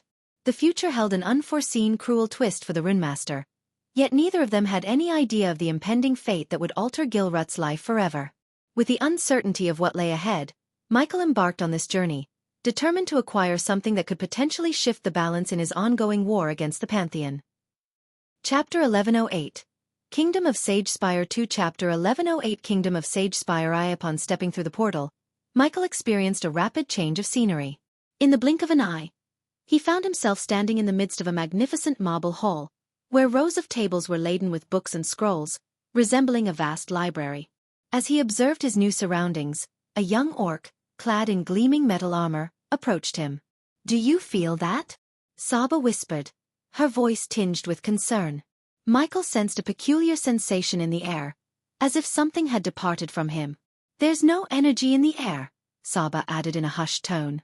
Show me the token, the young orc demanded, his voice cold and distant. Michael extended his hand, revealing the coin he held. The orc scrutinized the coin, examining it closely before nodding. Seems legit. Welcome to Goldspire, capital of the Kingdom of Sage Spire. He recited in a manner that suggested Head uttered those words countless times. Thank you, Michael replied politely. You can proceed to the lobby through that door, the orc pointed towards a door in the corner of the hall. One of the assistants will assist you with any questions you may have. Well, I was hoping for a warmer welcome, but we'll have to make do with that grumpy orc, I suppose. Iag grumbled. Ignoring Iag's complaints, Michael focused on the strange atmosphere around him. He could sense no energy, yet his own powers remained intact. He realized he could cast spells if he wished, but there was an undeniable sense of peculiarity in the air. Let's move on from here, Michael suggested before making his way toward the indicated door. Upon opening the door, Michael stepped into a brilliantly lit hall, bathed in the warm embrace of morning sun rays. The vast space was abuzz with activity as people from diverse races bustled about, deeply engrossed in discussions, examining the numerous portraits adorning the walls, depictions of renowned runes and runemasters. Amidst the lively scene, emerald-green-robed orcs and young female elves went about their duties, assisting visitors with their inquiries and offering guidance. Michael's eyes were drawn to a particularly beautiful young elf, gracefully approaching him. With a friendly smile, she introduced herself. Greetings, traveler. I am Lyria, a steward of the guild. How may I assist you today? Her voice carried a gentle and welcoming tone, making Michael feel at ease in this unfamiliar place. Michael promptly activated his eyes of darkness, surveying the surroundings, only to perceive the same green aura enveloping everyone in the hall. I'm new to Sage Spire, Michael began, and I can't help but notice this peculiar sensation as if I've lost my connection to the energy around me. Lyria maintained her kind smile, her demeanor patient and welcoming. Ah, that would be the divine array at work, my dear friend. Within the sacred domain of Her Holiness Seshet, all are considered equal. Here, the only distinction lies in one's knowledge, not their cultivation stages, she explained, shedding light on the reason behind the unusual feeling Michael experienced. Lyria elaborated, in Sage Spire, there are no cultivators. Those who arrive here from other domains find their cultivation temporarily suppressed, leveling the playing field. This ensures that unnecessary conflicts and disputes are greatly reduced. Michael, intrigued by this unique approach, inquired further. But if there are no battles of strength, how do people here resolve their disagreements? In even the most peaceful of kingdoms, conflicts tend to arise one way or another. Lyria continued to explain, well, most conflicts find resolution through debates and intellectual battles. Her Holiness Seshet values wisdom and knowledge greatly. However, she is not blind to the fact that some disagreements cannot be settled through words alone, and at times, battles must be fought with strength and steel. Intrigued by this revelation, Michael probed further. What does that mean exactly? Lyria clarified, it means there is an arena, for those who prefer to settle their disputes through physical combat. However, it's considered a last resort, and such confrontations are closely monitored and controlled. Seshet encourages peaceful resolutions whenever possible. Michael couldn't help but find the whole arrangement intriguing. He rubbed his chin thoughtfully and said, interesting. Lyria, with a relieved expression, chimed in, I hope you stay away from the arena and find whatever you are seeking here in Sage Spire peacefully. Michael smiled, teasingly adding, I'm not here to pick fights, if that's what you're afraid of. I've come to attend the Divine Tower's auction. Lyria let out a sigh of relief and said, ah, then you must be a rune master? Michael shook his head, grinning, and replied, more of a blacksmith, actually. Lyria looked at him with surprise, her gaze traveling across his muscular and imposing figure. Well, that certainly makes sense. Michael chuckled at her response, and Lyria continued, in that case, you should visit the Blacksmith Guild. It's just a couple of blocks from here. Thank you, Michael said, offering a friendly smile. I'll do that. Goodbye for now. With their brief conversation concluded, Michael headed out of the guild hall, ready to explore Sage Spire and make the most of his time in this new realm. As Michael stepped out of the Runemaster's Guild, he was greeted by a sight of sheer elegance. The street before him was a symphony of grandeur and intellect. Ornate fountains adorned with intricate sculptures sprayed crystal-clear water into the air, creating a refreshing ambience. Paved pavements, lined with trees, stretched gracefully in both directions, providing a serene pathway for pedestrians. Most of the people strolling along this charming street held books, scrolls, or various forms of written knowledge. It was evident that in Sage Spire, learning and wisdom were highly prized. Carriages moved through the streets with a peaceful rhythm, their horses clip-clopping on the well-maintained cobblestone roads. Each building that lined the street possessed its own unique style of architecture, showcasing the diversity of cultures and races that had contributed to the city's rich tapestry. Go check out the Blacksmith Guild. We have 15 days to the auction and no token to enter the auction. The Blacksmith Guild might be worth checking out, Saga recommended. Ayag, perched on his other shoulder, added her own perspective. And the arena. I'm more interested in the battle arena. Taking their advice to heart, Michael embarked on his exploration of Sage Spire, his thoughts now focused on seeking out the Blacksmith Guild. As Michael walked along the bustling streets of Sage Spire, he couldn't help but overhear the animated conversations of the city's diverse populace. The air was filled with palpable excitement and anticipation for the upcoming Divine Tower auction. A group of young men, their faces glowing with enthusiasm, chatted amongst themselves. I heard they have some ancient elven tomes up for bidding this time. I'm saving every coin for that. A trio of women, each holding a collection of scrolls, discussed their potential purchases. The Runemaster Guild rumored to have crafted some powerful runes. We mustn't miss them. Michael observed with surprise the rich tapestry of races represented in the city. Elves, orcs, dwarves, halflings, and humans mingled in the streets, each group fervently engaged in discussions about the auction. A halfling, standing on a crate to be heard, chimed in excitedly. And the dwarven artifacts. Can you imagine having one in your possession? Michael couldn't help but smile at the excitement of the crowd. The diversity in Sage Spire was not just in its people but also in the shared passion for knowledge and rare treasures, all converging towards the impending auction. As Michael strolled further down the elegant street, he soon noticed a distinct change in the atmosphere. The soft rustling of leaves and the murmur of conversation were gradually replaced by the resounding clang of metal upon metal. The air grew warmer, tinged with the distinct scent of heated iron. Turning a corner, the source of the cacophony became clear. Before him stretched a long narrow street flanked on both sides by bustling forges. Muscular orcs and stout dwarves toiled amidst roaring flames, their hammers striking hot metal with rhythmic precision. From the forges came a symphony of shouts and commands. Pass me the quenching bucket, Hrothgar. One orc yelled, while a dwarf barked orders at his apprentice. Steady now, Glimmer. The blade's edge must be true. At the end of this fiery avenue stood the Blacksmith Guild, an imposing building with walls of deep, earthy brown. Its large rectangular windows allowed the golden glow of firelight to dance across the cobblestone street. The guild's entrance was adorned with a massive oak door, expertly carved with intricate designs that hinted at the artistry within. As Michael wandered the streets, he couldn't help but be drawn to the warmth of the forges and the harmonious symphony of clanging metal. The rhythmic pounding of hammers and the rhythmic dance of blacksmiths at their craft stirred something within him. I miss my forge, Michael sighed wistfully. His eyes fixed on the diligent blacksmiths.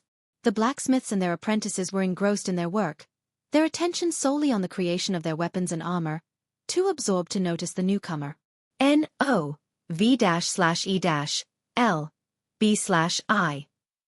And for a kingdom that prides itself on peace and intellect, Ayag observed, this level of weapon production does seem rather contradictory. Saba chimed in with agreement. Indeed. Lyria's words about the kingdom's values don't quite match the reality we see here. So what's the play here? Asked Ayag. I don't know yet, Michael confessed, his gaze fixed on the towering Blacksmith Guild at the street's end. Let's check out this Blacksmith Guild. Perhaps they have something to offer us. As Michael approached the imposing Blacksmith Guild, his path was intercepted by two armored guards stationed at the guild's entrance. One was a sturdy dwarf, and the other a stocky human, both clad in formidable armor. Their expressions were stern as they blocked his way, and the dwarf with his gruff demeanor spoke first. If you're here to buy something, you'd best look for one of the smiths down the street. Can't I just look around? He politely inquired. The guards exchanged a glance, and the human god replied, Sorry, friend. The master blacksmiths are currently occupied with recruiting new talent. If you're interested in exploring the guild, you'll have to return at a later time. Michael had another idea in mind. What if I want to join this recruitment? He asked, his tone suggesting genuine interest. The human guard, displaying a hint of skepticism, questioned, Are you a blacksmith? Without hesitation, Michael confidently affirmed, Yes, I am. The dwarf guard, more experienced in discerning the truth from a person's hand, spoke up. Show us your palm then. Let's see if it bears the marks of one who's wielded swords and hammers. Michael offered a warm smile and extended his palm for inspection. The dwarf scrutinized the lines and calluses etched into Michael's hand, a testament to years spent mastering the craft. After a moment's examination, the dwarf nodded approvingly. You're free to enter the guild, friend. May your time here be fruitful. Once Michael had entered the blacksmith guild, the human guard let out a bemused sigh, clearly perplexed by the dwarf's ability to discern a person's profession from their palm. I still don't understand how you can tell if someone's a blacksmith just by looking at their palm, the human guard admitted with a hint of frustration. The dwarf, on the other hand, couldn't help but chuckle at his colleague's skepticism. Ah, lad, a palm tells a story, it does. The lines, the calluses, the scars, all of them speak of a person's trade. The human guard shook his head, maintaining his doubts. Well, that young man didn't strike me as a blacksmith. The dwarf continued to wear a knowing smile as he replied, that young lad's palm told the tale of someone who spent far too much time wielding swords and hammers. You're tuning in to the Wisdom Diary YouTube channel. Don't forget to subscribe and join us on this journey to catch the most captivating stories.